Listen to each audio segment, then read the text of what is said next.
Smoky the Cowhorse by Will James. A range colt. It seemed like Mother Nature was sure agreeable that day when the little black colt came to the range world and tried to get a footing with his long, wobbly legs on the brown prairie sod. Short stems of new green grass was trying to make their way up through the last year's faded growth and reaching for the sun's warm rays.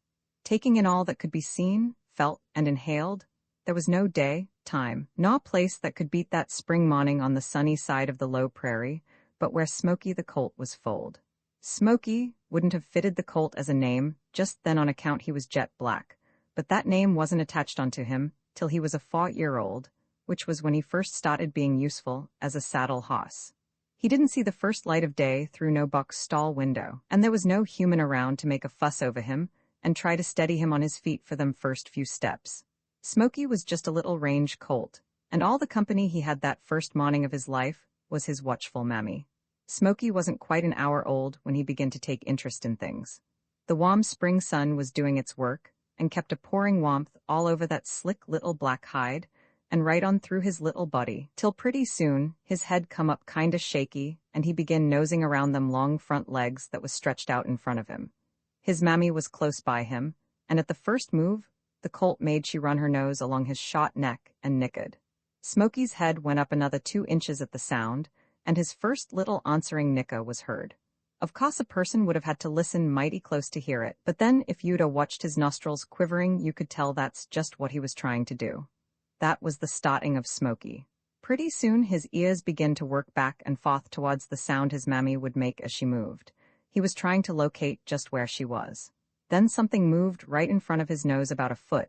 It had been there quite a good spell, but he'd never realized it before. Besides, his vision was a little dim yet, and he wasn't interested much till that something moved again and planted itself still closer. Being it was right close, he took a sniff at it. That sniff recorded itself into his brain and as much as told him that all was well. It was one of his mammy's legs. His ears perked up, and he tried nickering again with a heap better result than the first time. One good thing called for another, and natural, like he made a sudden scramble to get up, but his legs wouldn't work right, and just about when he'd got his belly clear of the ground, and as he was resting there for another try at the rest of the way up, one of his front legs quivered and buckled at the elbow, and the whole works went down. He laid there flat on his side and breathing hard.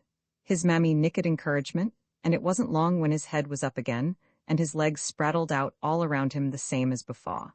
He was going to try again, but next time he was going to be more sure of his ground. He was studying, it seemed like, and sniffing of his legs and then the earth, like he was trying to figure out how he was going to get one to stand up on the other. His mammy kept a circling around and a talking to him in horse language. She'd give him a shove with her nose, then walk away and watch him. The spring air, which I think is most for the benefit of all that's young, had a lot to do to keep Smoky from laying still for very long. His vision was getting clearer fast, and his strength was coming in just as fast. Not far away, but still too far for Smoky to see, was little calves, little white-faced fellas a-playing and bucking around and letting out wall-eyed bellas at their mammas, running out a ways and then running back, tails up, at a speed that'd make a greyhound blush for shame. There was other little colts too, all a-cavorting around and tearing up good sod, but with all them calves and colts that was with the bunches of cattle or hosses scattered out on the range. The same experience of helplessness that Smoky was going through had been theirs for a spell, and a few hadn't been as lucky as Smoky in their first squint at daylight. Them few had come to the range world when the ground was still covered with snow, or else cold spring rains was a-pouring down to wet 'em to the bone. Smoky's mother had sneaked out of the bunch a few days before Smoky came, and hid in a lonely spot where she'd be sure that no cattle nor hosses or even riders would be around. In a few days, and when Smoky would be strong enough to lope out, she'd go back again. But in the meantime, she wanted to be alone with her colt and put all her attention on him, without having to contend with chasing off big inquisitive geldings or jealous fillies. She was of range blood, which means mostly Mustang with strains of steel dust or coach throwed in. If hard winters come and the range was covered with heavy snows, she knowed of high ridges where the strong winds kept a few spots bare, and where feed could be got.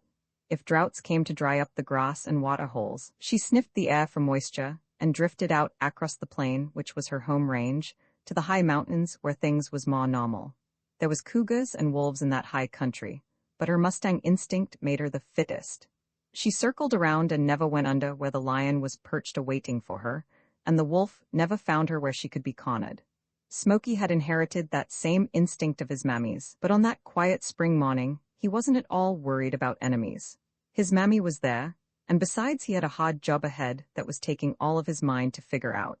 That was to stand on them long things which was fastened to his body, and which kept a spraddling out in all directions. The first thing to do was to gather him under him and try again.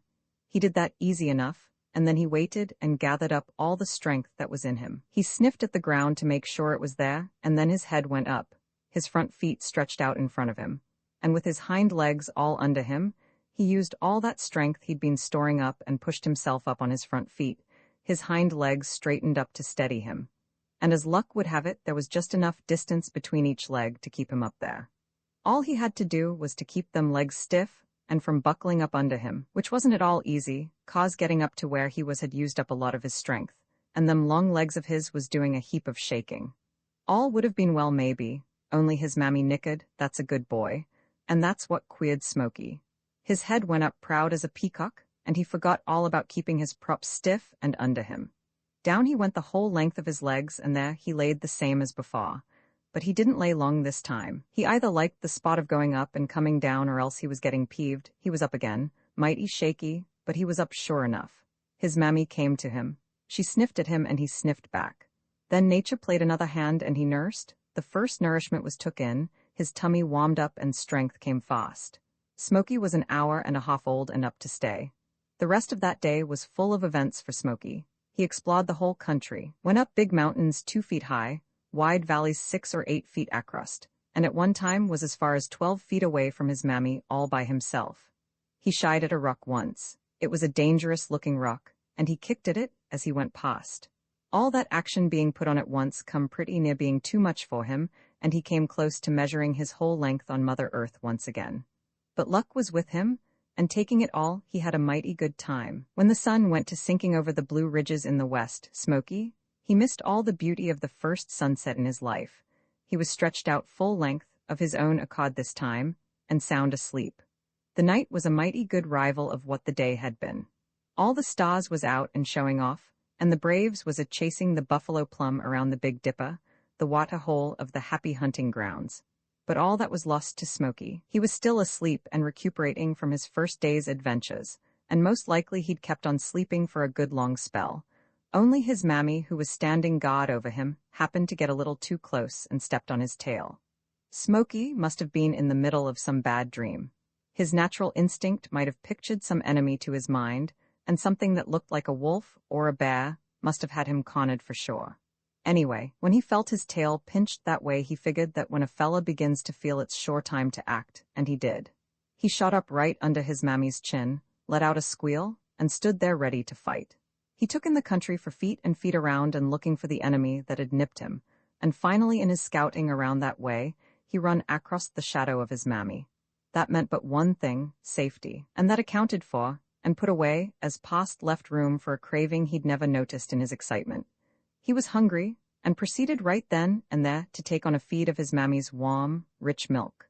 The sky was beginning to get light in the east, the stars was fading away, and the buffalo hunters had went to rest.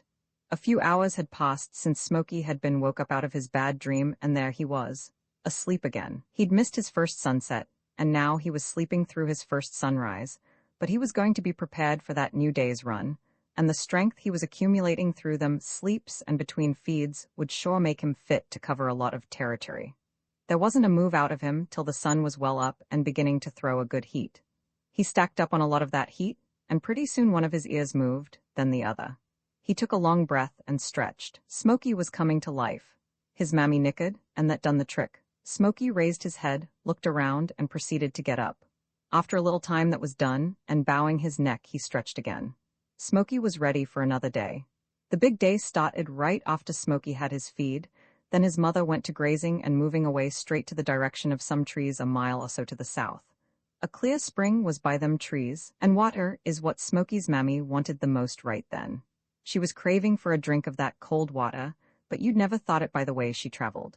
She'd nose around at the grass and wait for spells, so as little Smoky could keep up with her and still find time to investigate everything what throwed a shadow. A baby cottontail had jumped up once right under his nose, stood there a second too scared to move, and pretty soon made a high dive between the colt's long legs and hit for his hole. Smoky never seen the rabbit or even knowed he was there, or he might have been running yet, 'cause that's what he'd been looking for, an excuse to run. But he finally made up an excuse, and a while later as he brushed past a long dry weed, and it tickled his belly, he let out a squeal and went from there. His long legs tangled and untangled themselves as he run, and he was sure making speed. Around and around he went and finally lined out straight away from where his mammy was headed. She nickered for him and waited, all patience. He turned after a spell and headed for his mammy again, the same as though he'd run across another enemy at the other end, and as he got close to his mammy, he let out a buck, a squeal, a snot, and stopped. He was sure some little wild hoss.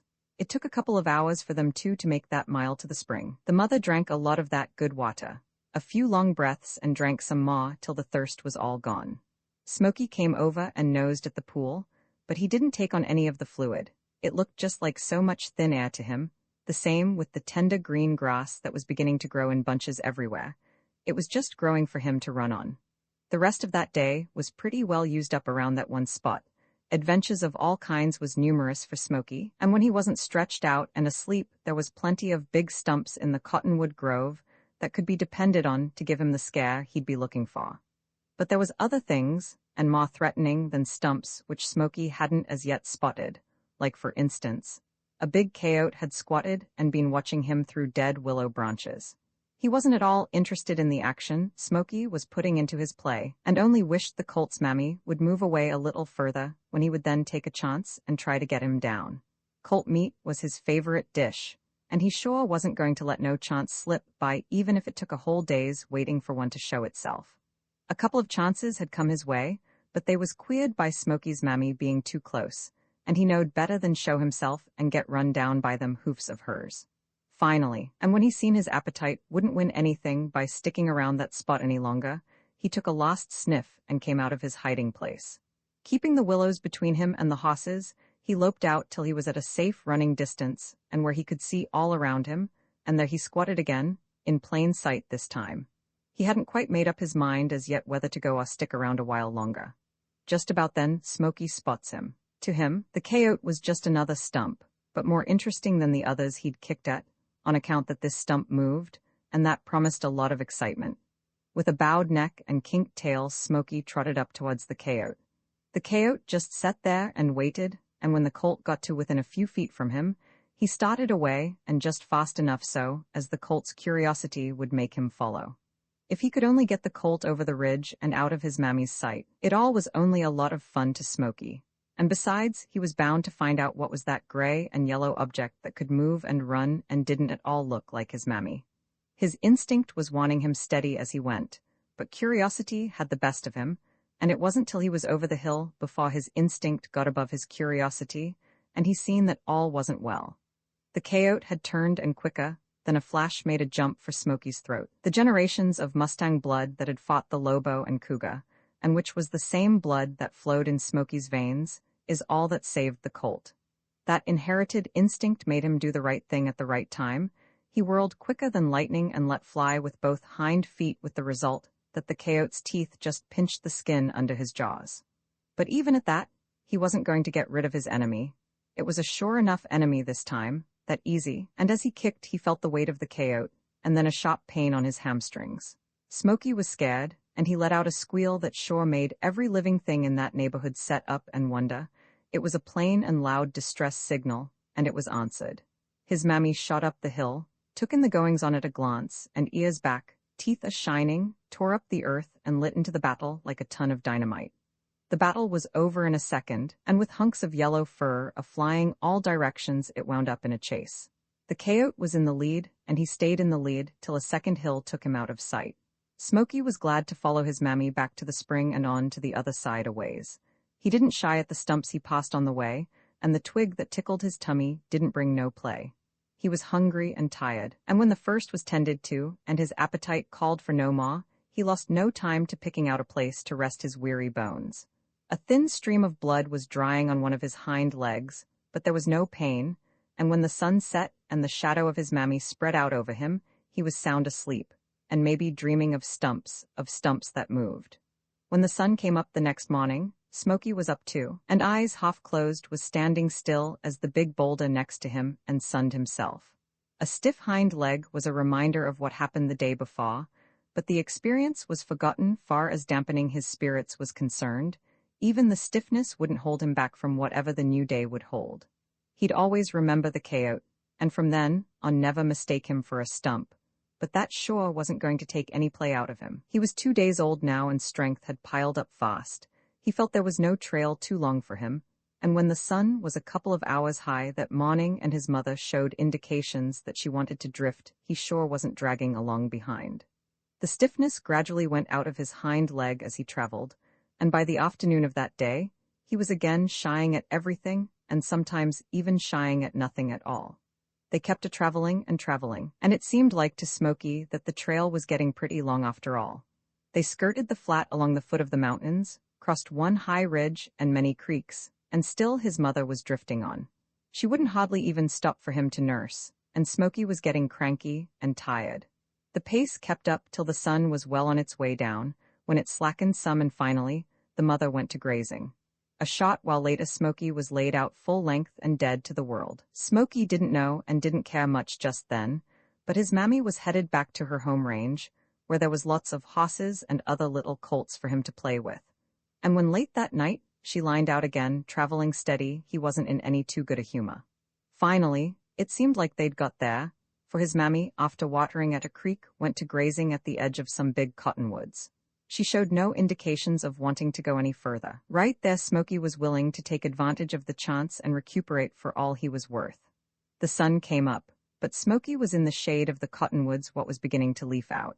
He slept on, and a twitching ear once in long spells is all that showed he was still alive. That day never seen much of him. Once in a while he'd get up and nurse, but right away after he'd disappear again and stretch out flat on the warm earth. He kept that up till way in the middle of the next night, and it was well towards morning before he felt like he was all hoss again. He come out of it in fine shape though, and he was stronger than ever. His vision was taking more territory too, and he was getting so he could see near half as far as his mammy could. She was the first to see the bunch of range hosses trailing in to water early that morning. Smoky heard her nicker as she recognized the bunch, and it drawed a heap of interest as to what she was nickering about, for he was right there alongside of her, and he couldn't see nothing for her to nicker at, but pretty soon he could hear the hosses as they trailed towards him. His ears straightened towards the sound, and a while later he could make out the shapes of them. Smoky just kind of quivered at the sight of so many that looked like his mammy. He was all interested, but at the same time, and even though his instinct told him that all was well, he had no hankering to leave his mammy's side till he knowed for sure just what was up. The mother watched the bunch coming closer with ears pointed straight ahead, but soon as some of the leaders discovered little Smoky, there was a commotion, and they all began crowding in to get a look at and greet the newcomer, about which time the mother laid her ears back. It was a warning that none of 'em come too close. Little Smoky's knees was a-shaking under him at the sight of so many of his kind. He leaned against his mammy half afraid, but his head was up far as he could get it and facing him, and showed by the shine in his eyes that he liked the whole proceeding mighty well at that. He rubbed nostrils with a strange gelding which was braver than the rest and dared come close, and when that gelding was nipped at by his mammy, he had a mighty strong hankering to help her along just for fun, and nip him himself. The preliminary introduction took a good hour, and the mother stood guard, not for fear that any of 'em would harm Smoky, but she wanted it understood from the start that he was her little colt, and she had the say over him.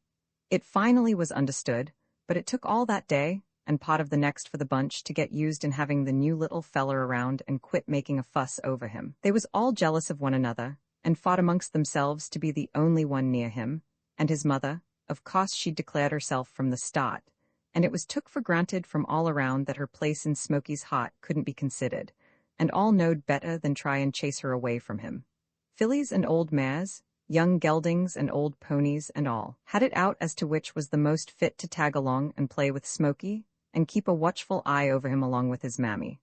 All wanted the job, but a big buckskin saddle hoss, who all the time had been the boss of the herd, took it to hand to show them that he would be the all-around guardian for Smoky, and second only to his mammy. He delivered a few swift kicks, pounded on some ribs, left teeth marks on shiny hides, and after taking one last look and making sure that all was persuaded, grazed out towards Smoky, who by his mammy had watched the whole proceeding with a heap of interest. There was 3 other little colts in the bunch besides Smoky, and each time one of them little fellas came the buckskin hoss had to whip the bunch so as he'd have the say over the newest one. Now Smoky was the newest one, and the buckskin hoss had first rights as an outsider once again. He was an old hoss full of scars showing where he'd had many a scrap. There was saddle marks on his back, and at one time he had been a mighty fine cow hoss. Now he was pensioned. He'd more than earned a rest, and all he had to do for the rest of his life was to pick out good feed grounds for the winter, shady places, and tenderest green grass for the summer, and his other interest in life was them little colts that came in springtime. Smoky's mother was young, at least 10 years younger than the buckskin hoss, but the buckskin was like a colt compared to her when it come to be playful. She had the responsibility of Smoky, and while she let him play with her, kick or bite at her, she never played with him, and once in a while if he'd get too rough, she'd let him know about it. She loved little Smoky with all her heart and would have died for him any time, and her main interest was to see that she kept in condition so that Smoky would never be stunted by lacking of rich milk. She had no time for play, and that's where the old buckskin came in. Him and Smoky was soon acquainted. In a shot while they was playing, Smoky would kick at him, while the big buckskin nipped him easy and careful along the flank. Then he'd run away from him, and the little colt had a lot of fun chasing that big hunk of horseflesh all over the country. The rest of the bunch would watch the two play, and with no effort to hide how jealous they felt. Smoky's mother kept her eye on the buckskin, but never interfered, she knowed, and it was only when Smoky came back to her, tired and hungry, that she put her ears back and warned him to keep away. It took a few days before the buckskin would allow any of the other hosses to get near Smoky, and then he had no say about it, for he found that Smoky had his own ideas about things, and if he wanted to mingle in with the other hosses, that was his business, and all the buckskin could do then was to try and keep the other hosses away. That was quite a job, especially if Smoky wanted to be with them. So the buckskin finally had to give it up and do the best he could, which was to see that none of them done him any harm. But none of them had any intentions of doing the little colt any harm, and as it looked like Smoky had him all buffaloed. He'd tear in off to some big hoss like he was going to eat him up, and all that big hoss would do was to scatter out like the devil was after him. Smoky was the boss and pet of the herd for a good 2 weeks, and then one day, here comes another little fella, a little bay colt just 2 days old, and trailing in alongside his mammy. Smoky was left in the background and witnessed the same fuss and commotion that was done over him that morning by the creek. The buckskin hoss once again fought his way in that new little fella's heart, and right away he forgot Smoky. But Smoky never seen anything wrong to that. He went on to playing with every hoss that would have him, and it wasn't long till he picked up with a young filly, and afterwards went to mingling with other young colts. From then on Smoky had more freedom. He could go out a ways without having some big, overgrowed hoss tagging along. But he never went far, and if he did he always came back a heap faster than when he started out. But them spring days was great for Smoky. He found out a lot of things, amongst which was that grass was good to eat, and water mighty fine to drink when the day was hot. He seen coyotes again, and the bigger he got the less he was afraid of 'em, till he finally went to chasing every one of 'em he'd see. Then one day he run across another yellow animal. That animal didn't look dangerous, and what's more, it was hard for Smoky to make out just what it was, and he was bound to find out. He followed that animal plumb to the edge of some willows, and the queer part of it was that animal didn't seem at all in a hurry to get away. It was mumbling along and just taking its time, and Smoky was mighty tempted to plant one front foot right in the middle of it and do some pawing. But as luck would have it, he didn't have the chance. It had gotten under some willows, and all that was sticking out was a part of the animal's tail. Smoky took a sniff at it without learning anything outside that it shook a little. There didn't seem to be no danger, so the next sniff he took was a little closer, and that done the trick. Smoky let out a squeal and a snot as he felt his nostrils punctured in half a dozen places with 4-inch porcupine quills. But Smoky was lucky, for if he'd been a couple of inches closer, there'd been quills rammed into his nose plumb up to his eyes, which would have caused a swelling in such size that he couldn't have been able to eat and most likely starve to death. As it was, there was just a few of them quills in his nostrils, and compared to the real dose he might have got, it was just a mild warning to him. Another lesson. It was a few days later when he met another strange animal, aw strange animals, for there was many of 'em. He didn't get much interest out of them somehow, but while they was handy maybe, it was just as well for him to have a close look at one. Besides, he had nothing else to do, and his mammy wasn't far away. His instinct had no wanting to give as he strutted towards the smallest one of the strangers, which he'd picked to investigate. He wasn't afraid of this animal, and this animal didn't seem afraid of him, so Smoky kept getting closer, till one was within a couple of feet of the other. Both Smoky and this stranger was young, and mighty inquisitive, and neither as yet knowed that they'd sure be seeing plenty of each other's kind as they get older, that they'll be meeting through the roundups at the cutting grounds, on day herd, and on night guard, on the long, hot, and dusty trails. A cowboy will be riding Smoky then, and keeping a whole herd on the move, a whole herd of the kind that little Smoky was so busy investigating that day. They'll be full grown then, and there'll be other young ones to take the place of them that's trailed in to the shipping point. But Smoky wasn't as yet worried or even thought on what was to come, neither was the little white-faced cough he was exchanging squints with, and when the critter called her long-eared, split-hoofed baby to her side, Smoky just kicked up his heels, put his head down, and bucked and crow-hopped all the way to where his mammy and the rest of the bunch was grazing.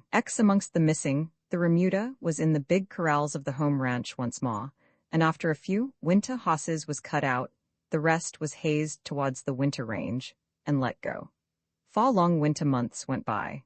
Then one day the roundup cook began to get busy cleaning the chuck box. Meadow Locks was tuning up on the high corral posts, and along with the bare patches of ground that could be seen, no better signs was needed that spring had come. Clint was again the first to spot Smoky that spring and notice the amount of tallow that Pony was packing.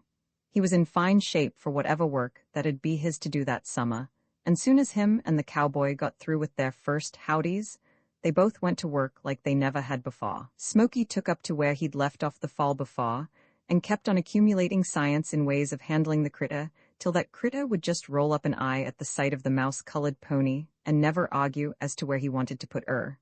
She'd just go there. Spring work went on, middle summer came, and sometime after, the fall roundup was in full swing again.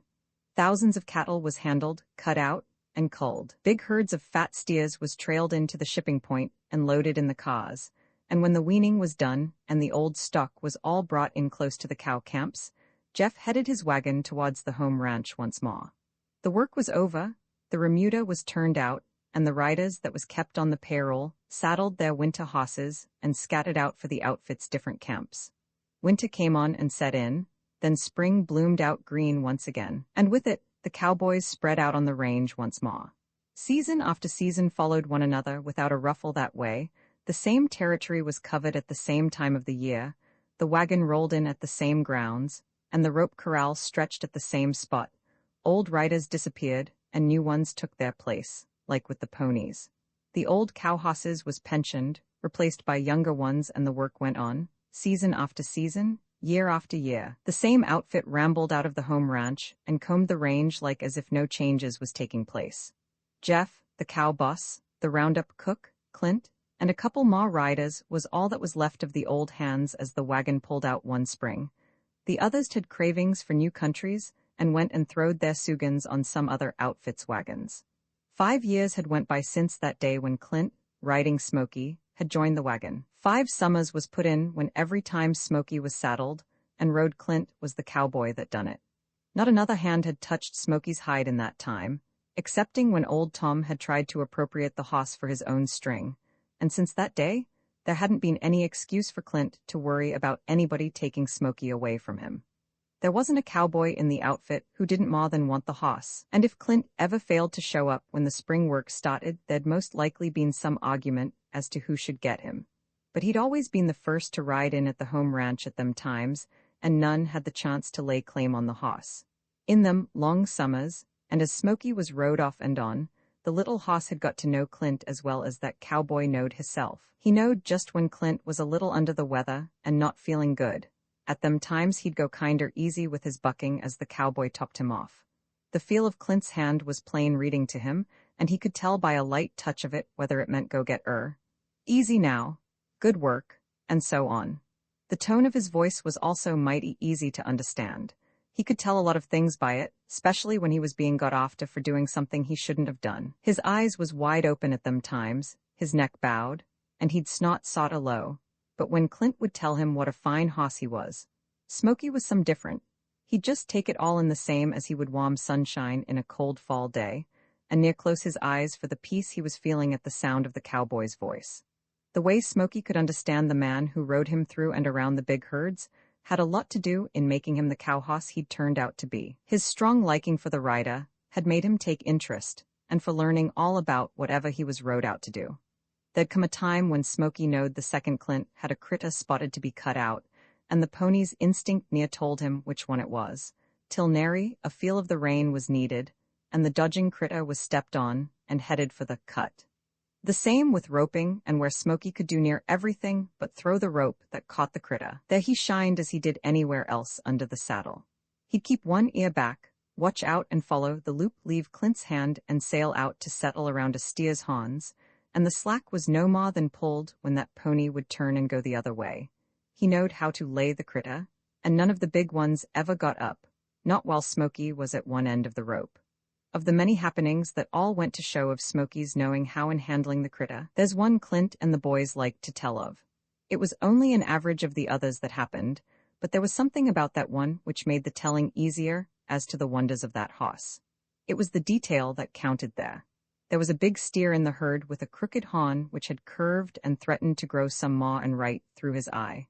Clint and Jeff spotted the steer at the same time, and while one of the boys went to the wagon to get a saw to cut the horn off with, both Clint and Jeff took their ropes and proceeded to catch the critter.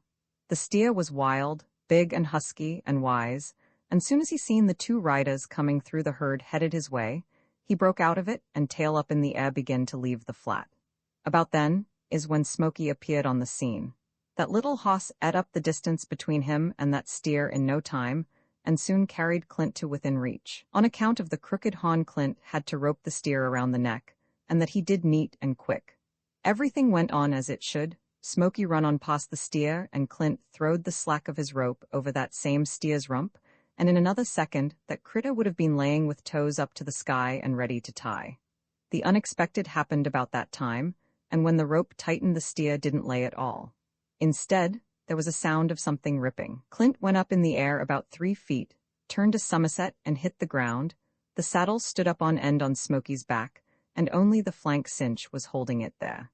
The stub latigo of the front cinch had been ripped right through by the tongue of the cinch buckle, like it had been paper. Every rider around the herd seen the thing happen, and had already figured how it wouldn't take long for Smoky to get himself out from under the remains of that saddle, for near every hoss would go to bucking and raising the dust when being pinched around the flanks that way, and Smoky had seemed so inclined to want to buck that it was thought he'd never overlook that chance. The boys was already grinning at such a good promise of seeing a little excitement, but the grins soon faded to looks of wonder, for Smoky, instead of trying to get shed of the saddle, showed he was using his brain to the best way of keeping it there. He was a cow hoss and working, and it was no time for foolishness, so, when the rigging reared upon his hind quarters that way he reared up with it, and turned while in the air. When his front feet touched the ground again, the saddle was where it belonged, and he was facing the steer. When that story was told to the country around, there was many hard-to-be-convinced riders, who laughed and shook their heads and remarked how it was pure luck that the pony acted that way. But if they'd knowed Smoky, if they'd seen how he juggled that saddle and worked to keep his holt on the steer, there'd been a different tune. The steer had stayed up, and with his 1,000 pounds of wild weight had fought at the rope and hit the end mighty hard. Then Smoky done another thing which kept the boys a-staring and doing nothing. The steer was making another wild dash for open country, and Smoky, instead of holding his ground and waiting for the steer to hit the end of the rope, broke out in a sudden run and right after the critter. When the speed of both of 'em was up good and high, Smoky of a sudden planted himself till his hocks touched the ground, and when Mr. Steer hit the end of the rope that time it was just as though that rope had been fastened to a 4-foot stump. His head was jerked under him, he turned in the air, and when he came down he laid. There was only one thing that hoss didn't do. Jeff had remarked afterwards. He didn't give the rope a flip before he sat down on it. Smoky had kept the rope tight, and Clint tied the steer down to stay till the crooked horn was sawed off. When that was done, Clint put up a hand and spoke, and Smoky gave slack so the rope could be pulled off the steer's head. Big herds of Mexico, longhorn steers had been bought by the Rocking R and shipped into that northern country. They got fat on that range and wilder than ever, and there's where Smoky showed he had something else besides the knowing how. Them longhorned critters are too fast for the average cowhorse to catch up with in a short distance, but not with Smoky. He had the speed to go with what he knowed, and Clint would have time to whirl his rope only a few times when the little hoss would climb up on the long-legged steer and pack the cowboy within roping distance. Many a cowboy had remarked that it was worth the price of a good show to watch Smoky work, whether it was around, in, or out of a herd. And many a rider had let a cow sneak past him just so he could see how neat that pony could outdodge a critter. And when after the last meal of the day, and the cowboys stretched out to rest some, talk, or sing, none ever had any argument to put up and no betting was ever done against whatever Clint said Smoky could do or had done. They all knowed and admired the hoss, and came a time as these cowboys came and went that Smoky began to be talked about in the cow camps of other cow outfits. One whole northern state got to hear of him, and one cowboy wasn't at all surprised when hitting south one fall, and close to the Mexican border, to hear another cowboy talk of Smoky of the Rocking R. The owner of a neighbor outfit sent word by one of the reps one day that he'd give $100 for that hoss. Smoky had been broke only 2 years then. Old Tom laughed at the offer, and Clint got peeved. The next year that offer was raised by the same party to $200, and old Tom laughed again, but Clint didn't know whether to get mad or scared this time. Anyway, things went on as usual for a couple of years more, and then a big outfit from across the state line sent in an offer of a cool $400 for the mouse-colored cow hoss. Good saddle hosses could be bought by the carload for $50 a head about that time, but there never was no set price on a good cow hoss, and as a rule, that kind can't be bought unless an outfit is selling out. The biggest price that was ever heard offered in that country for any cow hoss had never went over $200, and when rumors spread around that $400 had been offered for Smoky, many figured that whoever offered it had a lot of money to spend, but them who figured that way had never seen Smoky work. Old Tom came up to Clint that fall after the wagon had pulled in, and showed him the letter offering the $400. Clint had heard about the offer, and he just stargazed at the letter, not reading. Instead, he was doing some tall wondering at what old Tom was going to do about it. He was still stargazing and sort of waiting for the blow to fall, when he felt the old cowman's hand on his shoulder, and then heard him say, "Well, Clint, I'll tell you." Then old Tom waited a while, maybe just to sort of aggravate the cowboy, but finally he went on. "If my cattle was starving, and I needed the money to buy feed to pull 'em through with, I might sacrifice Smoky for $400, but as things are now, there's no money can buy that hoss." The cowboy smiled, took a long breath, and grabbed the paw the old man was holding for him to shake. "But I'm hoping," resumed old Tom, "that someday soon you'll get to hankering to drift to some other country and quit this outfit, so I can get Smoky for myself. I'd fired you long ago, only I'd have to fire Jeff too. And somehow I'd rather get along without the hoss till one of you highbinders quit."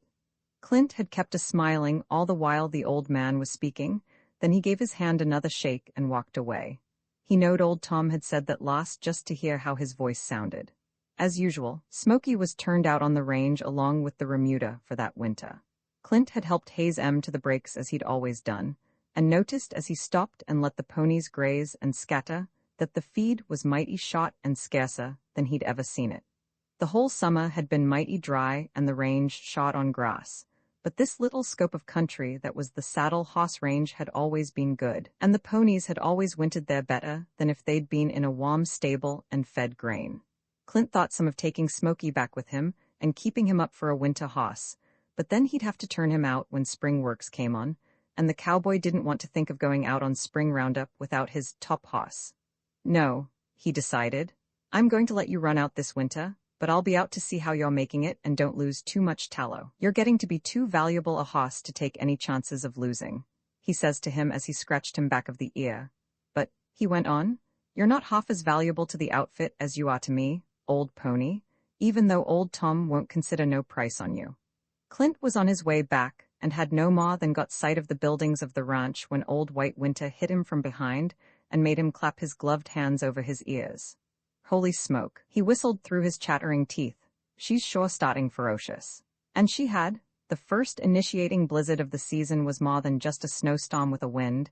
It was a full-grown blizzard drifting over the country. covering up the feed with packed snow and freezing things up. It kept up for 2 days and nights, and as it cleared up, the thermometer went down.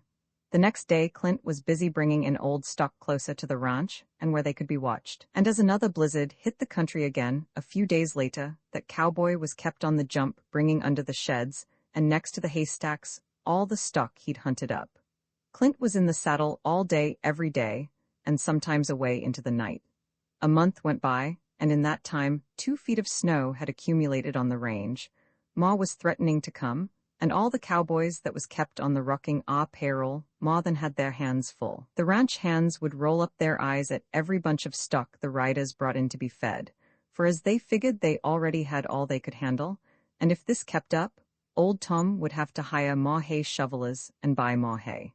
Clint had worried some about Smoky and figured to hunt him up sometime, but as on account of the deep snow he couldn't get his hoss out of a walk, he never could make it. Besides, there was always a bunch of cattle somewheres on the way, and amongst 'em, there'd be a few that needed bringing in. But with all them drawbacks, Clint finally reached Smoky's range late one day. The gray sky was getting darker, and night was coming on as the cowboy topped a ridge and spotted a bunch of ponies.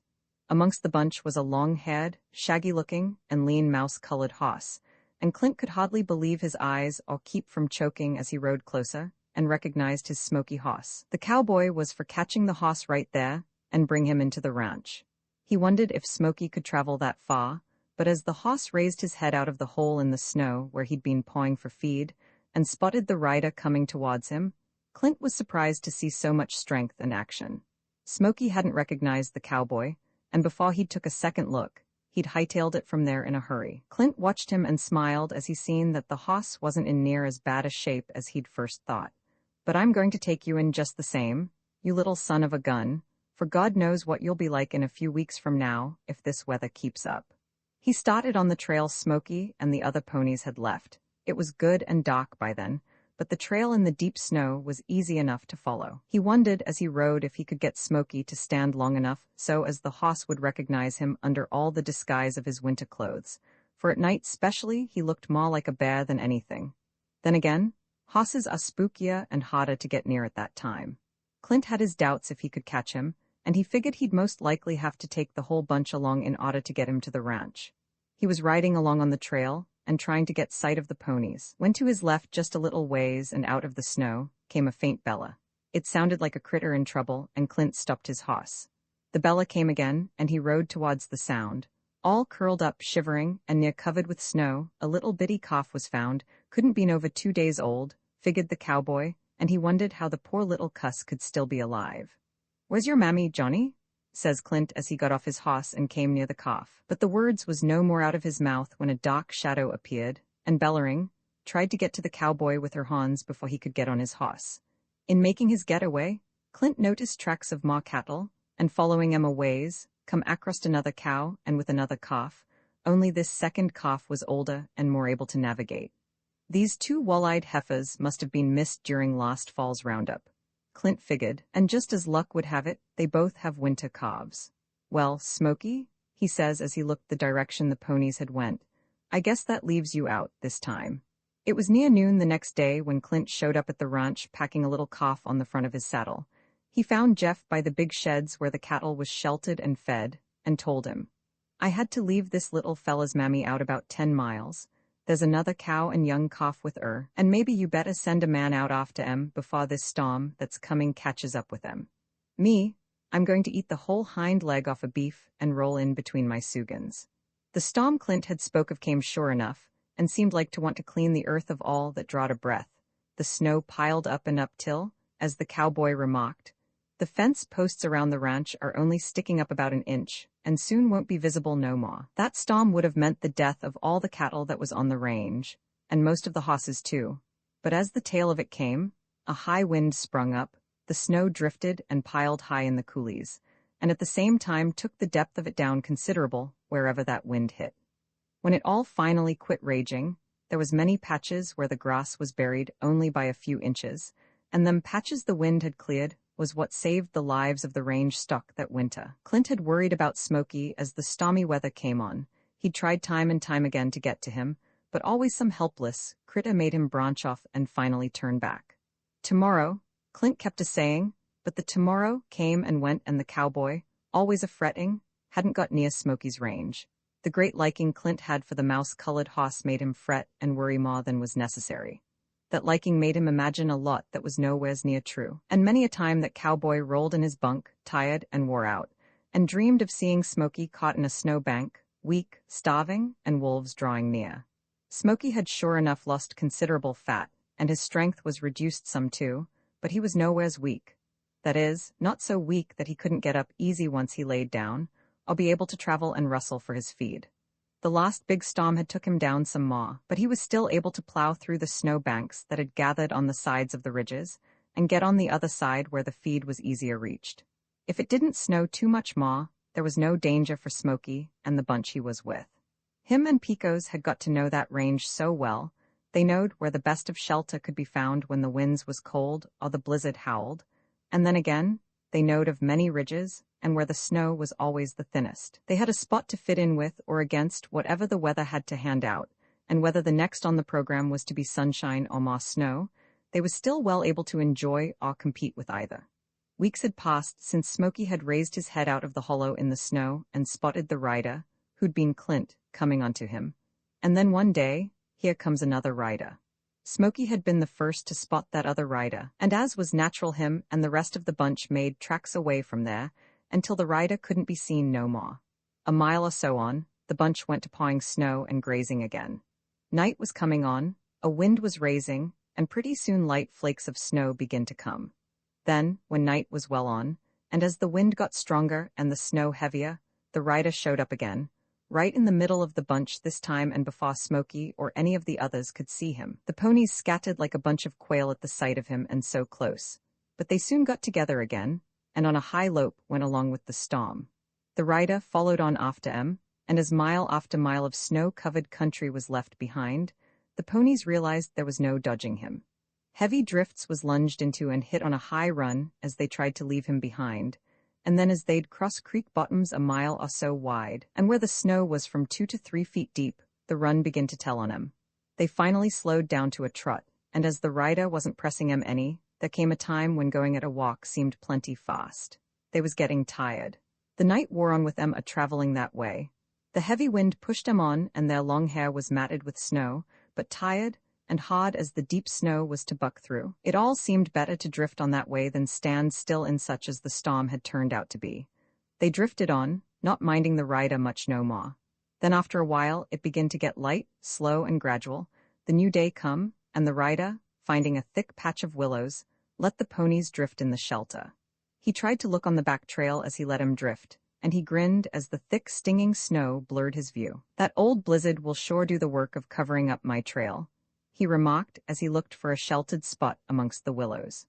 He soon found the sheltered spot, and where the wind was more heard than felt, and getting off his tired hoss began tempting himself a place where he could move around a little and not have the snow up to his waist. He tied his hoss up where he'd be within easy reach, and soon had a fire started out of dead willow twigs. Rice and jerky was cooked in a small lard bucket and ate out of the same. When that was gone, a few handfuls of snow was melted in the same bucket, and coffee was made. Then a cigarette was rolled, a few puffs drawed out of it, and the man, curled up by the fire, was soon asleep. All of him, from the toe to his gunny sack-covered boots to the dark face which showed under the wore-out black hat, pointed out as the man being a half-breed of Mexican and other blood, that's DACA, and noticing the cheap, wore-out saddle, the ragged saddle blanket on a hoss that should have had some chance to feed instead of being tied up, showed that he was a half-breed from the bad side, not caring, and with no pride. He slept, feeling sure that no rider would be on his trail in this kind of weather. For the trail he'd made was wiped out and covered over near as soon as he made it, and as for the hosses he'd stole, he knowed they wouldn't be facing this storm and trying to go back. They'd be more for staying in shelter instead and try to find something to eat. 17 head of rocking saddle stock, counting Smoky, was half a mile or so further down the creek bottom from where the half-breed was sleeping. They hugged the thick willows for the shelter they'd give, and feed off the small green branches, the rye grass, and everything they could reach which they could chew on. Smoky and Picos, side by side, rustled on through the deep snow, sometimes ahead and sometimes behind the other hosses, all a-nosing around or pawing for whatever little feed could be found. but many cattle had been there ahead of him, and when darkness came on, they showed near as drawed as they'd been that morning. The snowing had let up some during the day, but as night drawed near the wind got stronger. The snow was drifting, and there'd be another night of travel when no trail would be left to show. The breed woke up, looked around and grinned, then got up and shook himself. The fire was started again, another bait was cooked and consumed, and after all was gathered, he mounted his horse and went to looking for the ponies he'd left to graze down the creek bottom.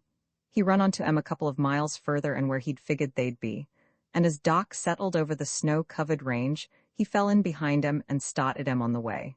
An hour or so of traveling, and then Smoky, who was in the lead, found himself between the wings of a corral that was made of willows and well hid. The breed had built it for his purpose, and signs showed that it had been used many a time before. Long willow poles made the gate, and after he run the ponies in and put up the poles, he went off to his rope on his saddle. Many a brand had been changed in that corral, and on both hoss and cow. Other times he'd used it just to change hosses, and that's what he wanted just now, a fresh hoss. He wasn't changing for the sake of the tired hoss he'd been riding, it was just that he didn't want to take chances of having a tired hoss under him in case somebody jumped him. His loop was made, and through the dock he was trying to see just what hoss to put his rope on. The white background helped him considerable in making out the shapes of the ponies, and there was one shape he was looking out for before he let his loop sail, the shape of a mouse-colored blazed-faced hoss which he'd noticed and watched all along. Pretty soon, and furthest away from him, he got a glimpse of Smoky's head. He recognized the white streak on his forehead, and his rope sailed. Smoky snorted and ducked, the rope just grazed his ears, and went on to settle over another hoss's head. In the dock, the breed couldn't follow his rope, and he didn't know but what he'd caught Smoky till he pulled on the rope and brought the hoss to him. He cussed considerable as he seen he'd caught another hoss than the one he wanted, but as he noticed that this hoss was good size and strong-looking, he let it go at that, and didn't take time to make another try for Smoky. "I'll get you next time, you," he says, as he looked Smoky's way and saddled the hoss he'd caught.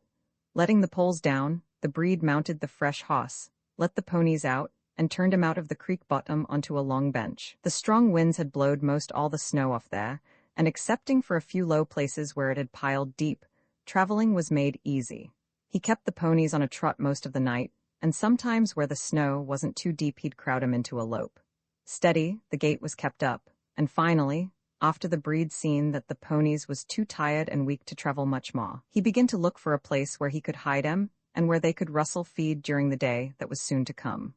On the other end of the ridge he was following, he knowed of a place, and taking down his rope, he snapped it at the tired ponies and kept them on the move till that place was reached. There, another stop was made. The storm had dwindled down and wore out till nothing was left but the high wind. It kept the snow drifting, which would keep on covering tracks and make traveling easier. But the breed didn't need the storm to help him no more, for, as he figured, the country ahead and where he was headed was all open. He expected no riders would be found on the way at that time of the year, and as he'd been on that route many a time before with stolen stock, he knowed just how far it was between each good hiding and stopping place, both for himself and stock. There was corrals on the way, some built by him, and others built by more of his kind. Sometimes he would change the iron on the ponies he'd just stole, but as the hair was too long for anybody to be able to read the brand that was on em, that could wait a while till he got further away, and he could travel in daytime more. He was pleased with everything in general as he left the ponies, and started hunting a shelter for himself. He grinned, satisfied, as he melted snow for his coffee, and figured on the price the ponies would bring. He knowed good hosses, and even though they was in poor shape now, he knowed what they'd turn out to be after a month's time on green grass. And then there was Smoky, that mouse-colored hoss. He'd heard how $400 had been offered for that pony, and allowed that some other cowman to the south would be glad to give at least half that price for him, once it was showed what a cow hoss he really was. A few hundred miles to the south was the breed's hangout, a place in a low country and where the snow hardly stayed. Once there, he could take it easy, let the ponies fatten up, and after the brand was well blotched, so nobody would recognize the original, he'd sell 'em one at a time for a good price or ship 'em out to some hoss dealer. In the meantime he had nothing to worry about. The storm had took his trail off the face of the earth. There was a good 70 miles between him and where he'd started with the hosses, and near 100 miles to the rocking home ranch. Roman 11, the feel of a strange hand. A long month had passed since Clint had rode out to get Smoky and came back with a cough instead. Every day since, that cowboy had been for going off to Smoky again, but the deep snow and storms had more than kept him breaking trails for snowbound cattle that was weak and needed bringing in. He couldn't find no time and hadn't been able to frame no excuse so as he could hit out for Smoky's range. Then one morning he got up with a hunch. He tried to keep it down, but every morning it got stronger till finally, Clint just had to saddle up the best hoss he had and hit out for where Smoky had been wintering. The last big storm had let up a few days before, and many fresh tracks covered the hoss range. Clint trailed and trailed. He found and went through many bunches of ponies, but no Smoky. Even the bunch that Pony was running with when last seen had seemed to evaporate into thin air, and there Clint wondered. He wondered if somebody'd stole him and the bunch, but he put that off, figuring that no hoss thief would steal hosses packing as well-known a brand as the Rocking unless he was a daggone fool, or a daggone good one. Anyway, as worried as Clint was, he felt some relieved in not finding the bunch Smoky had been with, for if he'd found them and no Smoky, that had been proof enough that the pony had went and died somewheres. The other ponies he'd seen that day still looked good and strong, and that was proof enough that Smoky must be the same. Most likely him and his bunch just drifted with that lost storm and went back to their home range, Clint thought, as he headed his hoss back for the ranch, but the hunch that was still with him didn't seem to agree with that thought none at all. 2 weeks later found the cowboy on the hoss range once more, and making a bigger circle, but Smoky and his bunch still kept being amongst the missing. He told old Tom about it as he got back to the ranch that night, but the old man didn't seem worried. He waved a hand as Clint said how he'd finally got to believe that the whole bunch had been stole. "Don't worry," he says, "we'll find him and all the rest during hoss roundup." Finally, spring broke up, the deep drifts started to melting, and the creeks began to raise. Then after a while, and when the hospital stuff too had been turned out on the range a couple of weeks, riders began stringing out towards the hoss range and gathering the remuda. Clint lined out by himself and hit for the country where Smoky had been raised. He reached the camp where he'd started breaking him, and from there he rode, every morning with a fresh hoss and running down every bunch of stock hosses, hoping to get sight of the mouse-colored gelding. He rode for a week and seen every hoss that was on that range, strays and all, and finally, after he'd combed the whole country where Smoky had run as a colt, he rode back to the ranch, feeling disappointed but hoping that the other riders had found him. The remuda was in the big corrals when he got there, all of it, excepting for the 17 head which couldn't be found nowheres. Smoky was one of the 17. There was a few more days riding, and then of a sudden old Tom decided Clint had been right. The hosses was sure enough stolen.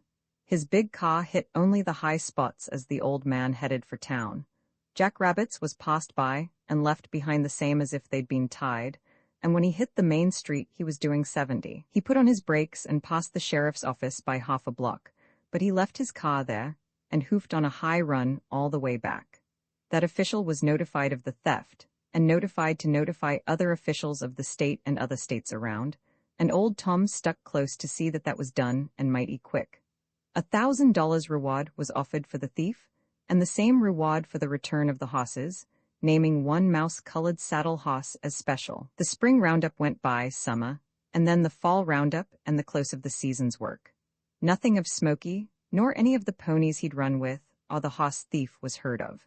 It seemed like one and all had left the earth for good, and if what all old Tom often wished on the thief could have come true, the Humber would have sure found himself in a mighty hot place.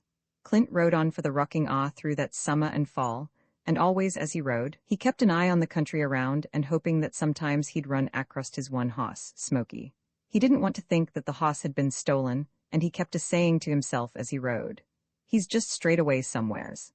There wasn't a draw, coulee, or creek bottom passed by without the whole of it was looked into, and never before was the rocking country looked into so well.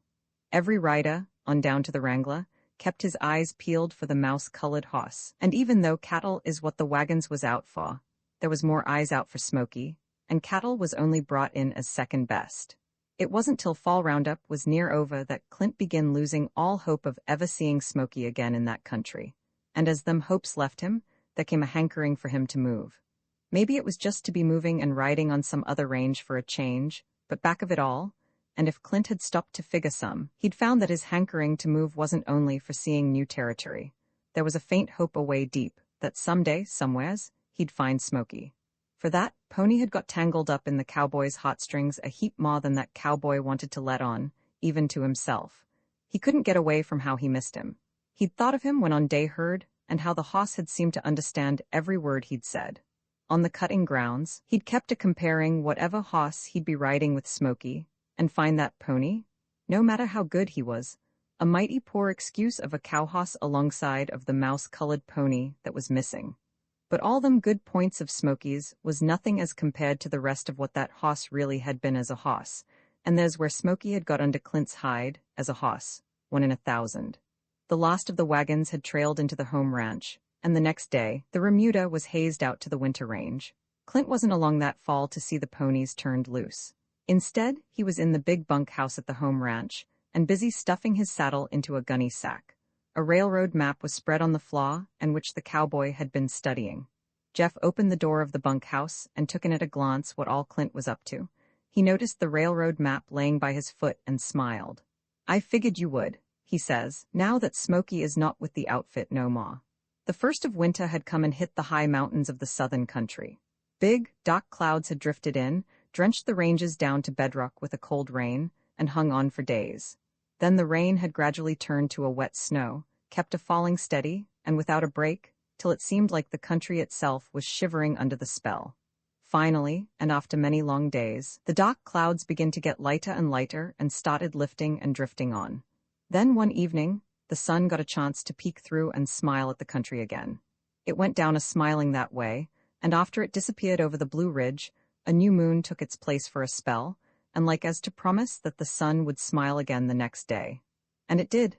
It came up bright and real fitting to that Arizona country. The air was clear as spring water in a granite pool, and as still. The whole world seemed dozing and just contented to take on all the warmth and life the sun was giving. A mountain lion was stretched out on a boulder, warm and comfortable, where the day before he'd been in his den all curled up and shivering. Then a few deer come out of their shelter, hair on end and still wet through, but as they reached the sunny side of the mountain, it wasn't long when it dried again and laid smooth. Further down the mountain and more on the foothills, a little chipmunk stuck his head out of his winter quarters and blinked at the sun. He blinked at it for quite a spell like not believing, and pretty soon came out to make sure. He stood up, rolled in the warm dirt, and in more ways than one made up for the long days he'd holed away. Other chipmunks came out, and then he went visiting. More seeds was gathered as he went from bush to bush, and even though he already had a mighty big supply already stored away, he worked on as though he was afraid of running short long before spring come. He was at his busiest and tearing a pine cone apart for the nuts he'd find inside, when he hears something a-tearing through the brush and coming his way. Away, he went and hightailed it towards his hole, and he'd no more than got there when he gets a glimpse of what looked like a mountain of a hoss and running for all he was worth. A long rope was dragging from his neck. The chipmunk went down as far in his hole as he could, stood still and listened a minute, and then storing away the nuts he'd gathered, stuck his head out once more. He chirped considerable as he looked around to see if any more out of the ordinary or dangerous looking was in sight, and he'd just had time to blink at the scenery a couple of times when he gets a glimpse of another hoss. This one was packing a man, and at the same speed went right on the trail the other had left. The chipmunk never wondered what this running was all about. He just chirped and ducked out of sight. But it wasn't long when he stuck his head out again and gradually showed all of himself. He stood up on a rock close to his hole, and looking around from there, he could see two objects out towards the flat, moving fast and seeming like one trying to catch up with the other. He watched them, till a raise finally took him out of sight. Then he watched some more and in other directions, and seeing nothing that'd need watching, he went to visiting again and to gathering more nuts. Out on the flat, and on the other side of the raise, the two objects went on. How glad that one object in the lead would have been to have changed places with the chipmunk, and like him being able to crawl down a hole and hide for a spell. For hours and hours through the night he'd been trailed. His hoofs had sunk deep into the mud every step he took, but across foothills and dobe flats he'd went on, always the human close behind. Twice that human disappeared and he'd took hope, but soon he'd show up again, and mounted on a fresh hoss would chase him some more. A rope had settled around his neck once, he'd fought till it broke, and run on a dragging it. He was getting tired, mighty tired, and beginning to feel with each step he took that the country was in a cahoots with the man and trying to hold him back. His feet went ankle-deep in the soft, rain-soaked ground, and pulling out and placing him ahead steady, on and on, was getting to be more and more of an effort. Once again the man disappeared, only to show up mounted on another fresh hoss. The man's relay string had been well placed, and as the hoss he'd been chasing was getting tired, and easier right along to turn the way he wanted him, he could near see how the end of the chase was going to be. The sun was getting well up in the sky when skirting along the foothills and going through a thick bunch of cedars. The tired hoss noticed dead cedars piled up in a way that made a fence. Any other time he'd whirled at the sight and went some other way, but his vision wasn't very clear no more, nor was his brain working very good. He'd went on his nerves and kept on long after his muscles had hollered, quit, and he'd got to the point where he was running because something away back in his mind kept a-telling him that he should, really not knowing why. He was past caring where he went, and even if the rider behind had stopped and quit, he'd kept on running just the same until he'd dropped. He followed the cedar fence, hardly realizing it was there. Then from the other side of him appeared another fence. It gradually pinched in on him as he went, till finally both fences led up to a gate and into a corral hid in the thick trees. There he stopped, realizing somehow that he couldn't go no further, and legs wide apart, breathing hard, sweat dripping from every part of him, he stood still. The half-breed closed the pole gate and turned looking at the hoss. Now, you ornery mouse-colored hunk of meanness, I guess I got you. But Smoky, eyes half-closed and not seeing, head near touching the ground, and the rest of him trying hard to stay up, never seemed to hear. Many months had passed and many things happened since Smoky had been hazed away from his home range on the Rocking Ah. There'd been long nights of traveling when many miles was covered, and very little feed was got on the way. Then long, weary miles of travel had accumulated till near 1,000 of them separated him from the country where he'd been born and raised. Many strange-looking hills and flats he'd crossed as he was kept on the go with Picos and the rest of the bunch, and when he'd come to the desert, it had been a great relief. The deep snow had gradually been left behind by then, and the bare sagebrush flats had took the place of the snow-covered prairie. Many bunches of wild ponies had been seen on the way, and once in a while, a little bunch of cattle was passed by. The country had kept a-changing. From rolling prairie it went to low hills to mountains, and on the other side more low hills and then sagebrush. The sagebrush had stayed in the landscape from then on, and only added some yuccas as the southern country was reached, then Spanish dagga, barrel cactus, and catclaw. Finally, a wide river in a deep canyon of many colors had been reached and swimmed across. A few days more travel, and then it seemed like Smoky and the bunch had got there. Anyway, there'd been no more traveling. The next day, the half-breed had corralled all the ponies, and with a running iron blotched the Rocking Ah brand over with what looked like a wagon wheel. The original brand was disfigured complete, and then the hosses was shoved up on a high knoll while the new brand healed. The knoll was a high flat mesa, with rimrocks all around, and where it could be got up on, only in one place. That place had then been closed with a rope and a blanket stretched over it. There was good feed up there, and enough snow and rainwater in a natural reservoir to last many days. All would have been well for Smoky, and the long trip with the bucking of snow, hard traveling, and all with the changes of the country would have been took in as it comes. But along with that trip, there'd growed something between that pony's ears which had got to chafe. It was a hate with poison, and all for the breed that had kept him and the others on the move.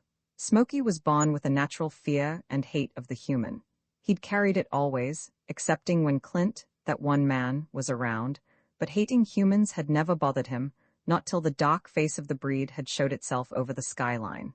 With him in sight, that hate had got to grow till murder showed in his eye, and the little fear that was still with him was all that had kept him from doing damage to the dark-complected human that had trailed along behind all the way. He'd boiled over to himself, stayed in the lead, and far away from the breed as he could. The breed had thrown a rope at him one day, and missed. Smoky had never been missed that way before, and from that once he'd learned that by ducking at the right time, there was such a thing as dodging a rope. The next day the breed had thrown his rope at him again, and Smoky, watching, had ducked at the right time, and once more the loop had missed. The breed began cussing as he spread another loop and tried to place it around Smoky's neck, but his cussing didn't do him any good, and the loop had fell short a foot from the dodging pony's head. Smoky would have enjoyed all that, if he hadn't meant it so much. And what's more, the breed had got ferocious, which all made things more serious for the hoss. He'd hated the sound of that breed's voice as that Humba, fighting his head, and cussing for all he was worth, had coiled up his rope once more and made ready for another try. And in that third throw, the breed had fooled Smoky. He'd swung his rope like as to throw it, but the loop had never left his hands. Smoky had dodged and dodged, thinking sure that the rope had came, but it never had, and finally when he'd quit dodging, it did come, and with the speed of a blue racer, had circled around his neck. Smoky had fought like a trapped grizzly as the rope had drawed up, and the breed had to take a few turns around a corral post to hold him. "I'll fix you now, you," cussing a blue streak. The breed had broke a limb off the willows that hung over the corral, and coming towards Smoky had been for showing that hoss who was boss. He'd went to work, and tried to break the limb over the fighting pony's head. Orneriness had stuck up in the breed's gizzard, and anything would be done. Even killing the hoss right there would have been hunkadory so long as he could ease his feelings some. He'd pounded and pounded till the limb began to break, and as he'd noticed, it give that way he was going to keep on till it did break. But there again, luck had been against him. The rope that had held Smoky went and separated at the Honda and set the hoss free. The breed had raved on some more at seeing his victim getting away, and throwed the club after him as the pony staggered back amongst the other ponies. And then somehow realizing that then was no time to fool with ornery hosses, the breed had caught another hoss.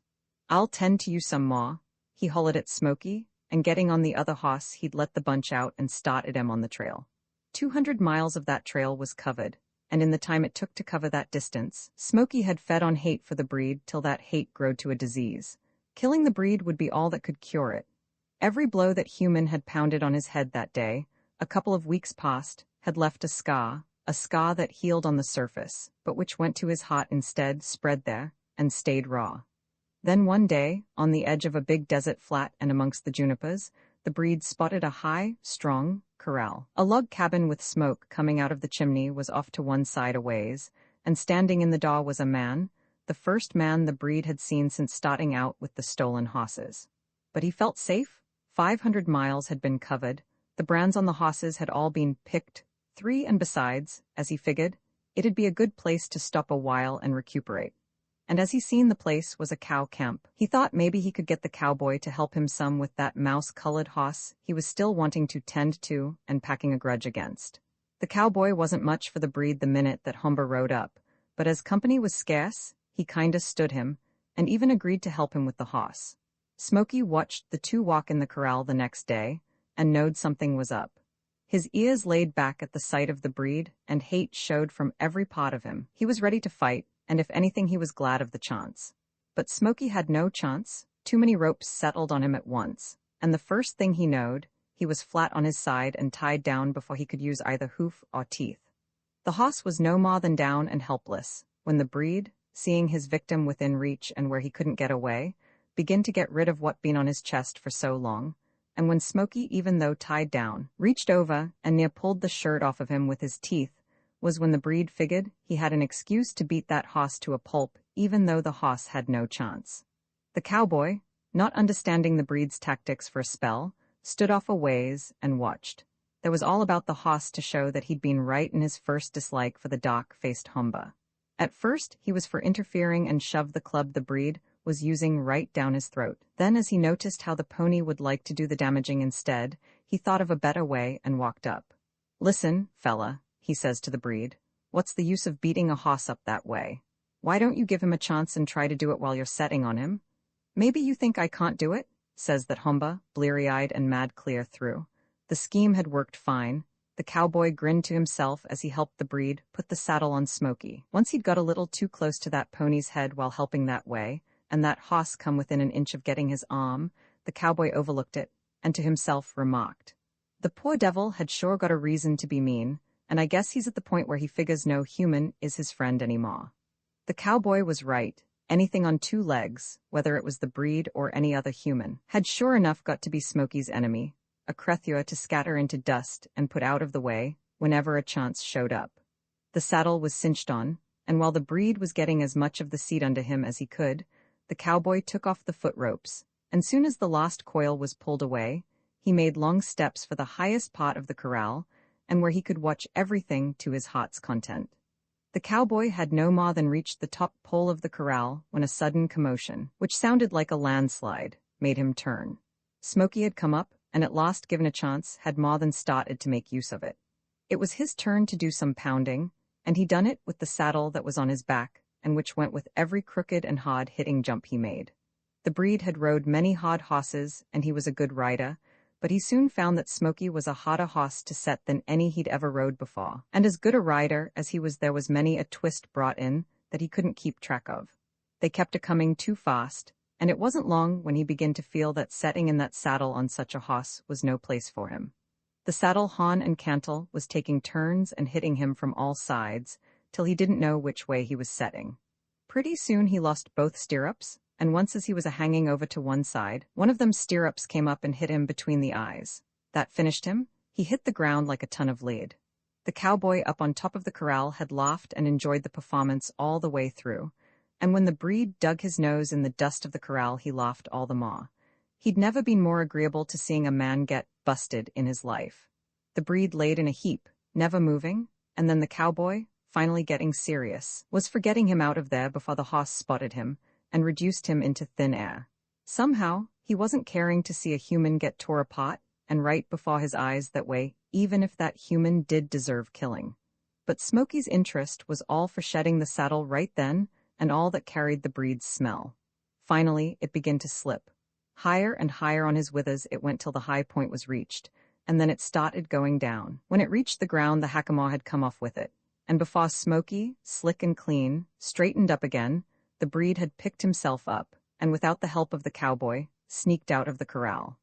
The next few minutes was used by that cowboy in telling the breed to get another hoss saddled and hit the trail while the hitting was good, and helping him getting his hosses together, boosted him out of camp. But the breed wasn't through with Smoky. He was going to tend to him again some other time. Months had went by before that other time come, and it had been away late in the next fall before that humber ever put his hands on Smoky again. In that time, the other ponies, which all had seemed inclined to behave, had been sold. Smoky had been kept in the corral, treated with a club regular, and fed post-hay. Till, as the breed figured, he'd break that pony's spirit or break his neck, but he was going to make him behave some way, so as he'd get the price he'd be asking for him. Then one night, a high March wind had sprung up, rattled the corral gate, and finally worked it open. Smoky hadn't been long in seeing the opening, and when a few days later, the breed, hunting for the hoss, spotted him, the mouse-colored gelding had took up with the wild bunch, and only a glimpse of him did he get. Every once in a while that whole summer, the breed had tried cutting Smoky out of the wild bunch and run him in, but that pony had been harder to get near than any of the wild ones he was with. He knowed what was on the program for him if that breed ever caught him again. The steady beatings he'd got from him had made his hate grow for the human, till a striking rattlesnake looked like a friend in comparing. But the breed hadn't been for quitting. He couldn't stand to have anything get the best of him, not even an ornery pony. And as Smoky enjoyed his wild freedom them summer months, the breed had kept a studying which circles Smoky and the wild ones would take whenever they was being chased, and getting a good lay of the land, he finally figured a plan. And that's how come, when he started out after Smoky again in the fall, he knowed just where to place a relay string of ponies. At the other end was a trap corral and well hid. Then the breed spotted the hoss late one afternoon and fell in behind him and the other wild ones he was with. It had been a long chase. The wild ones had dropped out of the run one by one and branched to one side, but Smoky and the rest of the strongest had kept on right along on the trail where the breed had stationed his fresh relay hosses. Finally, and as the breed kept a-coming in on em with fresh hosses, the strongest of the mustangs kept a-branching out. But Smoky had kept on straight ahead, till, leg-weary and staggering, he'd found himself in the wings of the trap corral, and then inside, past being able to see the grinning half-breed who'd closed the gate on him. A few days went by when Smoky seemed in a trance. He remembered some of being led and jerked all the way back to the breed's hangout, of being saddled the next day and jerked around some maw, and then rode out, and with spur and quirt, made to trot around. He didn't realize the breed had set on him, or he didn't seem to care. The little hay that was throwed out to him wasn't noticed, and hardly did he drink. Only if by chance he happened to mope around the corral and find himself standing in the stream that was running in one side of it. There was everything about the hoss to indicate that in a few more days he'd be laying down, never to get up no more. His trail seemed fast coming to an end, and the heart that was left in him had shrunk till nary a beat of it could be felt. The breed kept a-riding him out, thinking he at last, and for sure, had the hoss right where he wanted him. "I'll make a good hoss out of you, you scrub," he'd say as he'd beat him over the head with his quirt and at the same time cut him with the spur. Smoky had seemed to feel neither the quirt nor the spur. He didn't flinch nor even bat an eye as both would come down on him and leave the marks. There seemed to be no sign of hopes or life left in the hoss, and the abuse went on till, finally and one day, the breed happened to cut the hoss a little deeper and in a more sensitive place. That cut had stirred the pony's shrunk-up heart, and a faint spark had showed in his eyes for a second. The next day Smoky even snorted a little as the breed walked into the corral, and he tried to buck some as he climbed into the saddle. The breed was surprised at the new show of spirit, and remarked as he took down his quirt, "I'll take that out of you." From that day on, Smoky's heart began to expand towards natural size once more, but it wasn't the same kind of heart that had once been his. That first one had died, and this one had took root from abuse, growed from rough treatment to full size, and with hankerings in it only for finding and destroying all that wasn't to his liking. And there was nothing to his liking no more. The breed he hated more than anything in the world, but Smoky, with that new heart of his, wasn't for showing them feelings much. He'd got wise in ways of how and when to do his fighting, and where it'd do most good, he'd wait for a chance. In the meantime, he'd got to eating every stem of what little hay the breed would hand him. He'd have to live to carry out them new ambitions of his. But somehow, a hint of Smoky's new ambitions must have leaked out. Anyway, the breed had a hunch that it wouldn't be well for him to come too close to that pony's teeth and hoofs. He'd often watch him through the corral poles and wonder. He'd sometimes wonder if it wouldn't be best to just place a .45 slug between that pony's ears instead of fooling with him, but the hopes of still being able to sell the hoss for a good price would always keep him from drawing his gun. "A good long ride'll fix you," says the breed one morning as he drug his saddle near the corral chute, "and I've got a hell of a long one ahead for you today." Smoky was prodded into the chute with a long pole and saddled where he couldn't move. Then the breed climbed in the saddle, opened the chute gate, and started the hoss out on a long run. 10 miles of country was covered which Smoky didn't see. His instinct made him dodge badger holes and jump washouts, and his eyes and ears was steady back and on the human he was packing, if he could only reach with his teeth and get him down. The breed's spurs kept a-gouging him, and along with the quirt a-pounding, Smoky was kept into a high lope. With that kind of tattoo being played on him, the pony gradually began to warm up and getting peeved. It wouldn't be long, if that gait was kept up, when he'd be reaching the boiling point, and then get desperate. A steep bank was reached by the edge of a creek, and there Smoky Sota hesitated a second.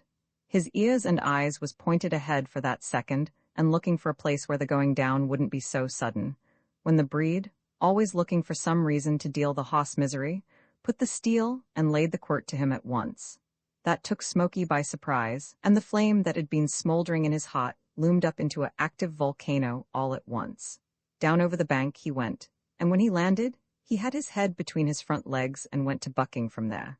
By some miracle, the breed stuck him for half a dozen jumps, then he made a circle in the air and landed on all fours at the foot of the bank. A shadow on the ground and right by him made the breed reach for his gun near as quick as he landed. It was the shadow of the hoss and too close. His gun was out of the holster and he turned to use it. But he was just the splinter of a second too late, and the six-shooter was buried in the ground as Smoky, like a big cougar, pounced on him. Roman 12, when the good leaves, big posters was tacked on the telegraph poles all around the little town of Gramma. Them posters could be seen in many windows of the town's stores and advertised the coming rodeo and cowboys reunion. Amongst the prizes that was wrote down on the poster was prints from photographs of bucking hosses and steers, and taking most of the room in the center of it was the picture of a bucking hoss which outdone all the others. It showed that hoss throwing his riders in a way few riders ever get throwed. Then in big letters underneath was the words, "The cougar challenges the world's best." The cougar was the name of a bucking hoss, the main attraction and challenger to all the good riders of the country. No line was drawed as to where them riders came from or how far, and the purse that was offered for the one who could ride that hoss and scratch him was enough to make any good rider want to come a long way and try. Many had come and tried him at other rodeos and where the cougar had performed, and found that that pony was no ordinary bucking hoss, and as all that tried him could tell afterwards, there was more than his bucking to contend with. He was mean, there was murder in his eye, and if it wasn't for the pick-up men who hazed him, Many a cowboy would have been pawed to pieces even before he could have hit the ground.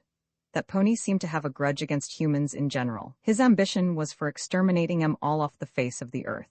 But there was one thing which the riders noticed in him as most queer, and that was in the way he seemed to hate some humans worse than others. His hate was plainest for the face that showed dark. A story followed the hoss, and which kept being repeated as rider met rider at different rodeos and Frontier Day celebrations. It was that the hoss had been found on the desert, amongst a bunch of wild hosses and packing an empty saddle.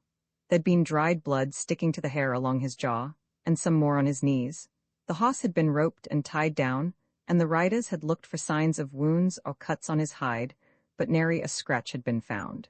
The hoss was then advertised in the county and state papers, and described as a mouse-colored, blaze-faced, stocking-legged gelding, and packing a brand that looked like a blotched wagon wheel. The advertisement was kept running for 2 weeks, and nobody showed to claim the hoss. He was kept in the pasture for a few days more, and then one day one of the riders run him in the corral. The cowboy had liked the looks of the pony from the day he'd set eyes on him.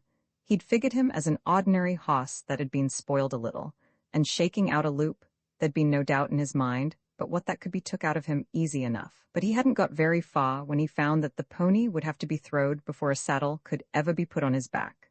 There was a look in the hoss's eye which he didn't like, and that cowboy, having handled all kinds of hosses, knowed mighty well what that look meant. He kept his distance, and from there worked his ropes till the hoss went down to his knees and then flat to the ground. The saddle was cinched on tight, and seeing that the hackamore was on the pony's head to stay, the cowboy took his seat while the hoss was down, and reaching over took the foot ropes off. What went on in the next few minutes was past ever being described with talk, and as that cowboy felt, telling about it would be a disgrace as compared with what really happened, something like trying to paint the Grand Canyon of Arizona on black canvas with black paint. Anyway, that cowboy had reached for the top pole of the corral and got on the other side of it before the pony had really got started to whatever he was up to. And there on the safe side, he done a mental roundup, and it all came to him. He remembered the empty saddle that was on the pony's back when found that day 2 weeks past, then the dried blood that had been on his jaw and more of it on his knees. The cowboy had remarked as through the corral poles he'd watched the man killer. A 1,200-pound mountain lion is what that hoss is. That's where his name Cougar had come in, and no hoss never lived up to a name like the mouse-colored gelding did to his. Then had come rumors of a 4th of July celebration, which was going to be pulled off in some big town to the south. There was to be bronc riding and everything that went with it. A prize of $100 had been offered for the best bucking hoss, and that's how come one day that the Cougar made his first appearance before a grandstand. A warning was given to the pickup man and hazes to be on hand and watch out nobody got hurt, and the few words of warning that way had proved to sound mighty right before that day was over. The Cougar had been tried out, and then $100 was handed to the rider who'd brought him in. He'd won the prize. There was no doubt in anybody's mind but what that pony was by a long ways the meanest and hottest hoss to ride there, and not only there, but anywhere else and wherever hard bucking hosses was rode. $50 additional was offered for the right to keep the hoss for rodeo purposes. That was refused, and when the last day of the doings come, and the riders came up for the finals, another $50 was added to the first offer, and accepted. A bill of sale was made out, and the Cougar from that day on was drove from stockyard to stock car, and from arena to arena. In front of the crowded grandstand is where his fame as a fighting, man-hating, bucking outlaw began to spread, and from state to state, town and range folks alike was on hand, and whenever he was to be rode and handled. For watching that hoss perform was alone worth more than the price that was asked for the ticket at the gate of the rodeo grounds. It wasn't long when the folks through the whole of the southwestern states began to talk of the Cougar as they did of their favorite movie actor, actress, or the Prince of Wales. Tourists from Europe and from all parts of the U.S. came and went, and carried stories with them about the wonders of the wickedness of that hoss. Then rodeo committees began to perk up their ears, and at the same time started bidding for him. The Cougar's presence got to be valuable, and came a time when $500 was offered by a rival who also made a business of furnishing rodeos with strings of bucking stock. The offer wasn't considered, none at all, and the riders around had their doubts if even 1,000 would change the ownership of that hoss. Every summer through, the mouse-colored outlaw was shipped along with the others, more or less of his kind, and unloaded at some different rodeo grounds. Every few weeks, and for 3 or 4 days, he was rode at. 2 or 3 times a day during the doings, some strange rider would climb him, the chute gate would fly open, and out would come a tearing, bellowing hunk of steel coils to land out a ways, and like a ton of lava from up above, jaw the earth even up to the grandstand. The judges, pick-up men, and others around would find themselves shot about 10 pairs of eyes as all tried to catch every crooked move that Pony put into his work. All breaths seemed to be held up during that time, but never no time was them breaths held up for very long, cause, very soon, there'd be a scattering of a tall cowboy who, from the chute, had started on top, took a lot of wicked jaws while setting there and so high, and good rider as he'd have to be, soon come to conclude that it sure was no disgrace to be separated from his saddle and flung out a ways, not on that hoss. Very seldom would the rider have to walk back very far, and sometimes only a few feet was between the rider, who was picking himself up, and the chute where he'd rode out from so fast and furious. As an all-around outlaw and bucking hoss, the cougar had no rival.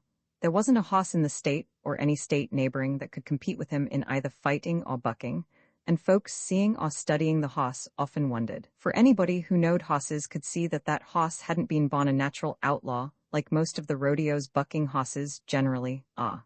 That Pony had brains, a big supply of them, and which showed in the way he'd go about throwing his man. He wasn't like the average bucking hoss, who'd often buck back under the man that was already loosened.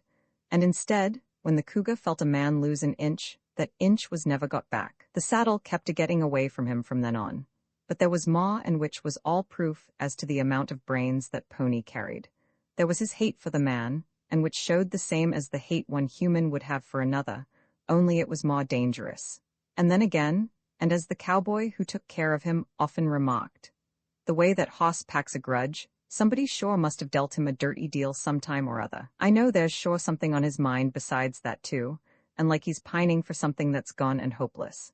At them times, he acts like he wants my company the same as though he was craving for somebody. But them spells don't last long, and soon he seems to come back to earth and realizing things. Then's when I'm not within reaching distance no more, but by golly, I sure wish sometimes that hoss would like me as well as he hates. The first 2 years he put in as the cougar and bad hoss was the most ferocious 2 years any hoss went through. It was wicked times, not only for the hoss, but for all who handled and tried to ride him. There was so much poison in that pony's heart that the only way he could live was by hating and being hated. He fed on it, and the bars or poles that was between him and whoever he wanted to get at in his fits of wickedness showed signs of plenty of his hankering to murder. The destroying ability of that pony's teeth and hoofs sure was visible and convincing. He wasn't at all the same hoss that had faced a cowboy some 8 years or so past. He hadn't wanted to fight then, he'd just wanted to get away and be left alone, and he'd only fought the rope that held him. And even though his suspicions and hate of the human had been natural, he hadn't seen anything about that cowboy he wanted to disfigure. He'd done a mighty neat job of bucking in the rocking R corrals and made Clint pay attention to his riding pretty well, but his bucking then, even though it was hard, didn't compare much with the bucking of the cougar. He'd just been bucking through instinct. It was the natural thing for a brainy hoss to do, and when he bucked it wasn't for meanness, but just to see if he couldn't get out from under that rig and man. He'd felt like it didn't belong up there in the middle of him, and he'd only wanted to make sure that it all could stick. He'd given it all a mighty good test of course, but as compared with the way Smoky had acted with how he was now acting as the cougar, it would match well with a man playing a peaceful game of solitary and a gambler dealing for his life with some hated enemy. The cougar would have killed himself to get his man. He was past caring for his own hide and only lived to hate. But even as strong as that hate was, it was queer to see that he wasn't interested to do damage only to the men that handled or tried to ride him. Maybe that was because there was always so many around. The grandstands was full of people, and it was the same around the chutes and corrals of the rodeo grounds. Them crowds might have confused him to a standstill, and sort of made him keep neutral till only 1 or 2 come near. Another thing that might have fooled a few was the way the cougar carried his ears. Most every town person has noticed how some hosses in the city's streets have some kind of leather muzzles to keep them from biting passing folks. Them hosses have their ears back most of the time, and whenever somebody comes near, they have a mighty cranky look too, but as a rule, they're not as wicked as they look. It's just that they're tired of having everybody that goes by stop and try to feed 'em peanuts or apples and such, or being petted and sometimes rubbed the wrong way. Some hosses' disposition can't stand it, and them few seem to get so that they can't keep their ears forward and look pleasant any time. They're always laying 'em back and looking like they would do some damage, but the most they would do if they had no muzzle would be to maybe just nip a little hunk of hard twist serge or a little silk off different folks' arms. Like a fella says to me one time, it's just that they're bawd. The hoss out on the range, no matter how mean he might be, hardly ever puts his ears back at a human. When he does, it's only once in a coon's age and only for the split of a second. In the next split of that second, something has happened. The cougar, being a sure enough range hoss and with real Mustang faw blood to boot, carried his ears in the ways of that kind.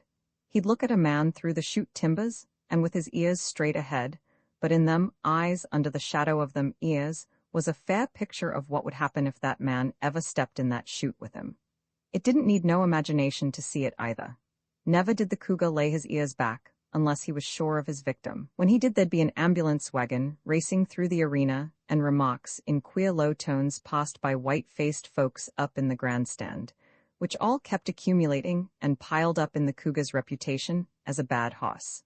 A little bit of a freckle-faced humba who'd made the grand finals was along the chute one day and up to ride the cougar. He'd come from across the border, and through the first 3 days of the rodeo had proved himself to be a Ranahan 5 in bronc riding as well as in steer roping. By golly, he was heard to say as the cougar was hazed into the saddling chute, I've come a long ways to get a setting at that pony. He felt of his taped spurs to make sure they was there to stay, and if you watch close, he went on, grinning, I'll give you all a few lessons on how to play a tune with a spur roll at the tip of a pony's ears. The little Vaquero 6 was feeling good. He hadn't been to town for a year or more, and a chance to ride a mean hoss where there was folks around was a big change to him.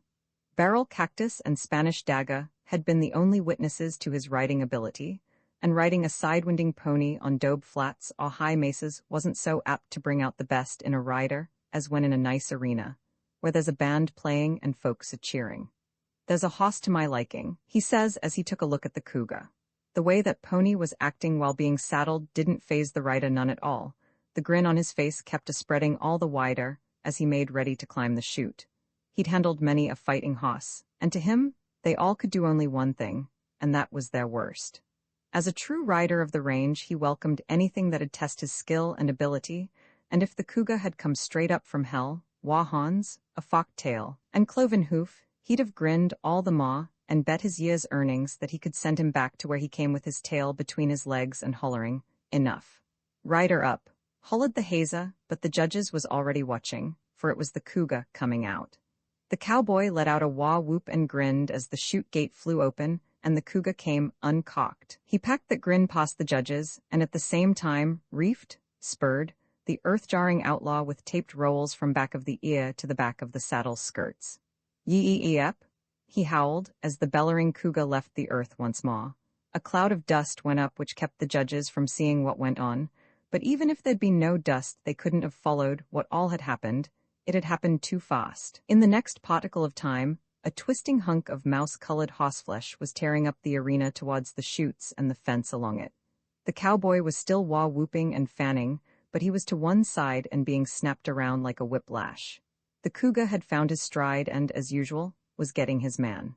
The pickup men rode up to grab holt of the hoss's head, and before the man was throwed, but they was just too late, and in another second something happened that made everybody in the grandstand turn pale and hang on to each other. For the cowboy, still a fanning, was by a wicked jolt, loosened from his saddle and headed for the ground. The cougar reared up while the rider was still in the air, then turned, and with ears back, teeth a-flashing, hoofs a-striking with lightning speed, went to carry out his heart's cravings.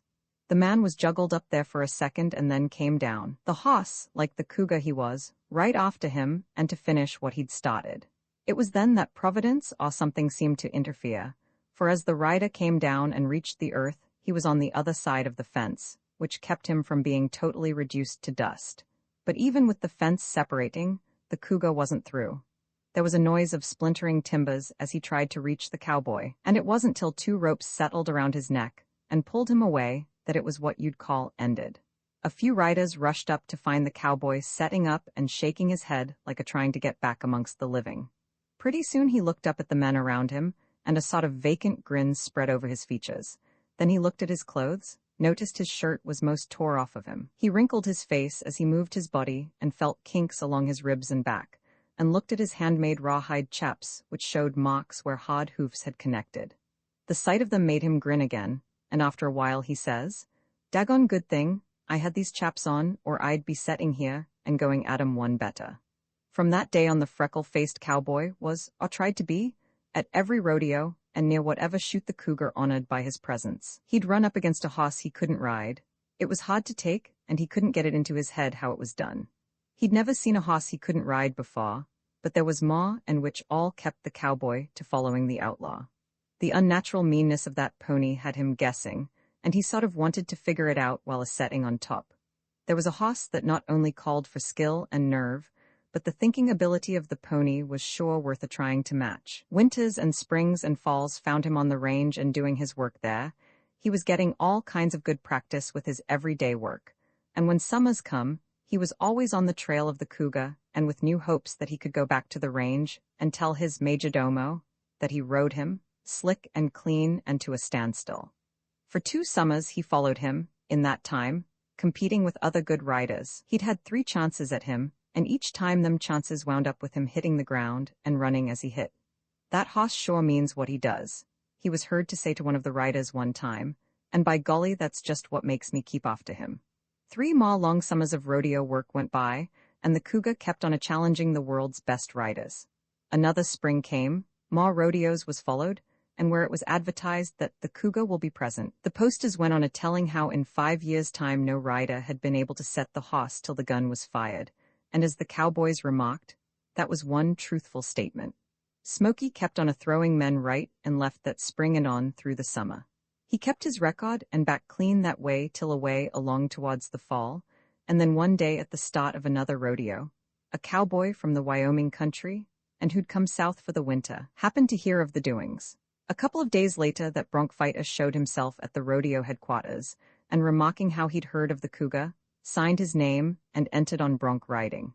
He qualified and went through the tryouts and semifinals like it all was so much play. The cougar was a hoss kept for the finals only, and that's the pony the cowboy had been trying to reach. The others he'd had to ride had only been a means for him to get to the cougar. He'd easy won the right to ride that hoss, and also the chance to win the $1,000 that was up for any rider that could. He hung around the chute, and mighty close the next afternoon. Soon, the time would come for him to really try his ability, and while waiting he was using that time to seeing that the latigos and cinch had no weak spots, and would be able to stand the strain of staying around the middle of that cougar hoss. Then the judges hollered out his name as the next rider out, and about that time, the mouse-colored outlaw peeked through the bars of the chute at him and snorted. The rider whistled at the sight of the mean-looking head and, grinning a little, remarked, "I got a hunch that this pony is going to be totally different than any hoss I ever rode, but here goes, and I got to wish myself luck." "You'll need lots of that," says one of the cowboys. The saddle was on, the cinch reached for and drawed up to stay, and then the rider climbed over the poles of the chute and took his seat on a back that had throwed the country's best riders. He pulled the rope rein up just tight enough, worked his feet ahead a little, and setting back some to sort of meet the first jolt. He took off his hat, laid all the balance he could in it, and then hollered, "We're coming out." Coming out was right, but shot out would have been more fitting in that case anyway. The judges hardly seen either the hoss or the man till both was out there, and both a fighting to win. There was a mighty big surprise showing on all the faces around when as the first big cloud of dust cleared, it was noticed the rider was still up there, and what's more, all indicated that he was going to stay there. The judges was a-setting on their hosses and, pop-eyed with the miracle of the performance, looked on petrified. Such a rider on such a hoss was seldom seen, and they was so all took up with the goings-on, they didn't notice that the rider had rode past the limit, and forgot to fire the gun marking the end of the ride. Then somebody hollered and jawed 'em out of the trance they was in. The shot was fired, and the report had no more than died down when the rider seemed to quit from there and fell off the hoss. The punishment he'd took in that ride had been enough to do him for many a day to come. He'd felt like his backbone was going to be pushed through his throat from the first jump, and that feeling had kept a repeating right along with each fast-coming jolt till he was near unconscious. Being the rider he was, he stuck there and tried to fight away the dizzy feeling and keep track of the hoss at the same time. Then after what seemed an hour, he heard a faint echo of the shot, and realized in a way that he'd qualified for first money. He'd been the first man to ride that hoss past the judges, and that was enough. He wasn't caring right then if it would be said that he didn't ride the hoss to the finish. One of the riders who knowed the cougar mighty well had watched the hoss come out with the same thrill that had always been his at that time. He'd seen the pony come out many a time before, and as that last performance came to an end, he leaned over to one of the boys near him and says, "Do you know, it strikes me like the cougar is beginning to fade out as a bucking hoss. I don't think that pony's been keeping up his standard the last few times he's been rode, and especially this last time. If that cowboy who's just left him had straddled him last summer, I'm sure and certain that he wouldn't have stuck as long as he did. Well, I've been sort of noticing that too, and figured the hoss had slowed down some," agrees the other rider, but that's got to be expected, considering that the cougar's been in the arenas for going on 6 years now. I don't see myself how them legs of his has been able to stand the strain that long. Them remarks was true. Nothing was meant against the cowboy who'd been the first to stick him past the judges, and as them words was said they meant just that, with no hint that they could have done the same. And what's more, other cowboys had noticed the same what these two had spoke of. The cougar was beginning to slow down, but that last would maybe give some idea of what a bucking hoss the cougar really was, or had been. That pony slowing down that way began to be noticed more and more every time he was rode. The little vaquero from Acrost, the border, went back satisfied that fall. He'd been the second man to ride the cougar, and when the last rodeo of the year had been pulled off, the cougar had been rode twice more, and to a finish. The folks in the grandstands was surprised and come to the conclusion that he wasn't so much of a bucking hoss after all, but they didn't realize. Anyway, the $1,000 purse that had been offered for anyone who could ride him had dwindled down to $500, and the cougar was fast losing the reputation he'd made as a man-hating bucking hoss. Even his hate for the human had seemed to die down. He'd throwed a rider one day who'd landed right in front of him. The crowd had held their breath, expecting to see that cowboy mangled to pieces right before their eyes. All that would have happened, and mighty quick a year or so before, but this time the outlaw didn't seem to notice the man. He'd bucked on right over him, and seeming like careful how he placed his hoofs as he'd went so as to miss him. There was murmurs in the grandstand afterwards that the cougar was no outlaw at all, maybe just a pet and trained to buck, and like his man-killing reputation, which was most likely only a sort of a draw card and advertising for the rodeo. But whatever the folks in the grandstand thought, Smoky had reasons of his own for gradually getting away from being the cougar. It wasn't that his legs was getting stove up or giving away on him so much as the way things had come to him as year after year he met up with the strange riders that had come to try him. And even though none of them seemed to want a close acquaintance with him, there was nothing about them boys for the hate he was packing to feed on. Not once, since that day, he'd bogged his head in front of the first grandstand, had a club, nor even a twig, ever been laid on him. For the first couple of years, Smoky had let the heart the half-breed had transplanted in him control his actions.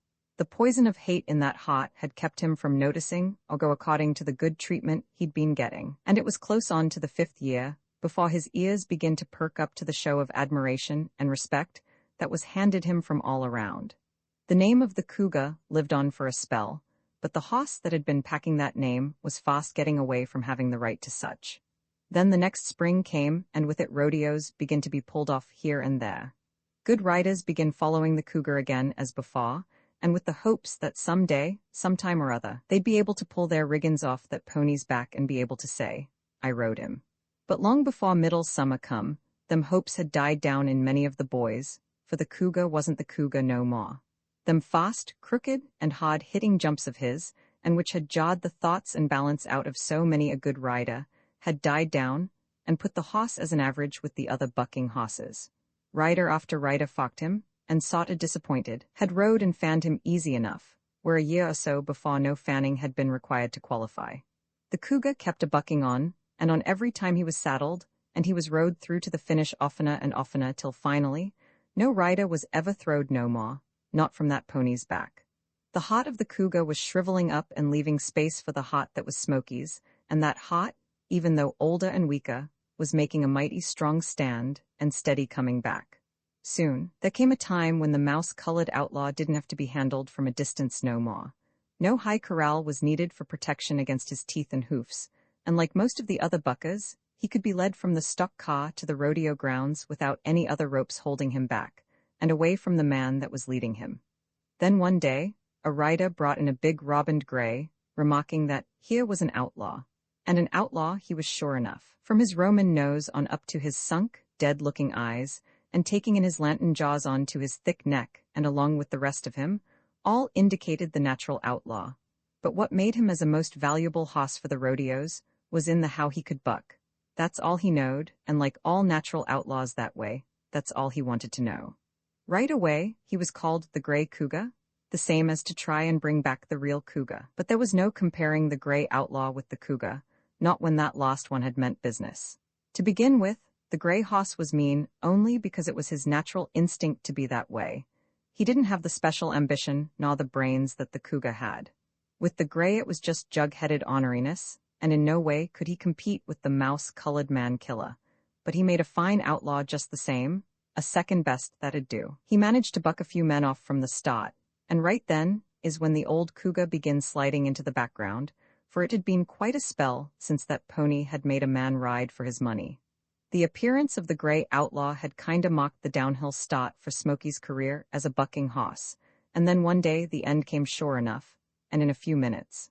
As usual, the cougar was announced to the crowd, and them in the grandstand who'd often heard but never seen that wicked pony in action was naturally mighty interested as that notorious hoss made his appearance in the saddling chute. Many in the crowd had seen him buck before, and some of them stopped breathing for a spell. And while the gate was opened, most anything was expected from that hoss, and all of them that looked on felt sure of seeing something that had come up to their expectations, and then some. The gate was opened, and out came a streak of a mouse-colored hoss with a cowboy on top, and the cougar, that famous outlaw, lined out across the ground on a long lope. Anywheres, and in any line, very little respect is ever showed for a has-been. If the cougar had fought and tore things up as he'd once had, all would have been hunkadory, and the crowd would all been satisfied, but the hoss had come to the end of his fighting streak. Not a jump was left in him, for the Smoky heart had growed over and smothered the heart that had been the cougar's. He was a has-been, and only willing to be the plain-behaving Smoky again. The crowd was disappointed, they felt they wasn't getting their money's worth, and there was hollers of take him away and hook him up on a milk wagon, or sell him for a lady's saddle hoss, and so on. It was queer, but only natural, to notice that them loud-mouth remarks was passed only by the most useless, and of the kind that's plumb helpless whenever away from their home grounds. Others hollered more to kind of show off, but the looks they'd get from the sensible folks around only went to prove that the show-off was of just plain ignorance. The cowboy rode the cougar till the other side of the grounds was reached. There he stopped him and climbed off, and hearing the hurrahs from the grandstand, he touched the hoss on the neck and says, "Never mind, old hoss, you've done yours, and I'd liked mighty well if I could have turned you loose amongst that bunch that's making all that noise up there, and watch 'em scatter. But you're not fighting any more." The rodeo was on its last day, the prizes was handed out that night, and the next morning the bucking hosses was loaded in the stock cars on the way for some other town, where another rodeo was going to be pulled off. In them box cars there was one place where the cougar had stood while on the road, but this time, and in that same place, was a gray hoss who snorted as the train began to move. The cougar had been left behind, and from the inside of the stockyards, watched the train pull out of sight. Roman 13, a many-men hoss, the cougar being he was useless for rodeo purposes, had been sold to the livery stable man for $25. It was figured that at least $25 worth of use would be got out of him there. The hoss was fat and strong-looking, could be broke to harness, and made to do his share with any of the 6 and 8 hoss teams, which was kept on the road across the deserts as freight teams. But one day, and before the harness ever disgraced the cougar's hide, a bunch of tourists had flocked into town to stay for a spell, and one of the crowd suggested a little horseback riding. The livery stable man was at once swamped with orders for saddle hosses, and before he got through tallying up how many he could furnish, he found he was short of about 3. By scouting around, he dug up 2 more, but he was still short one, and then his eye fell on the mouse-colored hoss. At first, he was for overlooking that hoss entirely, But as he needed one more to finish up the party, he couldn't very well afford to overlook any hoss that might do. He caught the hoss and saddled him, and scared but game, he got in the saddle. If that pony still had one jump left in him, it was up to that old boy to find out, and one jump from that hoss would be that much too many. He'd never do for no tourist then, but the cougar never even humped up as he was rode around the stable corrals. The man's legs began to quit shaking, and as he sat there, his face gradually turned from blank white to natural color again, and then he began to grin and show pleasant surprise as he noticed how well the hoss reined whichever way was wanted. "By japers," he remarked to the stable door, "this feller is a real saddle hoss." So, when the tourists, all togged up in their shiny riding habits, appeared sometime later, the stable man was all ready and waiting for him. He sized 'em all up as to which would get along with each hoss best, and being he was still dubious as to what the cougar might do, he looked 'em all over careful once more, till the strongest and most able-looking young man in the bunch was spotted. The cougar's reins was handed to him, and sort of cautious, he asked, "I suppose you know how to ride well?" That young man turned on him, surprised at such a question, and answered sarcastic, "Why, certainly." The stable man grinned as he watched him and all ride up the street. "Why, certainly," he says to himself, and grinned some more. "I hope he's just as certain on his riding when he gets back."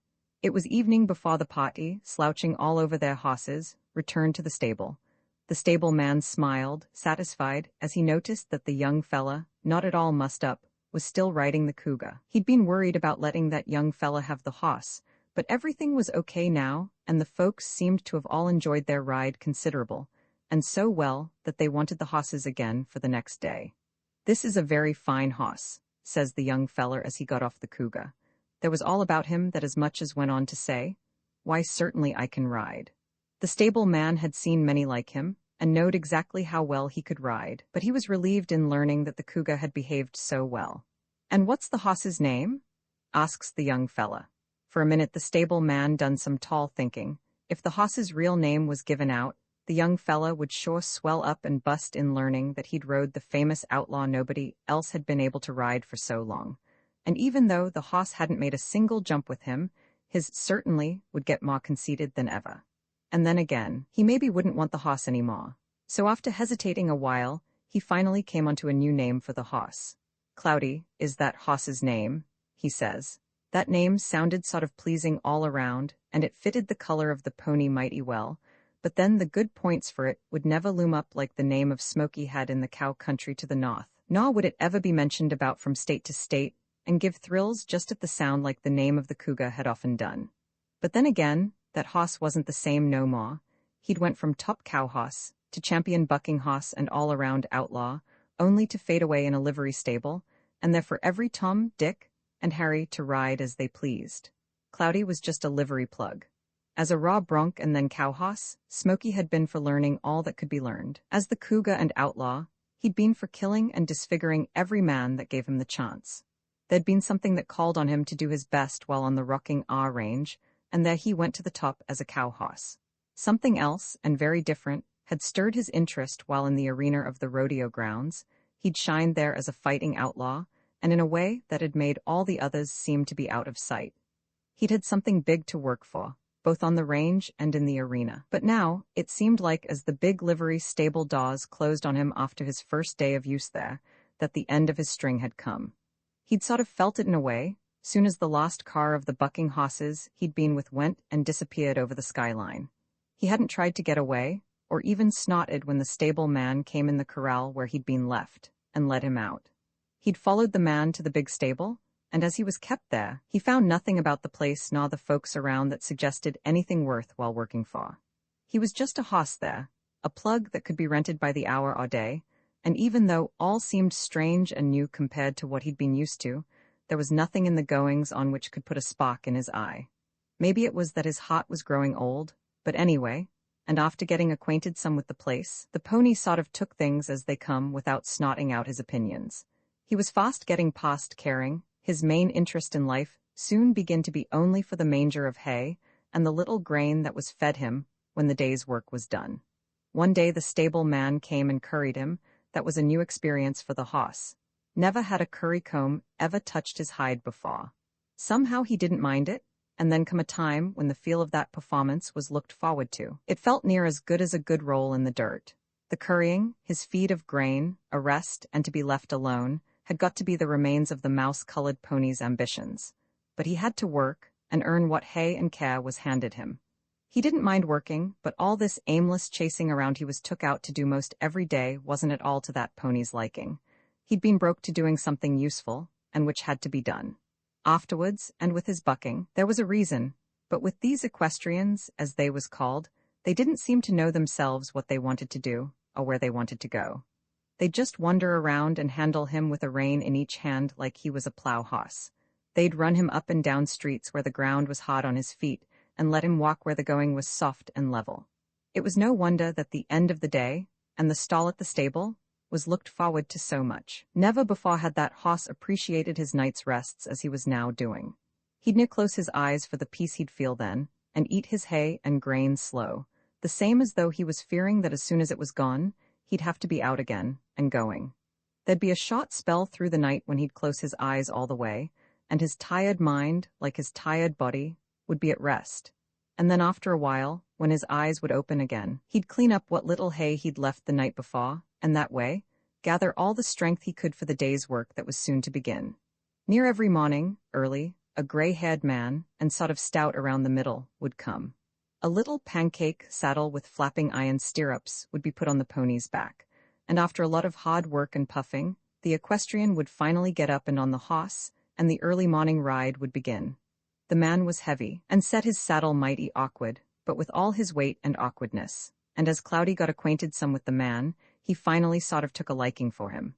That one seemed to know where he wanted to go, and when he got there, even though it was no place in particular, the old fellow would always get down off of him. Sometimes he'd talk to him, and Cloudy would listen. It didn't matter if he couldn't make heads or tails of what the talk was about, he just liked the sound of his voice. Them morning rides was always on the outside of town, up some canyon or lane, and Cloudy felt better at them places. Besides, he never was rushed, and if he was put into a trot or a lope, it was done proper, and in a way both man and hoss enjoyed. Seldom would any sweat ever show after the ride was over and the stable was reached again. But the day's work would be just beginning for Cloudy, and the stable was no more than got into sight, when saddles would be changed and another person, fresh and aching for a jaunt, would get on him and start out on another ride. When he'd be brought back at noon, he'd just have time to eat his grain, when another equestrian would dock in the stable door and ask for Cloudy. I enjoy riding that hoss so, don't you know? Everybody preferred Cloudy to any hoss the stable man had, and being that fella wasn't running that business for his health, he rented him out every chance he got, and fed him an extra feed of grain so the hoss could stand up under the work. Sometimes that hoss would be rode till away into the night, then brought in dripping with sweat and often staggering. But the next day his work went on just the same. Folks of all ages, sizes, build, and packing from none to a big amount of brains, came and rode Cloudy. Once in a while he'd be handled right and like it was known that a hoss has feelings and brains, but most of the time his feelings wasn't at all considered. No thought would be given that the hoss might have already went a long ways, or that he might be tired. But amongst all that rode him, the boys was the worst, and fast running the old pony downhill and towards the end. The most of 'em would start the hoss on a high lope, and from the time they got on him till he was brought back, that high lope, instead of being let up on, would most always wind up into a high run. Up and down the side streets they'd race him, loan him to other boys to race him some more, and each would do their best to show off on how fast they could make the tired hoss go. There was times as the spur, a quirt was laid on the old hoss, to make him go faster, when the cougar heart which had died in him near showed signs of coming back to life again. But the pony's spirit had dwindled down as the years accumulated, and he couldn't back the way he felt. He was weary both in mind and body, and no chance was ever given him so as to let either rest. And if once in a while the heart of the cougar did make a try at coming back, it wasn't for long. The flame would only sputter and go out, and another rap with the quirt would only make him try to do his best once again, as just plain Cloudy, the livery stable plug. The boys, girls, and grown-ups kept a setting on the old hoss, and not knowing, but sure and steady, was riding and dragging him down to a death that'd be away ahead of the time when it should come. They'd compared well with a pack of wolves, for like that kind, none of 'em would ever wanted to come within 100 yards of the hoss when he was up and a-fighting. None of 'em would ever dreamed of wanting to set on his back when he was the cougar and hankering to fight and kill, but now, and at last, he was down. There was no fight in him no more, and like the pack of wolves they compared so well with, they all closed in on him. The only difference was, the wolf pack killed their victim quick. They don't leave the life drag on for days, weeks and months, nor let the victim suffer to finally die slow and by degrees.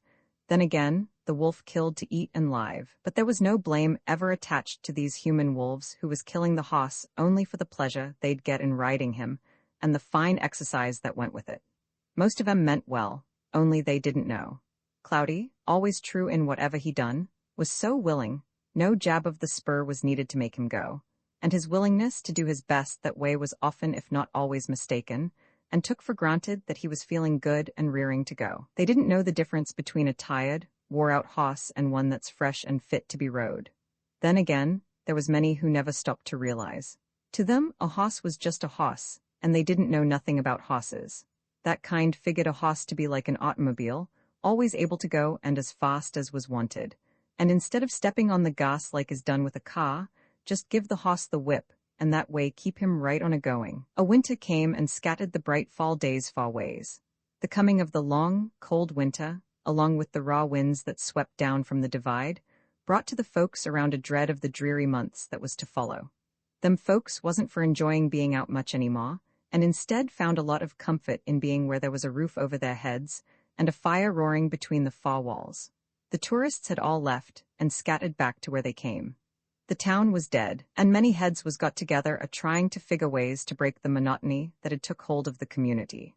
For 2 weeks a cold wind had blowed down off the mountain, and once in a while would bring along light flakes of snow that kept a-skipping and never seemed to light. The weather was cussed at by some, while others kept busy bringing in wood and coal, and not any had a good word put in for Old Man Winter. Not any excepting one, and that one was only an old livery stable plug.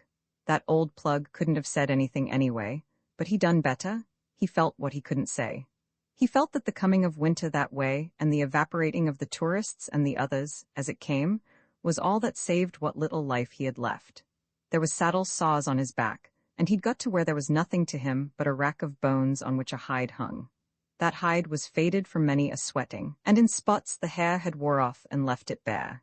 His weary legs near buckled under him, and was hardly able to pack the weight he'd reduced to, and another couple of weeks more the old pony would have been done for. He'd long ago been going on his nerve, and that had been fast wearing out on him. But now, it looked like Old Man Winter had come just in time and saved him from the bone pile. There'd been 2 weeks when the cold winds howled, whistled through the cracks of the stable and shook it. And in them 2 weeks, the old hoss had recuperated some, till he was able to listen to the howling wind and feel the while that no equestrian would be showing up to interrupt the rest he was needing so bad. Every person around wondered when that awful wind was going to stop, but with Cloudy, and if he could have, he'd wished that wind would last forever. It had got to be sweet music to his ears, and he dozed to his heart's content only to be woke up out of his dream to stare at a fresh forkful of hay once in a while. Then he'd eat a spell, listen to the wind some more, and on the sound of it, go to dozing again. Maybe dreaming of a winter range somewheres and far away. Pecos is by him maybe, while he dreams, then other ponies of the rocking are, and on a ridge watching him is Clint, the only real friend he'd ever knowed. The winter months wore on, and Cloudy began to look like a hoss again. Then spring come, and the air that came with it got the folks to wanting to be out. One day the gray-haired gent who'd rode Cloudy in mornings of the summer before showed up again, and was picked on as one steady customer for the pony.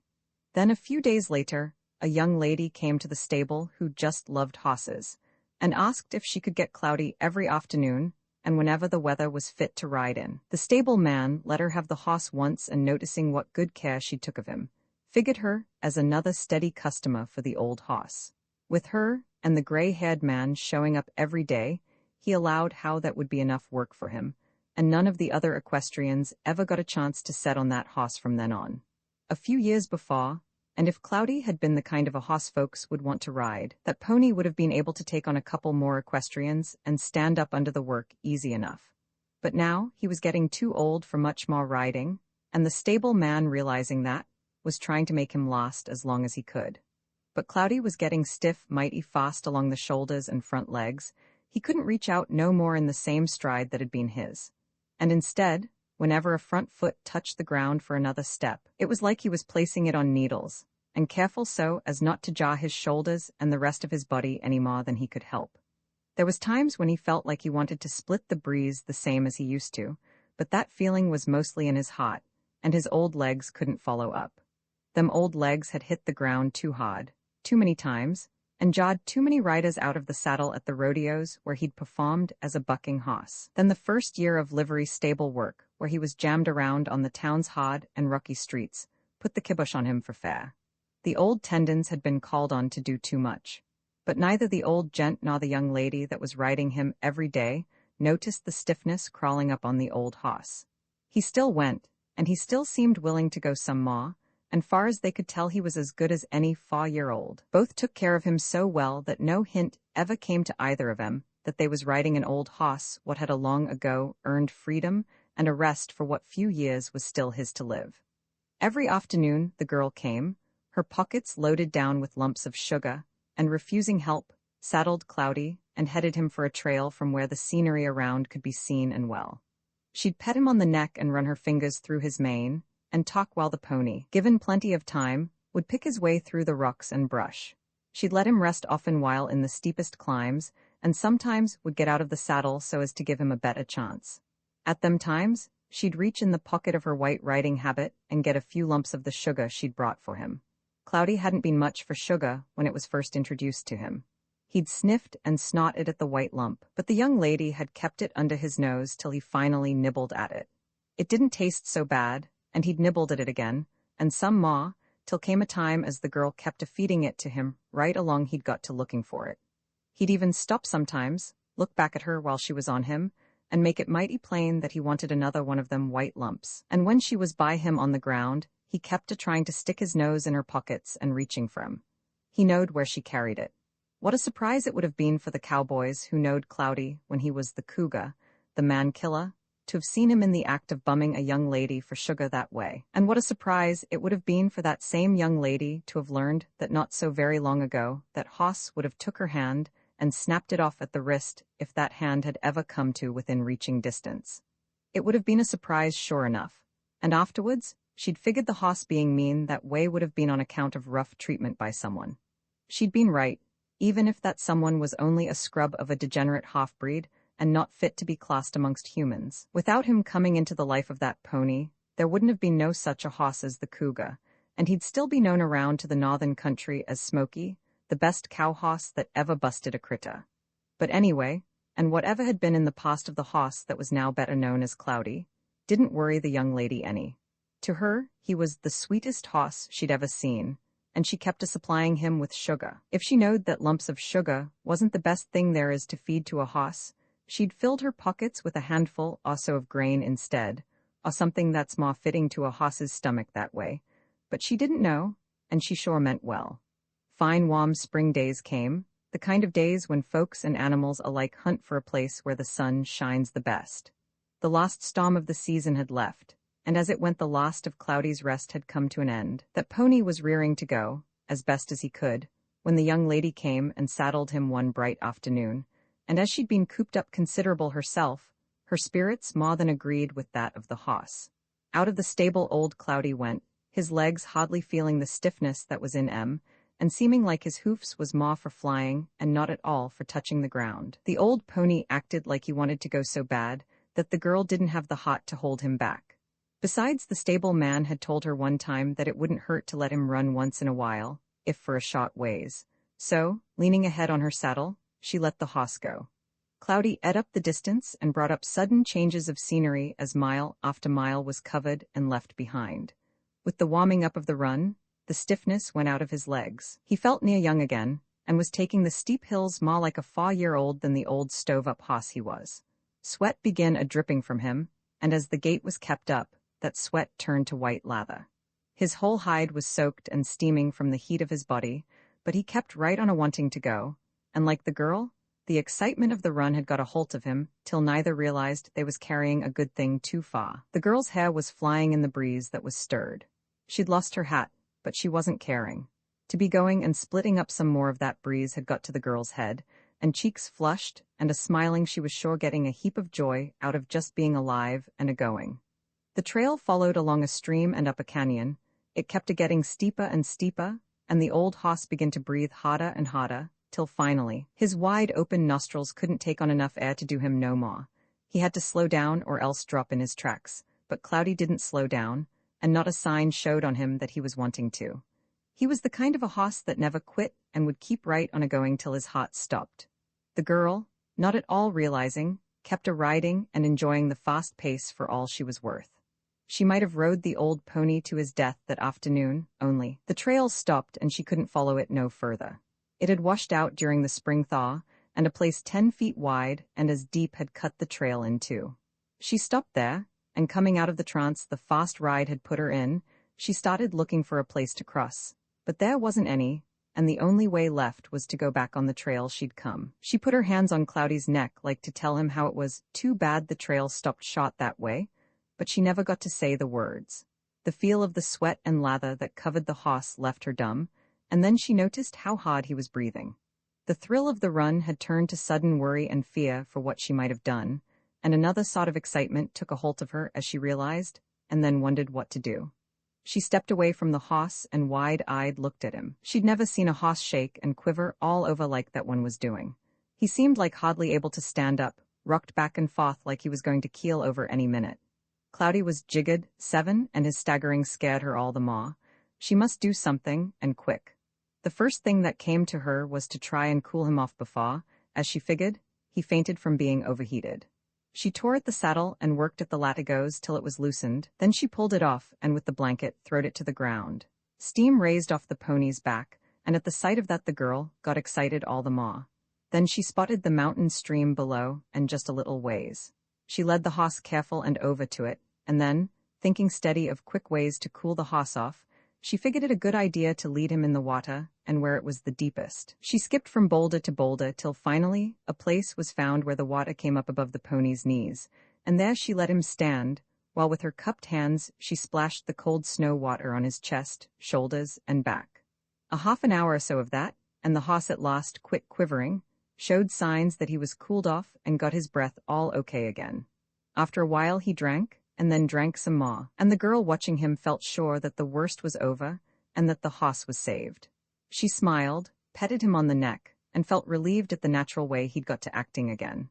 The sun was hitting for the tall peaks to the west when the girl finally decided Cloudy was all right again and fit to start back. He was good and dry by then and felt cool. She'd kept him in the shade all the while, and being that mountain shade is not at all warm at that time of the year, the old pony was near shivering from the cold by the time the girl led him back to the saddle and put it on him again. The ride back to the stable was like a funeral march as compared with the one starting out. The hoss was kept on a slow walk all the way, and every care was taken by the girl so that only the easiest trail was followed. She worried as she rode along and noticed that the hoss didn't seem to be the same as before. His step wasn't so sure and he'd stumble when there was nothing on the ground for him to stumble on, and then he'd sway like he was weak. It was a way after dark when finally the stable was reached. The stable man was there and waiting, and greeting the young lady with a smile he asked, "Did you water Cloudy before you left?"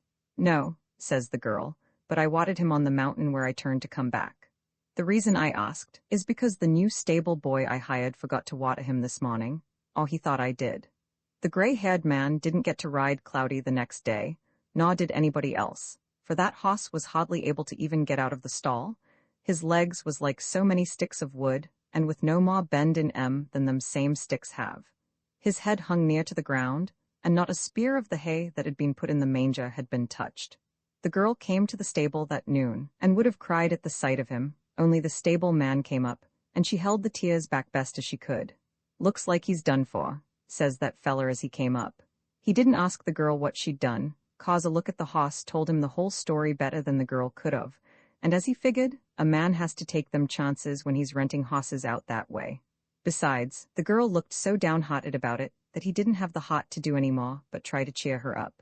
"I'll doctor him up the best I can, and maybe get him to come out of it a little." The girl took hopes at them words, and her eyes a-shining, asked, "And can I come and help you?" Every day from then on the time the girl had used a riding Cloudy was spent in the stable and by that hoss. Liniments and medicines of all kinds was dug up and bought and used, and as the stable man watched her trying to do her best, he'd only shake his head. He knowed it was no use, and if the hoss did come out of it, he'd never come out of it enough to ever be of any use as a saddle hoss again. The hoss had been founded. The 24 hours without water, the hard run and sweating up, and then cooled off sudden in ice-cold water, and drinking his fill of that same water, and all at once, had crippled him and stoved him up in a way where he'd be plumb useless, only maybe for slow work and hooked to a wagon. A month went by, and the doctoring went on, the girl always a-hoping, and then one day she came to the stable to find the hoss gone. She hunted up the stable man, and finally, after a lot of running around, found him up in the hay loft.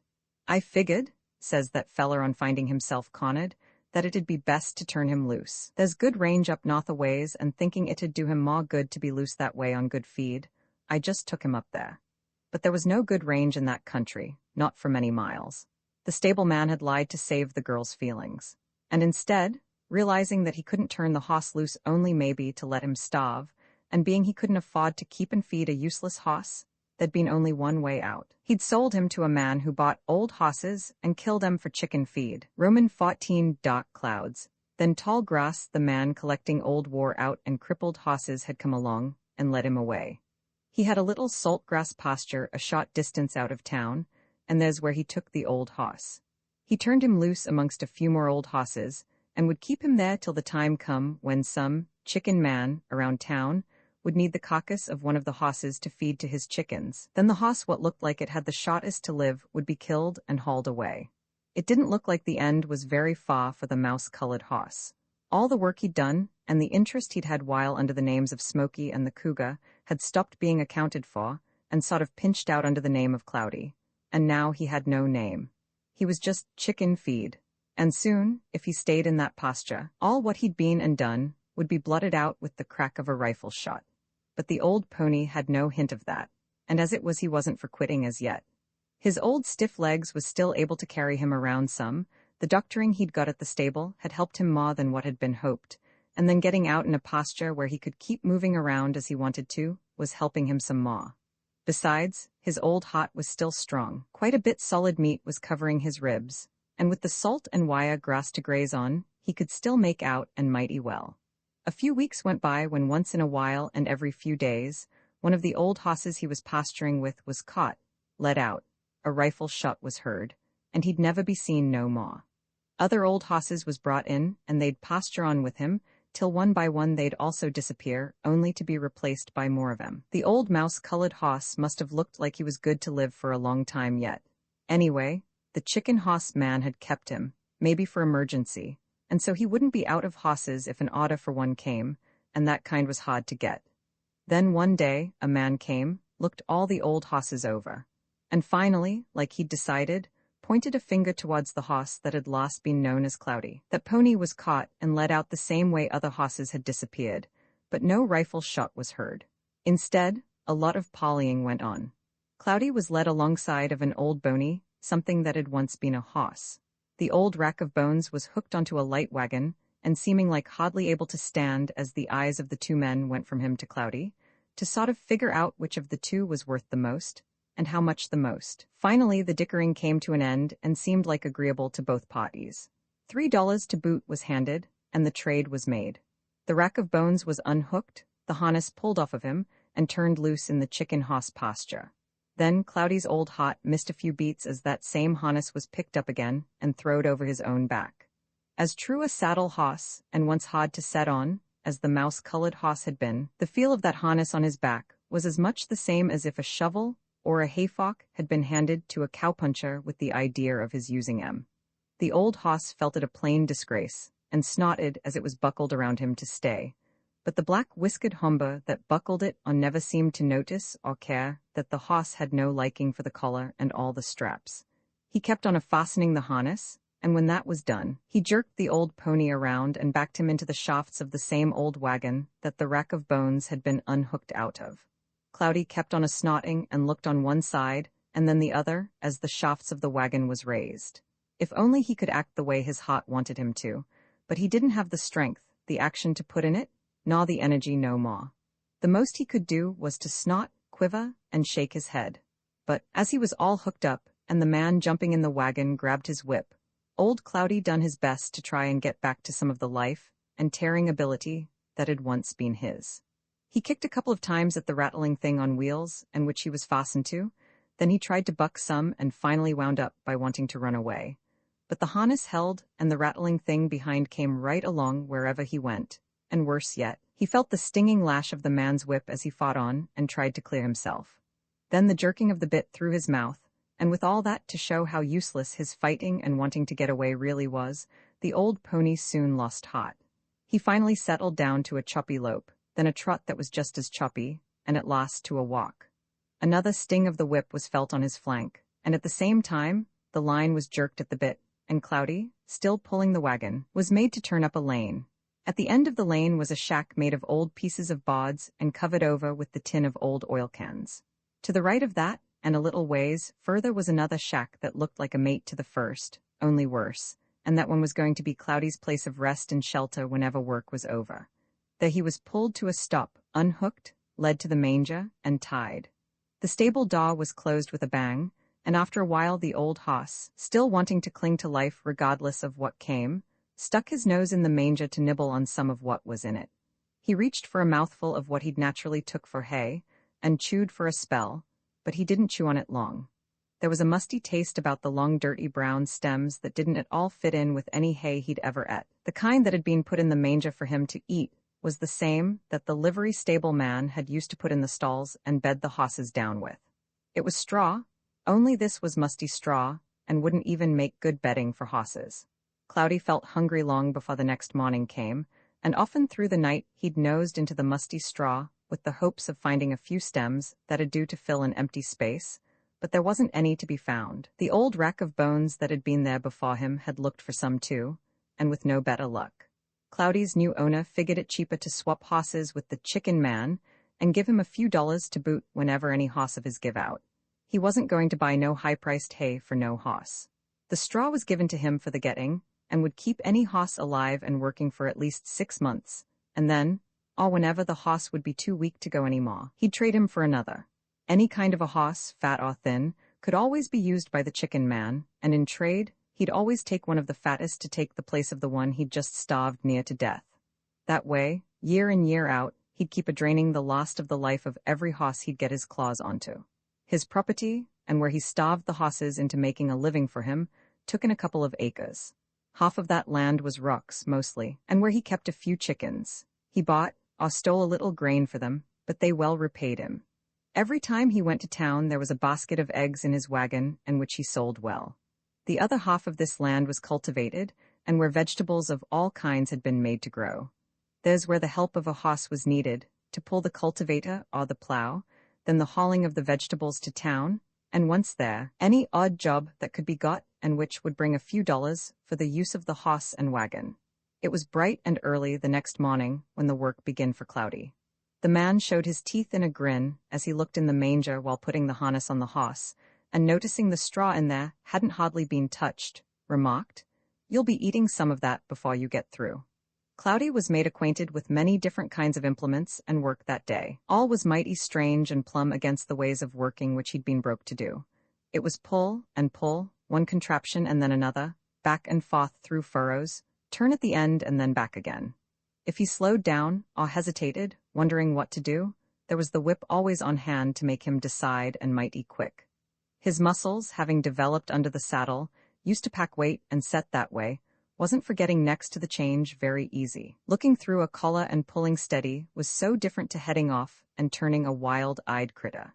It wasn't at all like coming out of the chute in front of a grandstand and seeing how many jumps could be put into one.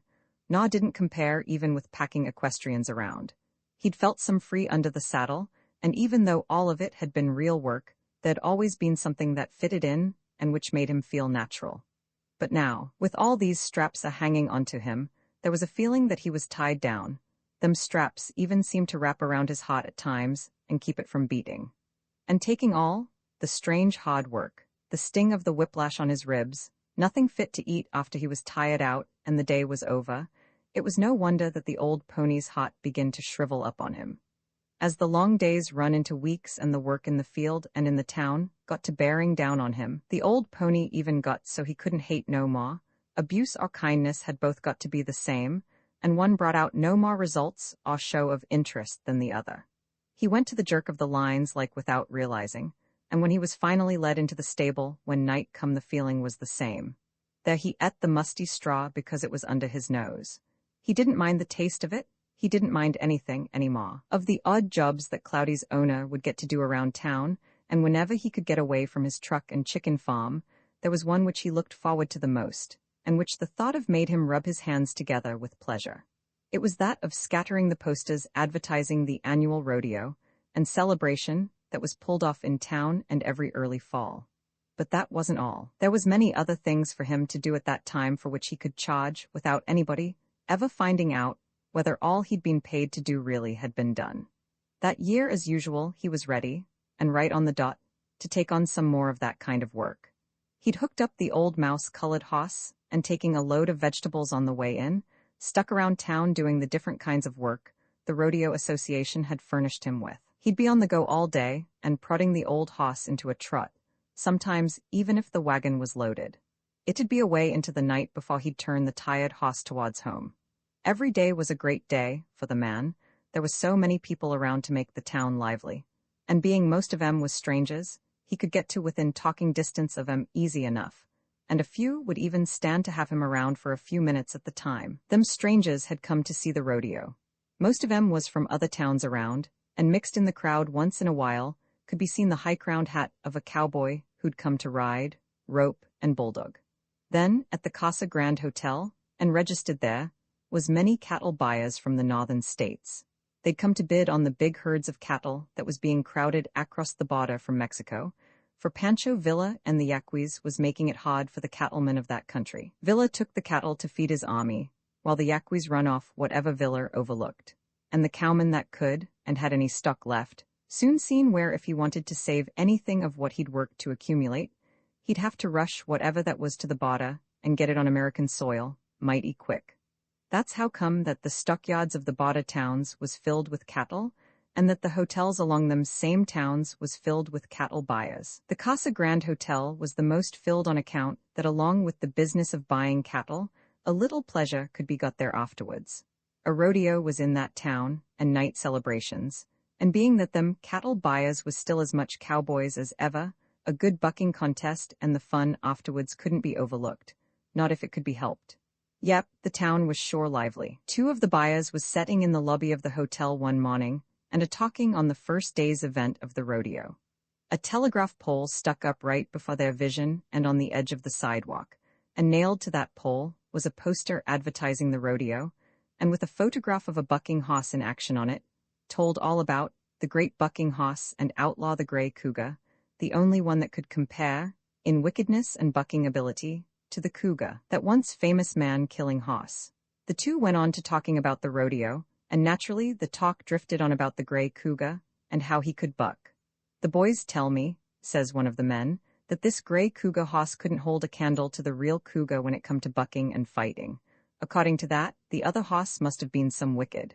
The man was still talking on the subject when an old mouse-colored house, pulling an old wagon loaded down with vegetables, came to a stiff-legged stop, and right by the telegraph pole, on which the poster telling all about the gray cougar was nailed. The man in the lobby grinned a little at the sight of the old hoss a-standing there like in comparison with the famous gray outlaw, and pointing a finger in his direction, he remarked, "There must be the old cougar right there, Clint. Anyway, he's got the same color." The man called Clint grinned some at the joke, but the grin soon faded away as he kept a-looking at the old hoss, and noticed the condition he was in. Then he seen the saddle marks that was all over the pony's back, and he says, "You can never tell, that old pony might have been mighty hard to set at one time too, but the way he looks like now, them times are sure done past and gone." "Yep," agreed the other man. "It's a miracle that pony can navigate it all. I wonder how it is that this humane society humba that's sticking around the rodeo grounds don't happen to notice such as this. I'd like to help hang a fella for driving a hoss like that around." The conversation was held up for a spell, as the two men watched the bewhiskered man come out of the hotel with an empty basket and climbed the wagon on which the old mouse-colored hoss was hooked. He grabbed the lines and the whip both at the same time and went to work putting the hoss into a trot. Clint was for getting up as he seen the whip land on the old pony's hide, but the other man grabbed a hold of his arm and says, "Never mind, old boy. Most likely that Humane Society outfit'll fall on the Bolshevik's neck before he gets very far." The man called Clint set down again, but he was boiling up inside, and he didn't at all look pleasant as the conversation was resumed, and noticed how his friend turned it to other things and away from the subject of old hosses and such. He wasn't for answering very quick when that same friend went on to talking about that country to the north, how he'd heard rumors that the Rocking R might be selling out in another year or so. "I wonder why?" he asks. Clint turned to his friend and, grinning at his idea of changing the subject that way, finally answered, "I guess it's because old Tom feels the end a-coming. Besides, he's getting crowded all around by small outfits, and his range ain't holding up like it used to." "But what are you going to do when the Rocking R sells out? You left that country quite a few times the last few years, and I notice you always go back like there was no other that suited you." "I've got that fixed," says Clint, gradually taking more heart in the new subject, and there he tried to describe some. "You know about where that camp is where I used to break hosses when I first started working for the Rocking R? It's where the outfit used to run their stock hosses. Well, I bought that camp from old Tom Jarvis. That is, I talked him into selling it to me, and 4,000 acres of the fine range around to go with it. I'm thinking that this shipment I'm getting together now will be the last old Tom'll ever buy, and by the time I get this trainload of Sonora Reds north and delivered to him, I'll have enough money to make the final payment on my place, and still have enough left to buy a few head of cattle and start stocking it." Clint often thought of his little place up in the heart of the cow country to the north. He could picture his own cattle ranging there and packing a brand of his own on their slick hides. He'd a long time hoped for the likes, and at last he was getting it. A couple more days now, and he'd be heading north again, and there to stay, this time. The last day of the rodeo had come, and Clint was to start with his trainload of stock that night. Him and his friend was sitting in the lobby of the hotel that evening a-talking and wondering when they'd be seeing one another again, when outside and by the telegraph pole came the same old mouse-colored hoss, and stopped not an inch from where the two men had seen him a couple of days before. Both was quick to spot him again this time, and right then, for some reason or other, the conversation died down. The first sight of that old pony hadn't been forgot, and when he showed up this second time, right before their eyes, he was like reminding 'em, and natural-like, set the two men to thinking. That old shadow of a hoss told some of the hard knocks of life, of things that was past and gone, and which could have been bettered while the bettering could be done. It was while the thinking was going on that way, that Clint sort of felt a faint, far away something a-knocking, and from down the bottom of his think tank. That something was trying hard to come back to life, as that man's eyes kept a-going over the pony's blazed face and bony frame, but it was buried so far underneath so many things that had been stacked there, that the knocking was pretty well muffled up. It'd have to be helped by some sort of a sudden jolt before it could come out on top. The jolt came as the vegetable man got his seat on the wagon and as usual reached for the whip. Clint's friend, trying to keep him from running out and starting a rumpus, had tried to draw his interest by asking, "What's become of that cow hoss Smoky that used to?" But the question was left for him to wonder about, for Clint wasn't there to answer. Instead, the hotel door slammed, and only a glimpse of that same cowboy could be seen as he passed by the lobby window. In less than it takes to tell it, he was up on the wagon, took a bulldogging hold of the surprised vegetable man, and by his whiskers, drug him off his seat and down to earth. The telephone on the desk of the sheriff's office rang till it near danced a jig, and when that fella lifted the receiver, a female voice was heard to holler, "Somebody is killing somebody else with a whip by the Casa Grande Hotel. Hurry, quick!" The sheriff appeared on the scene and took in the goings-on at a glance. Like a man who knowed his business, his eyes went to looking for what might have caused the argument as he came. He looked at the old hoss whose frame showed through the hide, then the whip marks on that hide. He knowed hosses as well as he did men, and when he noticed more marks of the same whip on the bewhiskered man's face, he stood his ground, watched, and then grinned. "Say, cowboy," he finally says, "don't scatter that Humba's remains too much. You know we got to keep record of that kind the same as if it was a white man, and I don't want to be looking all over the streets to find out who he was." Clint turned at the sound of the voice, and sizing up the grinning sheriff, went back to his victim and broke the butt end of the whip over his head, after which he wiped his hands, and proceeded to unhook the old hoss off the wagon. That evening was spent in investigating. Clint and the sheriff went to the chicken hoss man and found out enough from him about the vegetable man and his way of treating hosses to put that humber in a cool place and keep him there for a spell. "I'm glad to have caught on to that fella's doings," remarks the sheriff as him and Clint went to the livery stable, their next place of investigation. There Clint listened mighty close as he learned a heap about the mouse-colored hoss when he was known as Cloudy. The stable man went on to tell as far as he knowed about the hoss and the whole history of him, and when that pony was known through the Southwest and many other places as the Cougar, the wickedest bucking hoss and fighting outlaw the country had ever laid eyes on. Clint was kinda proud in hearing that. He'd heard of the Cougar and that pony's bucking ability even up to the Canadian line and across it, and to himself he says, that Smoky hoss never did do things halfways. But he got to wondering, and then asked how come the pony had turned out to be the kind of a hoss. That the stable man didn't know. It was news to him that the hoss had ever been anything else, and as he says, the first that was seen of that hoss is when some cowboys found him on the desert, amongst a bunch of wild hosses, and packing a saddle. Nobody had ever showed up to claim him, and as that pony had been more than inclined to buck and fight is how come he was sold as a bucking hoss. And believe me, old-timer, went on the stable man, shaking his head, he was some bucking hoss. "Well," says the sheriff, "that's another clue run to the ground with nothing left of but the remains." That night the big engine was hooked onto the trainload of cattle as per schedule and started puffing its way on to the north. In the last car, the one next to the caboose, and the least crowded, a space had been partitioned off. In that space was a bale of good hay, a barrel of water, and an old mouse-colored hoss. The winter that came was very different to any the old mouse-colored hoss had ever put in. The first part of it went by with him like in a trance, not realizing and hardly seeing. His old hot had dwindled down till only a sputtering flame was left, and that threatened to go out with the first hint of any kind of breeze. Clint had got the old hoss in a warm box stall, filled the manger full of the best blue-joint hay there was, and even bedded him down with more of the same. Water was in that same stall, and where it could be easy reached, and then that cowboy had bought many a dollar's worth of condition powders and other preparations which would near coax life back even in a dead body. 2 months went by when all seemed kinda hopeless, but Clint worked on and kept a-hoping. He'd brought the old hoss in the house and made him a bed by the stove if that would have helped. And far as that goes, he'd have done anything else, just so a spark of life showed in the old pony's eyes. But he'd done all he could do, and as he'd lay a hand on the old skinny neck and felt of the old hide, he'd cuss and wish for the chance of twisting out of shape who all had been responsible. Then his expression would change, and he'd near bust out crying as he'd think back and compare the old wreck with what that hoss had been. As much as Clint had liked Smoky, the old wreck of a shadow of that hoss wasn't wanting for any of the same liking. It was still in the cowboy's heart a-plenty, and if anything, more so on account that the old pony was now needing help, and a friend like he'd never needed before. And Clint was more on hand with the hoss, now that he was worthless, than he'd been when Smoky was the $400 cow hoss and worth more. Finally, and after many a day of care and worrying, Clint began to notice with a glad smile that the pony's hide was loosening up.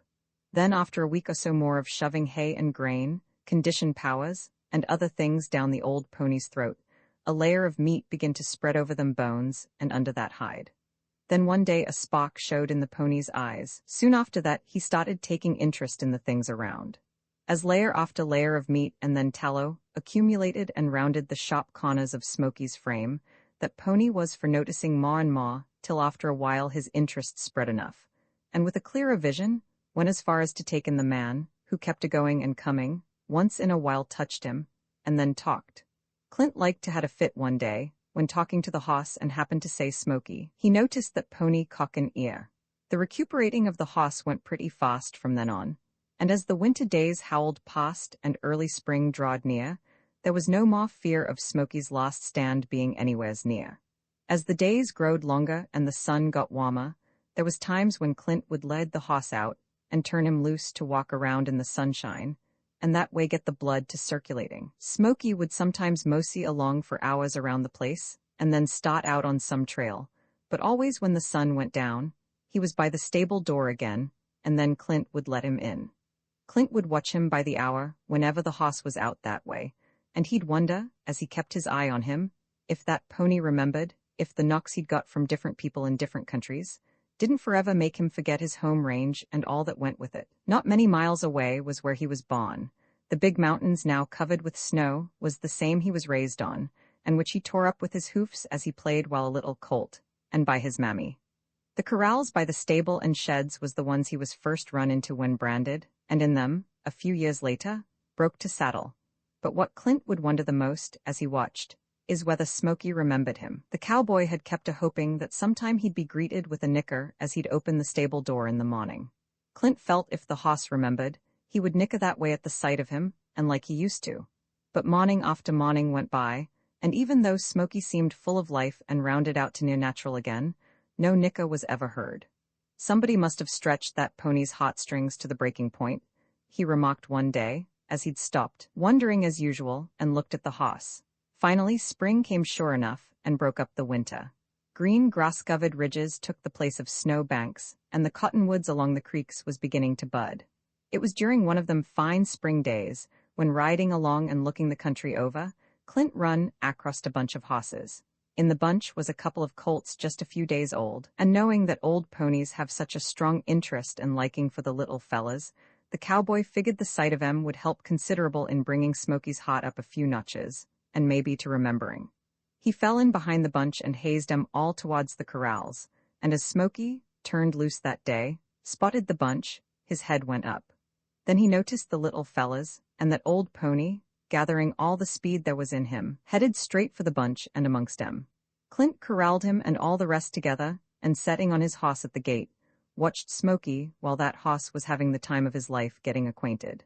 The pony dodged kicks and bites and went back and forth through the bunch, and a spark showed in his eye which hadn't been there for many a day. The cowboy could near see the hoss smile at the little colts, and he was surprised at the show of action and interest the old pony had reserved. All gained, he was acting near like a 2-year-old, and Clint grinned as he watched. "Daggone his old hide," says the cowboy. "It looks to me like he's good to live and enjoy life for many summers yet." Then thinking strong, he went on, "And maybe in that time he might get to remembering me again, I wonder." He watched Smoky a while longer until he got acquainted some, and at last deciding it'd be for the best to let him go, he reined his hoss out of the gate and let the bunch run by. The old pony seemed to hesitate some as the bunch filed out. He liked their company mighty well, but something held him back. Then a hoss nickered, and even though that nicker might not have been meant for him, it was enough to make him decide. He struck out on a high lope and towards the bunch. One of the little colts and full of play waited for him, and nipping the old hoss in the flanks, run by his side till the bunch was caught up with Smoky was living again.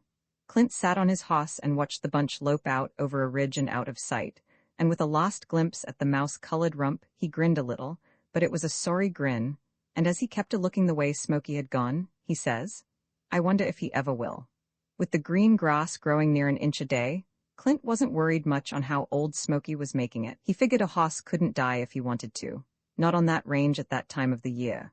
But some day soon, he was going to try and locate the old hoss and find out for sure how he really was. Then a lot of work came on which kept the cowboy from going out soon as he wanted to. And then one morning, bright and early, as he stepped out to get a bucket of water, the morning sun throwed a shadow on the door, and as he stuck his head out a nicker was heard. Clint dropped his bucket in surprise at what he heard and then seen. For standing out a ways, slick and shiny, was the old mouse-colored hoss. The good care the cowboy had handed him, and afterwards, the ramblings over the old home range had done its work. The heart of Smoky had come to life again, and full size. Roman II Smoky meets the human. The long spring days, followed by the warmer days of middle summer, had took away all signs of snow, excepting where the peaks was highest and the canyons deep and narrow. Up there was crusted hunks still holding out against the sun and hugging the shady sides of rocky ledges, and leaving out moisture that kept the springs and creeks running to the flats below. The grass was greener up there, the flies wasn't so bad, and besides there was always a breeze, and sometimes a wind which made things mighty cooling, especially in the shade of the twisted pines scattered over the country where Smoky, his mammy, and the bunch was ranging. That high, rocky, and rough territory had a lot to do in the makings of Smoky. Playing down the steep ridges, where shale rock made the footing slippery and mighty uncertain, had took all the wobble and shake out of his legs. They fit to his body maw and rounded up in size, so as they looked like they really belonged to him. His hoofs had long ago lost their pink soft shell and turned to steel gray and were near as hard and tough as steel itself. And the way he'd buck and play down a rocky canyon and jump over down timber may not have compared with a mountain goat for sureness, but he more than made up for that in speed and recklessness, and somehow he'd always hit the bottom right side up. It was in one of them wild scrambles down a mountainside one day that Smoky near run into a cinnamon cub which had been curled up and sleeping on top of a big stump. Smoky stood in his tracks for a second, and in that second the cub fell off the stump with a snarl and lit a running on the other side. The action of the cub is what decided Smoky whether to stand still, turn back and hightail it, or follow and investigate, but his curiosity was still with him, and bowing his neck he paced high and mighty on the trail of the hairy puzzle. Over dead timber he went, sailed across washes and ducked under branches. He was gaining and would have kept the chase up for quite a spell, only, and just when things was getting real interesting, there was a crash, and to his right a dust and a commotion which sounded like a landslide. In half a second more, a big round brown head showed itself through a tangle of broken limbs and underbrush. Smoky got a glimpse of two small eyes afire, long white teeth a-gleaming, and when all the sudden apparition was backed by a roar that near shook the mountains, Smoky left. He tore a hole in the earth as he turned tail, and he wasn't pacing high and mighty as he made distance and raced back towards his mammy and safety. His heart was thumping fit to bust as he cleared the timber and got out in open country, and for the life of him, he couldn't figure out how that little bunch of fur he'd been chasing could turn out into such a scenery-tearing cyclone as what he'd got a glimpse of. He'd never reckoned the little cub had a mammy too. But Smoky was learning fast, and along with his own experiences, he learned from his mother just what was what in the timber and on the flats. Like another time on the foothills, his mammy was in the lead and him following close behind on a hot, dusty trail towards a shady spot. Of a sudden there was a rattling sound, and just as sudden his mammy left the trail, as though she'd been shot. Instinct made Smoky do the same, and none too soon, for on the left, just a foot or so off the trail, was a wriggling thing that had just struck, and missed to reach his ankle by an inch. Smoky stood off at a safe distance and snorted at it as it coiled up ready. Somehow he had no hankering to go stick his nose nowhere near, or take a sniff at the gray and dirty yellow-colored rattler, and when his mammy nickered for him to follow there was a warning in her nicker. He took another look at the snake. He'd remember, and do the same as his mother had done, whenever the rattling sound would be heard again. Taking in all, Smoky was getting mighty wise along with being mighty lucky in getting that wisdom. Scratches is about all he ever packed out of any scramble, and scratches didn't count with him. His hide was getting tough, and the blood that flowed in his veins wasn't from a heart that'd peter out very easy. The little hoss was having a great time up in that high country, and if he'd seen more of life, he'd most likely wondered how long it all was going to last. It would have struck him as too good to last much longer, but as it was, Smoky took in all that life could give and enjoyed it to the limit. He never passed anything which had him wondering for fear of missing something. If a limb cracked anywheres within hearing distance, he'd perk his ears towards the sound and seldom would go on till he found out just why that limb cracked that way. He'd follow and pester the badger till it'd hunt a hole. He'd circle around a tree and watch the bushy-tailed squirrel as it'd climb up out of his reach. Skunks had crossed his trail too, but somehow the atmosphere around him would sort of dampen his curiosity, and he always kept his distance. Smoky had met and had experiences with all the range country's wild animals, excepting the lion and the wolf. His mammy kept clear of the territory where them outlaws ranged, and if by scent the bunch suspicioned them too as neighbors, they'd drift, or else keep on the lookout till the others had drifted. Smoky met them too and had scrambles with them, but that came later in his life, and it's a good thing it was later, for I most likely wouldn't be telling about Smoky now. The first big event of Smoky's life came when he was 4 months old.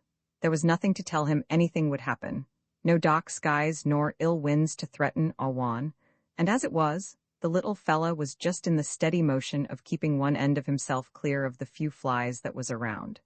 That short tail of his was working like a pendulum. He was standing up and asleep. The breeze blowed through his mane, and that same breeze made a sort of lullaby as it passed through the branches of the big pine that shaded him and his mammy. His mammy was asleep too, and so was the rest of the bunch, and when the cowboy that was riding up the canyon spotted him, He knowed he could get above him and be where he could stot him down before any of the bunch would see him. It was a mighty good thing he done that, for soon as one of the bunch got wind of him and raised a head, there was a snot, they came to life and was on the run in a split second. Down the side of the canyon they went, a cloud of dust and the cowboy following. Smoky was right with the bunch from the start. He stampeded with the letter, and once in his life it never came to him to wonder what it was all about. He just run and plumb forgot to investigate. Tails was a-popping as the hosses slid off the mountain, jumped off ledges, and sailed across washouts. Loosened rocks bumped against boulders, boulders crashed into dead hanging timber, and pretty soon a landslide brought up the rear, but even that was too slow. The ponies and the cowboy behind him hit the bottom of the canyon first, and when the slide reached that spot and filled the canyon with 10 feet of boulders, timber, and dirt, the whole wild bunch was half a mile away and kicking up dust on the foothills at the edge of the flat. It was a way out on the flat, and where the dust wasn't so thick that Smoky took a back slant over his withers and got his first sight of the human. The way his mammy and the rest of the bunch acted, the way they run and tried to dodge or leave that human behind, sure put the impression in Smoky's mind that here was a different kind of animal, the kind that no hoss would stop to fight or argue with, but instead run away from, if it was possible. But it didn't seem possible, for the rider was still right on their tails, and stayed there till he drove them into the long wings of big log corrals, which to Smoky seemed like trees growing sideways instead of up and down. But the little hoss knowed that there was no going through them trees. He stuck close as he could to his mammy's side. She and the bunch milled around for a spell around the big pen, the big gate closed on em, and wild-eyed, the bunch turned and faced a bowlegged, leather-covered, sunburnt human. Smoky shivered as he watched that strange creature get off one of his kin, a hoss just like any of the bunch him and his mammy was running with, all excepting for that funny hunk of leather on his back. Pretty soon the human fumbled around a while, and then that hunk of leather was pulled off. The hoss was turned loose, shook himself, and walked towards Smoky and the bunch. The colt was starry-eyed and never missed a thing, and soon as the loose hoss came his way, he took a sniff at his sweaty hide for some kind of a clue as to just what had been setting on him all through that long run. The sniff left him more puzzled than ever, and forgetting the hoss, he put all his attention on the creature, which was standing up and on 2 legs. There'd been a lot of lightning up in the mountains where Smoky had been ranging that summer. He'd seen some fires up there too. That lightning and them fires was great puzzles to the colt, and when he seen the human make a swift move with a paw, and then seen a fire in one of them paws, and later on, smoke coming out of the mouth, it all made things more than ever impossible for him to figure out. He stood petrified and watched. Pretty soon, them same paws that had held the fire reached down and picked up a coil of rope, a loop was made, and then the human walked towards him and the bunch. At that move the bunch tore around the corral and raised the dust. Then Smoky heard the hiss of a rope as it sailed over past him, and the loop settled on one of the pony's heads. The pony was stopped and led out to the hunk of leather on the ground. It was cinched on him the same as it had been on the other hoss, and when the human climbed on is when Smoky first set eyes on one of his kind in a fight with the 2-legged creature. It was a great sight to the colt. He'd seen some of his bunch play and kick often, and he'd done a lot of that himself, but he'd never seen any get in the position and tear things up the way that Pony was doing. He knowed that Pony was fighting, bucking for all he was worth, and doing his dagonetist to shed that sticking and ill-built wonder that was on top of him. Smoky watched and shook when he heard the pony bella. He'd never heard one of his kind make that noise before, and he knowed without wondering just what the bella meant. He remembered doing near the same that time when the coyote had nipped him in the hamstrings. Smoky's eyes was blazing as he watched on through the fight, and the pony's hard jumps dwindled down to crow hops, and then a stop. He watched the man as he got off the hoss, opened the gate, led the hoss out, and after closing it, watched him ride on and out of sight. It wasn't till then that he came back to himself, and it come to his mind to investigate the kind of place it was that cooped him in. He rubbed noses with his mammy, and went to scouting around the big corral. Long strands of mane which had caught in slivers of the logs told him there'd been lots of hosses here before. Sniffs at the ground and moss sniffs at pieces of calves' ears that had been cut, while earmarking reminded him of the critter he'd seen while he was only a couple of weeks old. Many calves had been branded in the big corral, and with all them signs, which was plain enough reading to Smoky, it only made him all the more suspicious and spooky. He was trying to get up enough nerve to go near and take a sniff at a pair of chaps hanging on the corral gate, when he noticed a dust, and under it, a band of horses being hazed towards the corral he was in. With that band was a half-dozen riders or more, and the sight of them made Smoky hightail to his mammy's side in a hurry. Once there, he took in all that could be seen and watched the riders drive the horses through the gate and turn them in with his bunch. There was a lot of dust, milling around, and confusion, for there was now near 200 head of horses in the one big corral. But to Smoky all that company was mighty welcome. They meant more protection. He could hide better in that big bunch and be able to always keep some of the horses between him and them two-legged creatures. He kept hid as well as he could while the bunch milled around the corral, and in a short while, as he watched through the horses' legs, he seen where on the outside and close to the pen a fire was started. Long bars of iron was passed through between the logs and one end of 'em sticking in the hot blaze. Then, pretty soon a commotion was stirred, and the bunch went to racing around the corral and snorting. Many was cut out into another corral, till there was only about 50 left, mostly young colts about Smoky's age, and a few quiet old mares. Smoky had no chance to hide, and as he seen the bow-legged humans uncoil long ropes, and heard the loops whiz past him at the speed of a bullet, terror struck in his heart, and he was ready to leave the earth. He heard some of the colts squeal as they was snared, throwed, and tied down, and that sure didn't help to ease the fear that had took hold of him. He was doing his best and keeping as far out of reach as he could, but it seemed like them creatures was everywhere, and no place where them long ropes couldn't reach. It was during one of his wild scrambles for getaway that Smoky heard the close hiss of a rope, and like a snake coiled itself around both his front legs, he let out a squeal, and in another second he was flat to the ground and 4 feet tied up.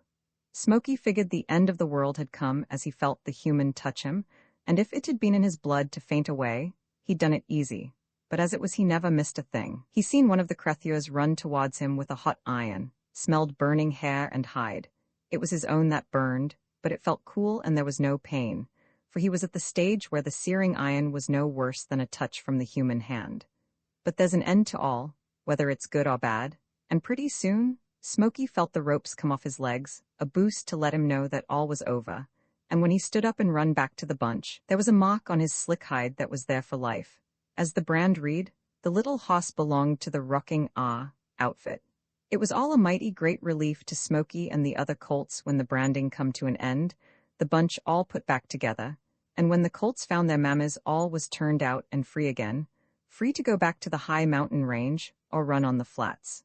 Smoky's mammy took the lead, and after the rest of the bunch was through polying with the strange hosses, they joined in with her and the colt and all strung out for the foothills. The next day they all was up in high country again, and everything of the day before was forgotten, all excepting with Smoky and the other little colts. They still remembered some, on account that it had all been mighty new to 'em, and besides, the sting of the fresh brand was there on their left thigh to remind. But as the days went by, and new things happened right along to draw Smoky's interest in life, the happenings at the corral was gradually left behind like a bad dream. The burn healed quick and left a neat brand, all of which growed right with him. Fall came, skies clouded and the rains was getting cold, and each time it cleared up again, it was a little colder. The sun wasn't making as high a circle and was steady losing some of its heat, and when after a few mornings, frost the skies clouded again, and the wind blowed a light snow over the high pinnacles, the bunch gradually ranged lower and lower, till when they reached the foothills and finally the flats, the first of the winter had set in, and it was time for 'em to drift to their winter range. Their winter range was low ridges and benches that raised up in the middle of the prairie. There was steep ravines where willows and cottonwoods growed in big patches. The shelter of them was mighty fine when the cold north winds blowed, and the howling blizzard made every living thing hunt a hole. Tall grass was there too, and could always be reached by pawing for it. In quiet winter days, when the sun came out and the wind went down, the bunch could always leave their shelter and find places on the ridges where the winds had swept the snow away, and where the grass was in plain sight. Drifting across that flat open country and investigating that new winter territory had kept Smoky's eyes, ears, and nostrils mighty busy. There'd been a lot to keep him looking, listening, and sniffing. Every buffalo, wallow, coulee, and rise had kept his senses on hair-trigger edge, and when the first snow had come, he'd enjoy that too. It made him want to buck and play as it fell on his withers and rump, And along with the cold weather that had turned the range brown and then white, he was finding more ambition to keep on the jump. He wasn't looking for shade no more. If Smoky minded the cold, he sure didn't show it, and if you could have felt his warm hide and seen how thick the hair had growed on it, and how long, you'd never wondered why it was that the cold raw winds never fazed him.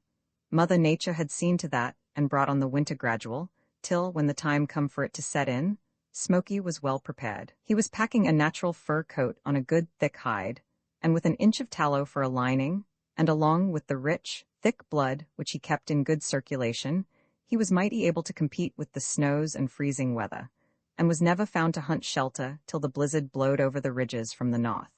He pawed snow for his feed that winter, for it had been quite a few months before, when he found that his mammy's milk wasn't quite enough, and later turned out to be just a taste, and finally, she give him to understand that he was weaned. There was no arguing with her, and Smoky knowed better than try, so he pawed and hunted for grass like a big hoss. He ate snow and could stay away from water as long as any of the bunch, and even though he lost some of his roundness through the worst of the winter, you couldn't have noticed it on account of his hair being so long. Being that Smoky was still quite a privileged character, it helped him considerable through them long winter months. If he'd see some big hoss dig down into a special good grassy spot, he'd take advantage of his standing and chase the big hoss away. He looked mighty wicked as he put his ears down, showed his teeth, and delivered a side kick, and the big hoss would act scared to death and get away from the dangerous Smoky in a hurry. There was only one in the bunch that wouldn't scare worth a bit, and that was his mammy. He could paw in the same hole with her, and maybe steal a bunch of grass right from under her nose, but there was no chasing her away. Most likely there was no such intentions in Smoky's mind anyhow, for the little hoss did think an awful lot of that mammy of his. And even though she never played with him, and even nipped him for some things he'd do, he knowed if a showdown ever come she'd fight to a finish for him. So, as the snows piled high, and the ravines filled with drifts, Smoky went on and passed the hot of the winter in near the same carefree, reckless way he'd passed the summer before. Of course, pawing for his feed the way he had to was taking some of his energy, but he'd managed to reserve some for play, and many is the time when you'd see the bunch a-pawing all intent to reaching the grass. You'd see Smoky tearing up clouds of light snow and a-playing for all he was worth. Other colts would join him, and pretty soon the young ones would have the white scenery all tracked the same as if 1,000 head of hosses had stampeded through. The winter wore on that way. No events came to shake the quiet and peace of that part of the range. Only, one day a rider had showed up against the skyline. Smoky had been the only one to see him on account he was a little ways from the bunch, and where he could see around a point. With the sight of that rider, Smoky remembered ropes, a corral, and human hands, and he sashayed back to the bunch fast as his legs could carry him. Finally, the first sign of spring came. Smoky couldn't appreciate it very much on account that the warm winds, which was starting the snow to melting, only left him weak and lazy. His blood hadn't started to thin down as yet, and for the first short spell in his life, he had no hankering to crow-hop around and play. Then a few weeks later, the bare earth began to show in big spots, and on the sunny side of the butts, green grass began to shoot up. That new green grass tasted mighty good to Smoky. It tasted so good that the dry feed he'd wintered on, and which could now be got without pawing for, was only stepped on in hunting for them first blades of green. Nothing but that would do, and as it was still scarce and hard to find that early in the year, he covered a lot of territory and got very little feed. But the rest of the bunch was afflicted the same way. The long dry grass wasn't good enough no more, and consequences is the bunch lost some weight. But Mother Nature was on hand there again.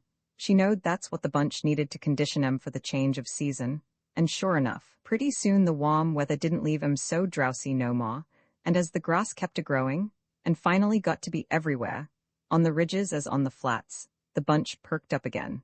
The long winter hair was loosening, and big hunks of it was left wherever they rolled.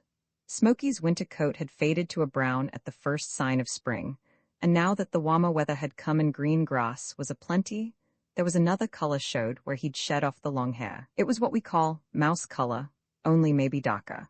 No more of the slick black hair that decorated his hide the summer before could be seen. The change of color had showed itself around his ears and flanks, but it wasn't till winter came that the real change had took place and turned him to a grayish mouse color.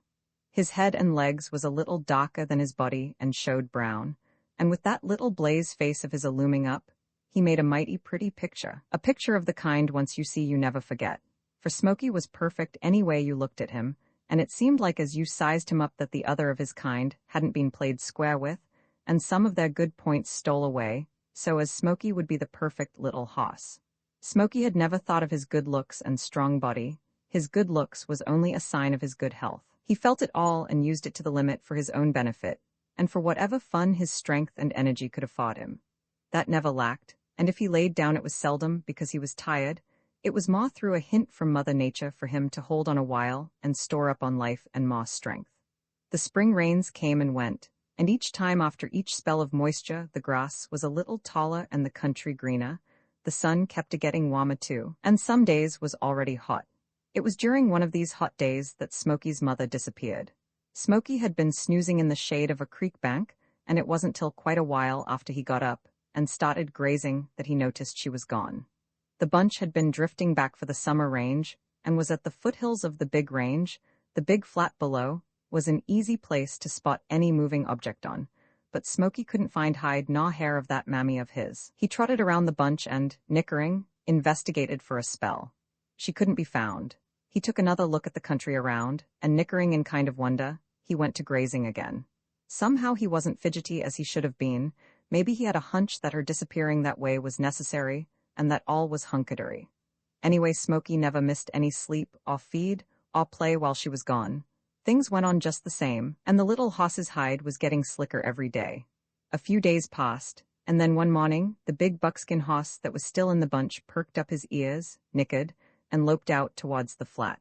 A hoss was out there and coming towards the bunch. Alongside the hoss was a little moving object. Smoky and the bunch stood in their tracks and watched. Pretty soon Smoky noticed something familiar in that lone hoss coming towards him, but that little object a-tagging along puzzled him, and head up, he trotted out a ways to investigate. Then it all came to him, for the lone hoss was none other than his mammy. He lit out on a run a-nickering as he went till he got to within a few feet of her, and then he got a slant at the object a-tagging alongside. A brand new little wobblety-legged colt it was, shining black, and awful timid at the sight of so many strangers. It was Smoky's new little brother. Smoky couldn't keep his nose off the baby, and his mammy had to cock one ear back at him the same as to say, "Careful, son." But Smoky was careful, and as his mammy went on to join the bunch, he followed, and the big buckskin brought up the rear. From then on Smoky ranked second. Roman 3, where the trail's fock middle summer had come, the day was hot and still. Even up amongst the high peaks, and where the snow was making a last stand, the heat was strong, for the sun was shooting straight down and the crags could give no more shade. Up on a rocky trail of that country, a small bunch of range hosses was drifting one behind the other and following the leader. The leader was Smoky's mammy, the new little black colt right at her heels, and next the blaze-faced, mouse-colored, yearling Smoky. A little further back was a big buckskin hoss, and there followed 8 or 10 others, which made up the rest of the bunch. They all trailed along, seemed like headed for nowheres in particular. They passed under wind-twisted trees, and right on through the shade they'd give. Cool streams wasn't even sniffed at, and the long stems of grass that was everywhere wasn't at all noticed. They was all just drifting, and maybe only hitting out for another special good part of the high range. A fella watching em would have figured that something or other had started em on the move.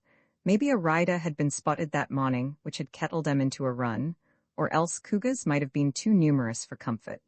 The little bunch kept a-trailing along till they came to where the trail branched, and the leader took the lower one. The little black colt and all the rest followed, all excepting the mouse-color yearling. The upper trail had drawed that one's interest, and nothing would do but what he had to investigate it for a ways. He kept his nose on the ground as he went and sniffed for clues of anything that might be of interest to him. He could see the bunch below, and he figured on cutting across to em soon as his curiosity was satisfied. Ahead of him, a ways and above the trail, was a big granite boulder a good 10 feet high. A scrub mahogany had found root in a crack of the big rock, and was spreading its branches well over it, and making a good shade. In that shade, and mighty hard to notice, was an object, a long, flat, dark buckskin object, which looked a lot like part of the rock. It was stretched out full length, and seemed like without life only maybe for the tip of its long, round tail, which was jerking up and down. The round head raised an inch at the sound of hoofs on the rocky trail. The ears flattened, and the yellow eyes turned jet black at the sight of Smoky, the mouse-colored yearling. Smoky was coming right on the trail, and would pass to within a couple of feet of the big rock that was the mountain lion's game hunting perch. Many a deer he'd pounced onto and killed from that perch. And not far away from that spot was bones scattered around which showed where he'd drug his victims and ate his fill. Wolves, coyotes, and other varmints had cleaned up what the big lion would leave, and the result was white bones a-shining to the sun. The lion had a big territory which he claimed as his, but in all that rough country, there was no better place than the one he was now getting ready to spring from. He'd got meat from that spot when he failed at others, and the trail he overlooked was tracked with many hoofs of all the kind that ranged up there. It was a main trail to a main pass. Why Smoky's mother didn't take that trail can't be explained much. Maybe it was instinct that warned her, and then again she might have got a glimpse of the tall rock and past experience made her turn to the left. But anyway, she and her young colt and the rest of the bunch was safe, and had left Smoky till he was through investigating and ready to catch up with him. Smoky kept on coming and edging closer to the rock. He nosed every twig and stone along the trail till he got to within a few feet of the spot where the lion would spring. The lion wasn't a stretched-out shadow no more. He still looked like part of the rock and fitted pretty well with the stump of the scrub mahogany, but he was in a position that sure tallied up with all what was about to happen. He was ready, and still as the rock he was on, and the quiver of his long tail was a-plenty to show that his wiry frame and brain was sure together and intent on one thing. Another foot ahead, and Smoky would be seeing his last of daylight. The colt had one leg raised to make that last step when there's a rattling buzz comes from the foot of the rock. A 4-foot rattlesnake stretched out and reaches for Smoky's nose, and that one leg, which was raised to go forward, went back instead. It was all that saved him. The lion had figured on his victim, jumping to one side at his leap, and he'd allowed for that. But the way it happened this time was that the snake caused Smoky to jump away, just as he'd started, which was a little too soon according to the lion's figuring. And what's more, Smoky went to the wrong direction about a foot, with the result that he just got his claws full of Smoky's mane and no more. He scrambled in midair and done his best to get a hold in Smoky's neck, but even with all the action he put in his trying, he struck mostly air and then hard ground. Smoky never waited to see if that flying shadow of sharp claws was after him or not. He'd started at the sound of the rattler, and had kept moving mighty fast ever since. A few feet of drop in the scenery only helped him make more speed, and the shortcut from the trail he'd left to the trail his mammy and the bunch was on was covered in no time. He lit in the bunch running, and the bunch getting a hint from his wild-eyed actions that all wasn't well started running too, and for a ways they all went as though the devil was after him. But the devil, if that ain't too mild a name for the lion, wasn't after him. He knowed the colt had too much speed for him, and never even thought of following him. And as it was, he was just lashing himself with his long tail, and mad clear through at the thought of missing such a nice, fat, yielding colt as Smoky was. From that day on, Smoky dodged high rocks unless he could see the top of him. Pine trees with stout lower limbs had him circling too, or any other place where a lion could perch on and spring from. The little hoss was gradually getting, so he was satisfied to be more with the bunch, and not do so much investigating. Besides, he'd got first-hand acquaintance with most all that prowled the range, and everything in general was getting to be less of a puzzle to him. It all kept getting to be less of a puzzle to him, till finally there come a time when Smoky got so he thought he knowed it all. He figured he had the world by the tail, and with a downhill push. Like all the other colts of his age, he was just where conceit had the best of him. He got strong-headed and full of mischief. And then's when the older hosses figured him to be a regular pest, and began knocking on him. He was getting to be of size that could stand knocks too.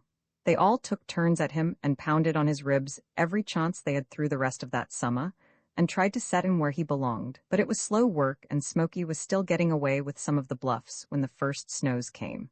He was ornery all that winter, and even though none of the hosses would let him steal the grass they pawed up, he aggravated him a lot by making him think he would. And when they'd kick at him and miss, there was some more about his actions that sure let him know he was getting away with something.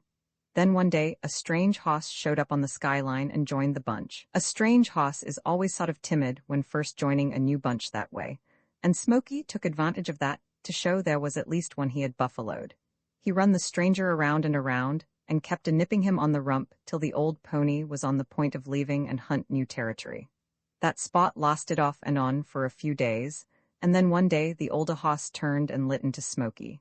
There was no battle, for Smoky was just running a bluff, and at the first turn of the events he evaporated and kept on evaporating till the stranger got cooled down a bit. After that, Smoky kept his distance and acted willing to let the stranger stay with the bunch.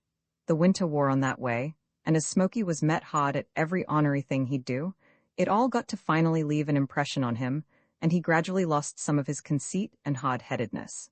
But spring came, other seasons and all kinds of weather followed, and it wasn't till Smoky was a 3-year-old that he really come anywheres near to living up to good range hoss etiquette. There was so much life wrapped up in that pony's hide that it was mighty hard for him to settle down and behave, and even as a 3-year-old, he sometimes had to bust out and do things that wasn't at all proper, and which made the old hosses set their ears back and show their teeth. The start of Smoky's 3rd year was all to his favor. The spring rains was warmer than on average, the green grass shot up half an inch to the day, and more than met up with the hard to satisfy appetite which was his. Consequences is, when he shed off his long winter coat he was slicker and rounder than ever, and looked like he was wrapped up in fine mouse-colored silk. His blazed face loomed up snow-white, and to match his trim ankles, he was a picture to make any cowboy miss a few hot beats, as he sometimes raced across the prairie sod, and with head and tail up, showed off the qualities that stuck out at his every move. But to the bunch, all them qualities and good points of Smoky's was lost, and not at all noticed. His mammy or any of the others would have thought just as much of him if he was just an ordinary hoss, or even an ill-built scrub. They'd all liked him better if he wasn't so ornery and didn't need so much convincing. For Smoky was getting to be of a size and temper along with it, where it was mighty hard for some to try to educate him, and show that they could. His education kept on though, for there was still a few that packed a convincing hoof. But them few was dwindling down fast, and Smoky was steady getting where he could hold his own with most any of them, till finally, and after many showdowns, there came a time when there was only 2 left in the bunch that he wouldn't stop and argue with. Them 2 was his mammy and the big buckskin. Smoky felt some superior, and mighty proud then for a while, and it's a good thing he was a little wiser and quieter and not so full of mischief no more. He'd sure dealt them ponies misery. As it was, he was now willing to leave them alone if they'd do the same by him. Things went on that way for some time, and as the days went by, the bunch was getting to be more willing to accept Smoky as a full-size range hoss with brains according. None tried to educate him no more, and if once in a while he showed young blood and some foolishness, they was all careful to overlook it. Of course Smoky was wise enough to keep away from his mammy and the buckskin at them times. Peace was with the little bunch. All had some understanding, and every hoss knowed his ground. It was all so peaceful that Smoky felt it, and it all began to wear on him to the point where he felt like tackling the big buckskin, just to start something. Then relief came one day, and scattered that peaceful monotony from hell to breakfast. It all happened as the little bunch, strung out, was heading for water. Smoky's mammy was in the lead as usual, and she was the first to turn the point of a ridge and find herself to within a few yards of a big black stud. Smoky was close second on the sight, and somehow as he snotted at the long-maned, thick-jawed black, a hunch came to him that peace had come to a sudden end. He stood in his tracks kinda doubtful as to what to do and watched the black cloud of horseflesh. He'd let the stallion make the first false move. Proud as a peacock came the black, mane and tail, a-waving and stepping high. His little bunch of mares and colts had stayed back at the first sight of the strange ones, and was now watching the proceedings of the meeting. That meeting impressed the young hosses a whole lot. The white of their eyes showed with interest as the stud came up to within a few paces of the new bunch, stopped, and with a powerful neck bowed to a half circle, ears pointed ahead, and eyes a-shining, stood and sized up the strangers. He'd had plenty of experience in meeting strange bunches that way before, which all left him kinda cautious. For many a time he'd left quicker than he'd come, and lost some hide to an older stud, what was more up to the game of fighting.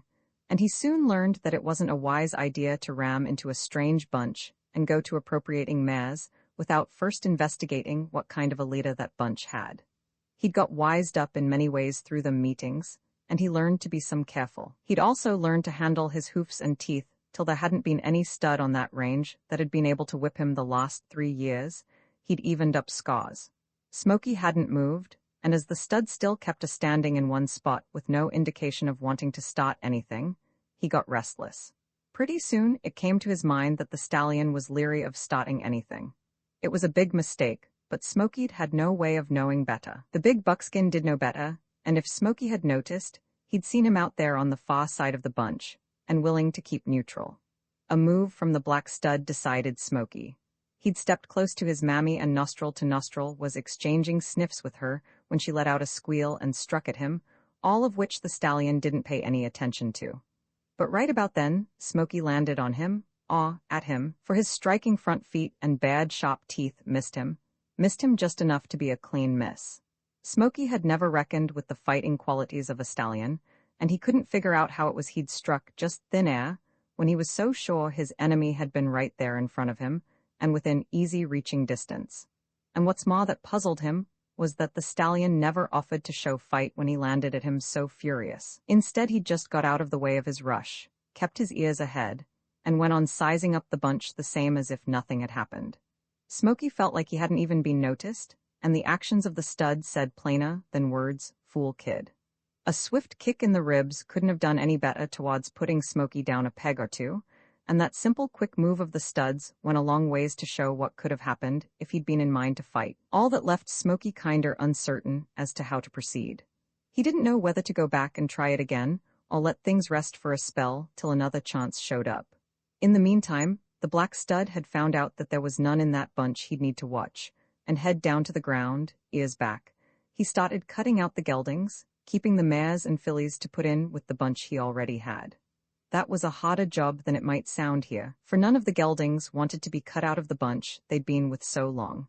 And even though they went out easy enough, they'd turn back, as the stud would be cutting out another, and would have to be headed off and cut out again and again. Then the big buckskin, which had been neutral all this time, finally got riled up at being separated from the mares that way, and when the stud headed for him, he stood his ground. A few seconds more and there was buckskin and black hair sailing in the air, then hoofs a pounding away, which would have kept up with machine gun fire for speed, only the pounding wasn't sounding so sharp. It was hitting something solid, and there wasn't many misses. Finally, out of the dust that was stirred, there came a streak of buckskin, and right close to it was a streak of black. Away from the herd they went, and pretty soon the black stud came back shaking his head the same as to let every hoss know that he wasn't going to stand for no foolishness. There was one more to be put out of the bunch. He was that mouse-colored gelding, Smoky. He'd got in while the stud was chasing away the buckskin. He'd stood alongside his mammy and watched the fight, and there was a light in his eyes that showed he was ready to start another battle if it was necessary. But he sure wasn't going to be put out without he was convinced it could be done. He wasn't built that way. The stallion spots him there, and never went through no preliminaries, nor tried to scare him out with just a look. He dived right into him, and Smoky met him halfways. That battle was short and wicked, and Smoky managed to land some good hard kicks. Kicks that had knocked the wind out of any ordinary hoss and sent him a-sprawling. But the stallion wasn't no ordinary hoss, and them kicks only shook him a little, and made him all the madder. He'd fought too many hard battles to let any gelding faze him, and besides he was in the habit of winning.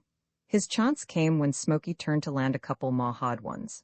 The stud was broadside to the gelding, and as the hard ones came, he just reared up out of the reach of them, made a big lunge to one side, and coming down, he made a quick grab and fastened his teeth in Smoky's withers. When Smoky pulled away, and the stud's teeth snapped together, there was some of his silky hide between 'em. Smoky squealed and kicked some more, then he whirled and faced the stud, figuring on doing some damage with teeth and front hoofs. Just about then, the stud whirled too and planted his two hind hoofs smack-bang into Smoky's ribs. There was an echo, which sounded like a steam engine ramming into a stone wall. That echo was followed with a mighty grunt, as Smoky was lifted off his feet and throwed out a ways to a staggering standstill. Smoky was in a daze, his vision was dim, and maybe it was all instinct that warned him of the dark cloud that had turned and was now a-tearing down on him. Anyway, something made him move in a hurry. All the strength that was left in him was used to make distance away from the black devil, which now looked to Smoky like a big centipede. It had so many legs. His life depended in the speed he could make, and Smoky was running like he'd never run before. It seemed like there was no shaking the mad stud, and just when he was on the point of giving in and make a last stand for his life, that destroying hunk of horseflesh left him.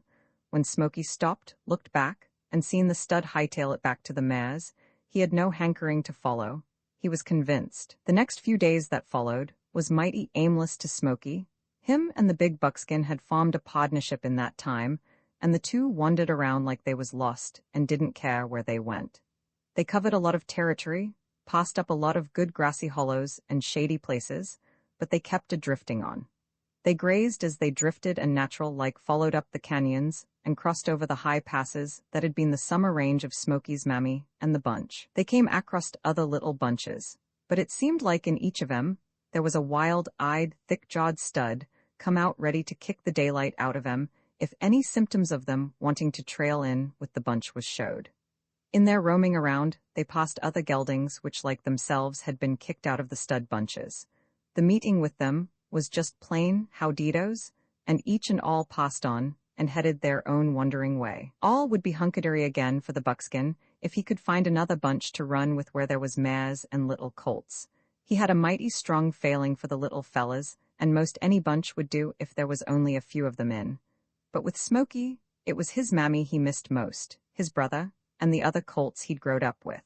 No other bunch would do as well, and the nicka he'd send echoing across canyons and over ridges every once in a while was just for them certain few. Smoky's mammy had no choice when that black stallion came and scattered them out to his liking that way. She was made to join that little bunch of his, and she knowed better than try to do different. She knowed she'd only lose some hide in any attempt to get away, and that, in the long run, she'd have to do as he pointed out. She was wise to the range and the ways of her kind, and even though she was as strong for Smoky as Smoky was for her, she didn't miss him so much as he did her. She felt in a way that he was now big and mighty able to take care of himself, and then there was other youngsters which called for all her attention. But it was different with Smoky. She was his mammy, and there was none other that could take her place. He'd growed up at her side, and even though other little colts had come, she was and always would be the mother he knowed when he was wobblety-legged and needed her. Then one day, and as time had wore on in lonesomeness that way, there came a short break in the monotony which helped Smoky forget some. Him and the buckskin had run across a little bunch of mares. There was some little colts in the bunch, and a stud, a young stud. The big buckskin sized up the stud the same as he'd sized all the others he'd met, and as this young fella came up full of pride and confidence to meet the two strangers, the big buckskin found a flaw in him. The flaw was nothing more or less than just youth. He showed it in every move he made and every action. From past experience, the buckskin had figured youth and ignorance to go together, and that's what made it interesting. Interesting by the fact that through youth and ignorance, the young stallion wouldn't maybe be able to compete against the fighting ability of the buckskin. The younger hoss hadn't as yet fought many battles, that the buckskin could feel at a glance of him. He didn't turn away like he'd done before. As the stallion came on, he just stood in his tracks and watched him. Smoky was doing the same. There's bowed necks as the three touch nostrils. There's some squealing and striking, and then a kick is planted. The young stud had started things. Smoky had caught the kick, which left him out a ways. In the meantime, the buckskin followed up the lead and went at it from there. It was all a mighty fair exchange from the start. Kicks and bites was averaging pretty well on both parties, and for a young hoss that chestnut stud was sure doing well. All might have come to a draw, and both fighters might have quit about the same time if it hadn't been for Smoky. Smoky, which had got to be pretty thick with the buckskin, and had been a good podner of his through their lonesome roamings, found it mighty natural like wanting to help when trouble came that way. Besides, he was holding a grudge against the stud for kicking him the way he did, and all them things together kinda had him worked up to mix in. His chance came as the chestnut whirled to plant a hard one on the buckskin's ribs. There was only a few feet between Smoky and the stud right then, and double action started from there. The stud felt hard hitting hoofs and teeth, getting him from both sides, and the punishment he received all at once wouldn't have been worse if he'd a lit in a stack of wild cats. It was then that it come to his mind, and sudden, that he should let up on the fighting and start to do some running, if he wanted to keep himself all in one piece. Smoky and the buckskin kept a pounding on him, and a helping along on the good hunch till finally, it was all made mighty plain. The chestnut picked himself up as best and quick as he could, and made a leap out of reach of the too many wicked hoofs and teeth, and tore up the earth for a change of scenery. The two podners done their best to escort him on his way. But as that day came to an end, and as the sun passed over and beyond the blue ridges, Smoky and his podner could see a lone hoss outlined against the sky. The chestnut was following. He followed him and the bunch they'd chased him out of for 3 days, and once he started a fight to win back what he'd lost. He just lost more hide and won nothing but another boost out of that territory. Smoky and the big buckskin had handed him the same medicine another stud had handed them. The days that followed was mighty peaceful to the big buckskin, and Smoky seemed some contented too. He was gradually getting used to being away from his mother, and new young fillies and colts he was running with made it all a heap easier to forget. Then again, the knocks he'd got ever since that day, when things had been so peaceful with his mammy, when he just figured he'd have to start something to bust up the monotony of that peace, all took the mischief out of him.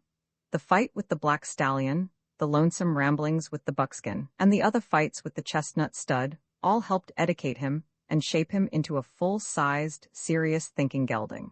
It didn't take so much to keep him contented no more, and somehow or other, he was seeing a heap more in life.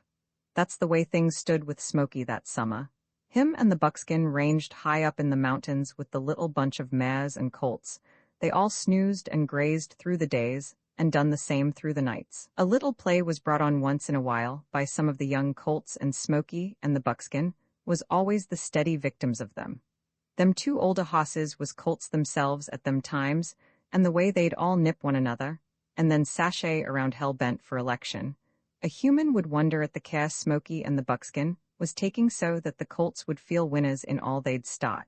Summer passed. The grass had gradually turned to a yellow-brown, and the leaves of the aspens began banking up on the edges of the streams. Fall had come, and one day the bunch started a grazing steady lower and lower, till a few days later the foothills was reached. It was there that Smoky took the lead and headed for the winter range where his mammy had put him through that first year. The big buckskin followed till, glancing back over his withers, he noticed that the mares and colts had left off and branched out another direction. The buckskin stood in his tracks, watched Smoky line out straight ahead, and then looked back at the mares again. For the time being he wasn't sure whether to go on with his pardner or turn back to the bunch. It was hard for him to decide.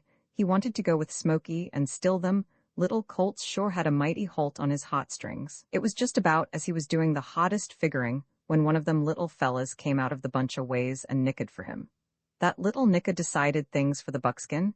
He answered it and loped back to join with the other little fellas and the mares. Smoky went on straight ahead. Maybe he was thinking strong, thinking that he'd see his mammy again on that winter range.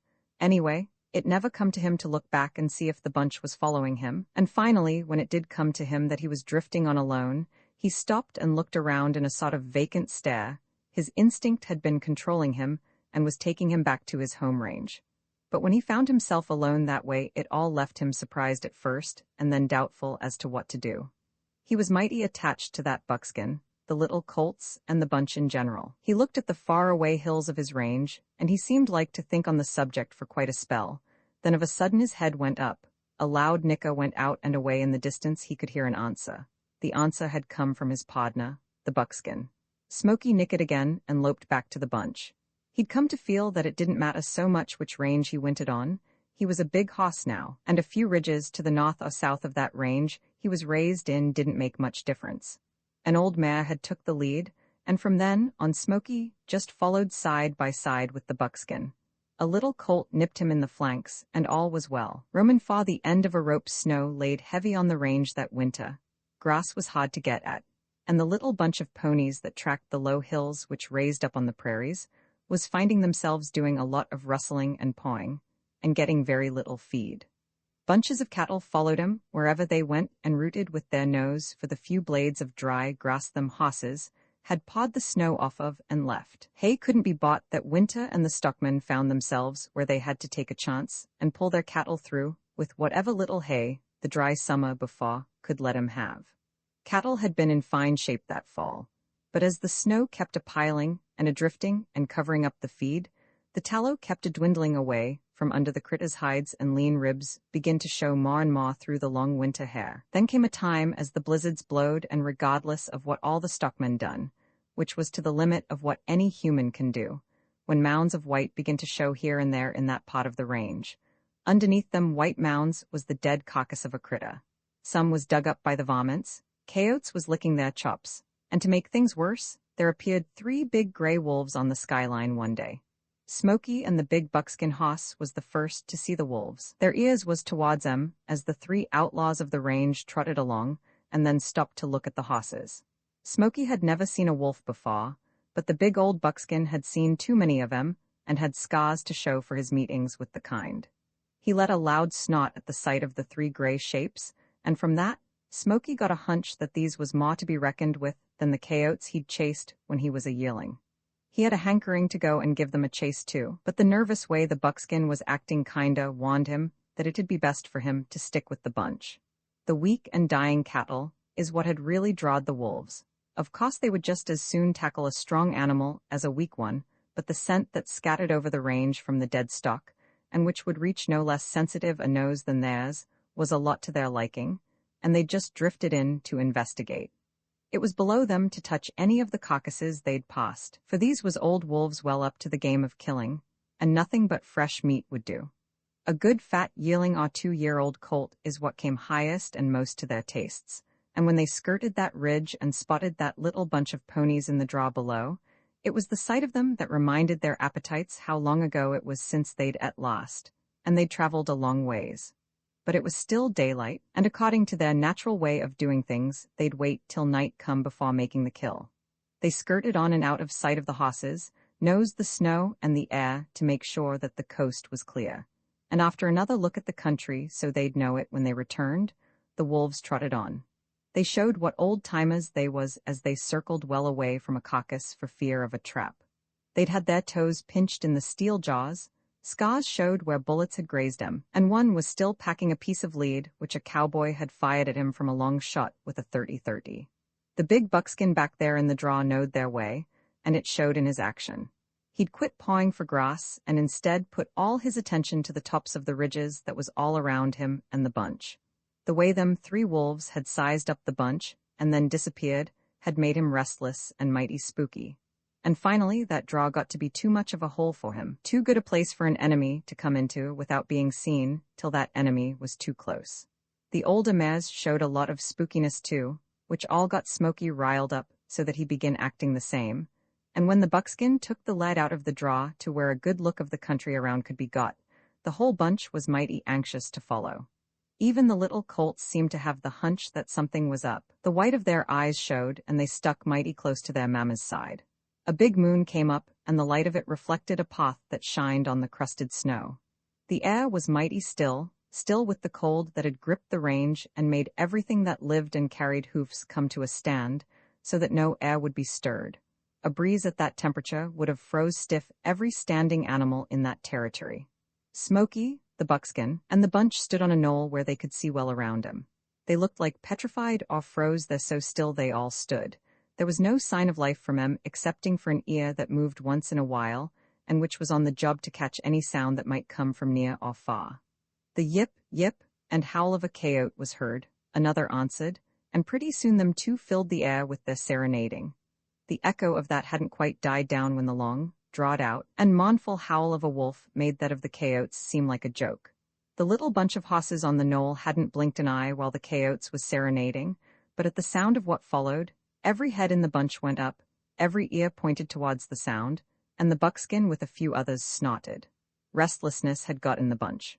Smoky started out a ways and came back. Then pretty soon, and keeping as close together as they could, they all began moving. They moved on like shadows, and like moss shadows, 3 gray shapes had took up their trail.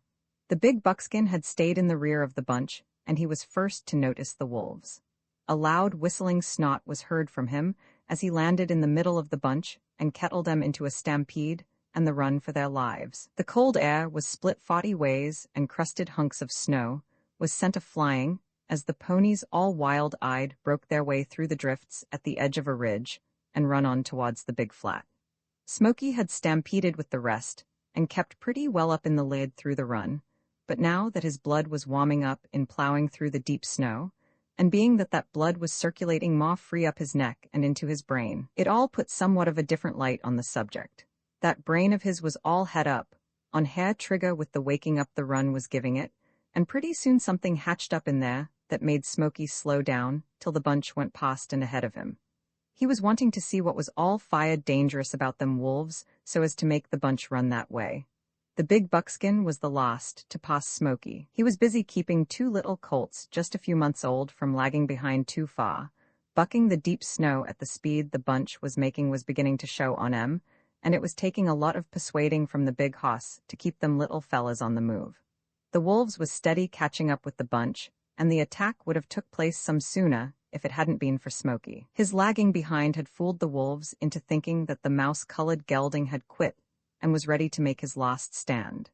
It had been Smoky's intention to wait for the killers and paw the daylight out of them, but as the three rushed in on him, he figured it a good idea to postpone the pawing for a while and do a little running till he was some acquainted with their ways and tricks.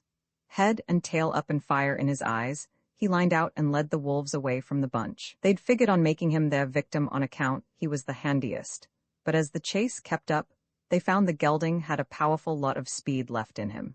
In the meantime, Smoky had somehow lost all hankering of stopping and fight it out with them.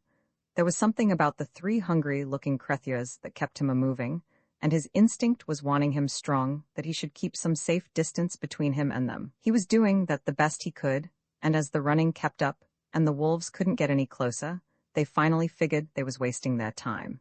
Maybe he got to looking too old and tough for 'em, and calculated they'd rather have younger and more tender meat. Besides, he was leading 'em straight away from the bunch, which might make 'em lose their chances of getting anything at all.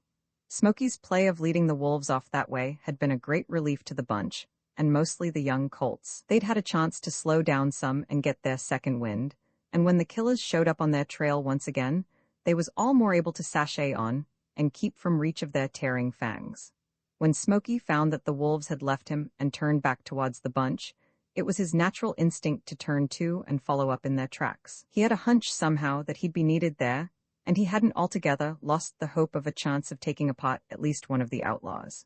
It was a long and mighty hard run back till he caught up with the bunch again, but Smoky wasn't the hoss he was for nothing. He made it in near as good a time as the wolves themselves, and he got there just as the wolves circled around past the buckskin and headed for one of the colts he'd been hazing. The buckskin hadn't hardly been noticed. The wolves had passed him up as too old, especially when there was such as the young colts which could be got easy. The old hoss had watched him catch up with the bunch and go past him for a younger victim. He had no way to know that they didn't want him, and he could have kept well in the lead of the bunch if he'd wanted to, but he'd made himself guardian over the little colts, and he couldn't for the life of him have left 'em behind. Of course the little fellas' mammas would have fought for 'em too, but they was at the stage where they felt every hoss was for himself.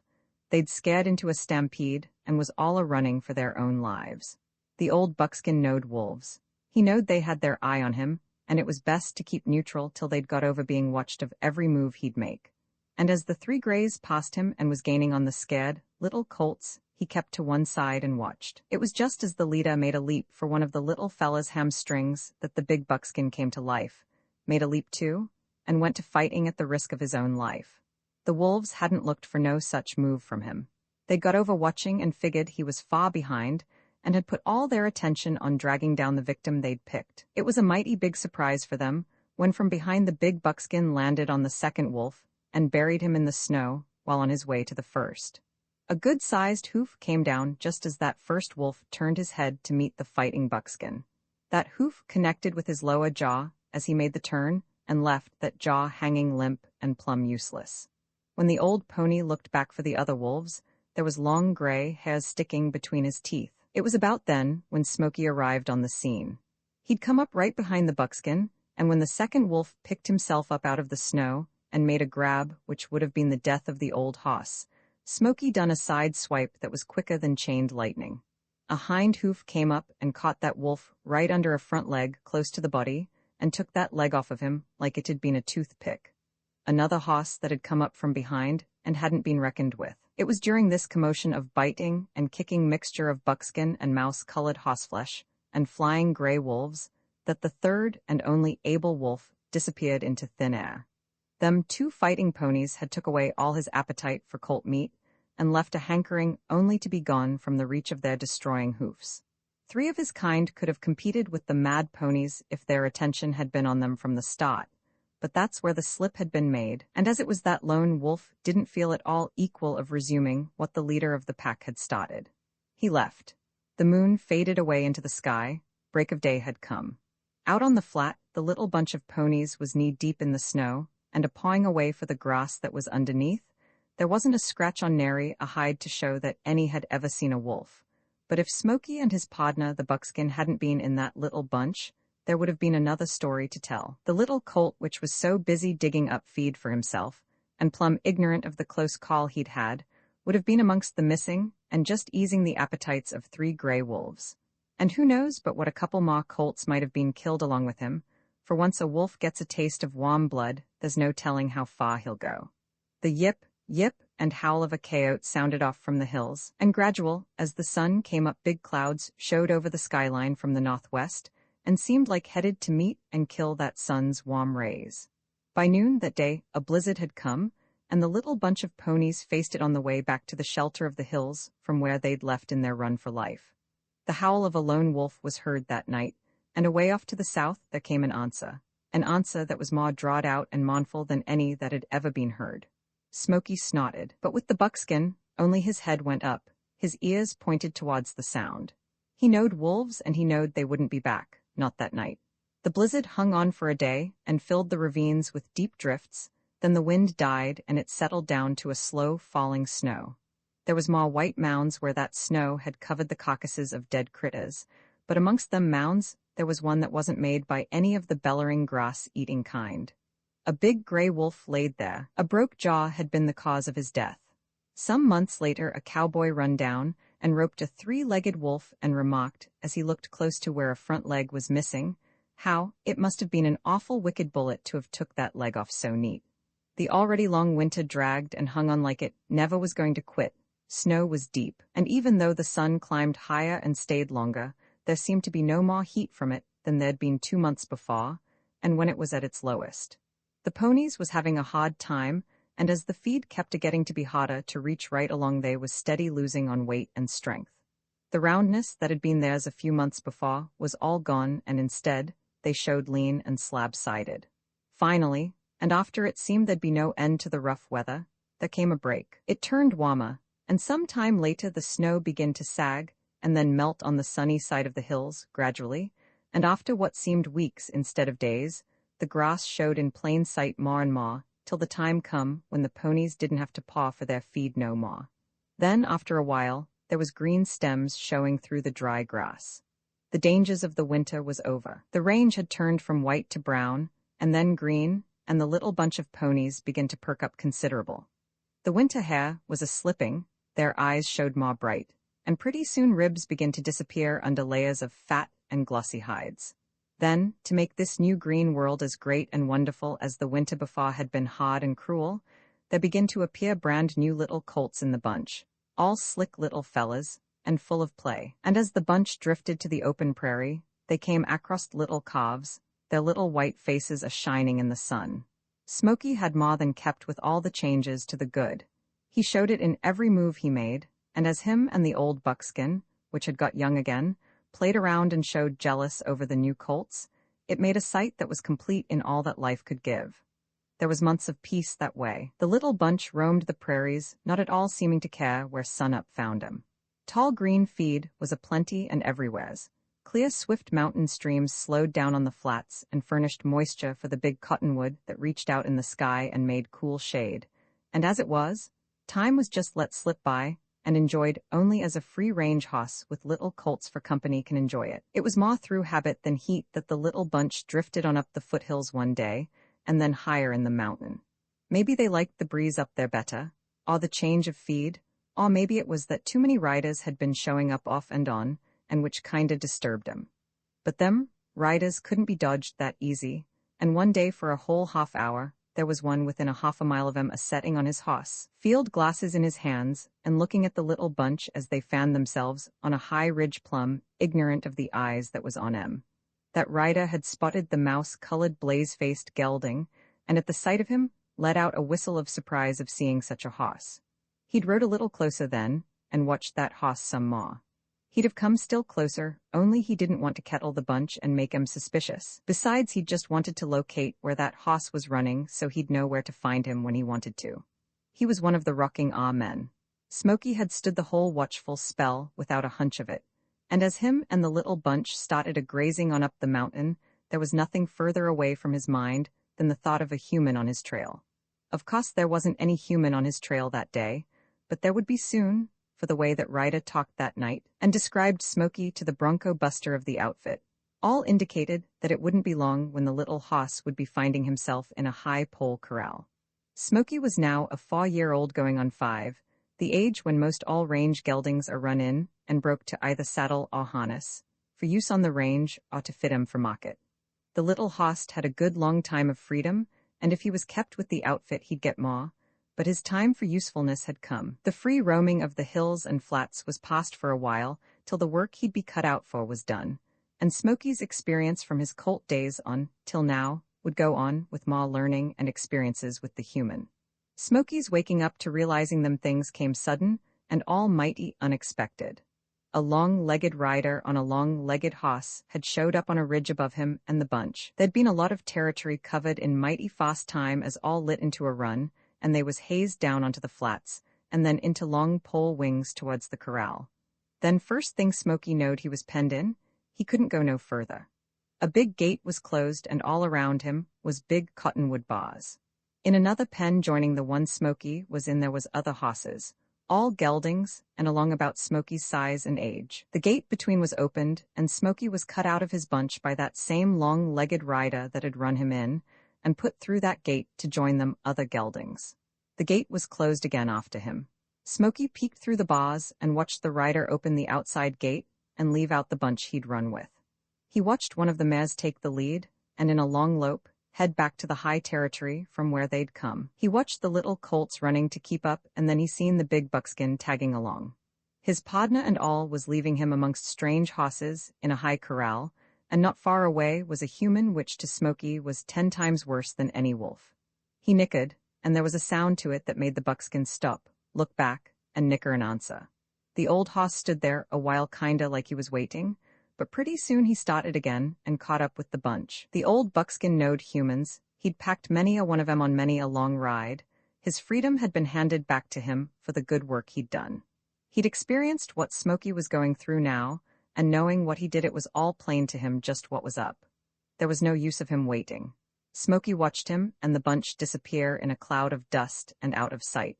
If only there was no bars holding him, it wouldn't take him long and he could still catch up with them. But he was brought back to hard facts by the squeak of the heavy gate as it was pulled open, and the cowboy walked in with a long coil of rope on his arm. Smoky let out a snort at the sight of the human and tore up the earth for the far side of the corral. Natural fear of the Crethua had a hold on him, and once against the solid bars he turned and quivering faced what he felt was his worst enemy. If Smoky could only have knowed, there'd been a lot of suffering which he wouldn't had to have went through on account of that fear.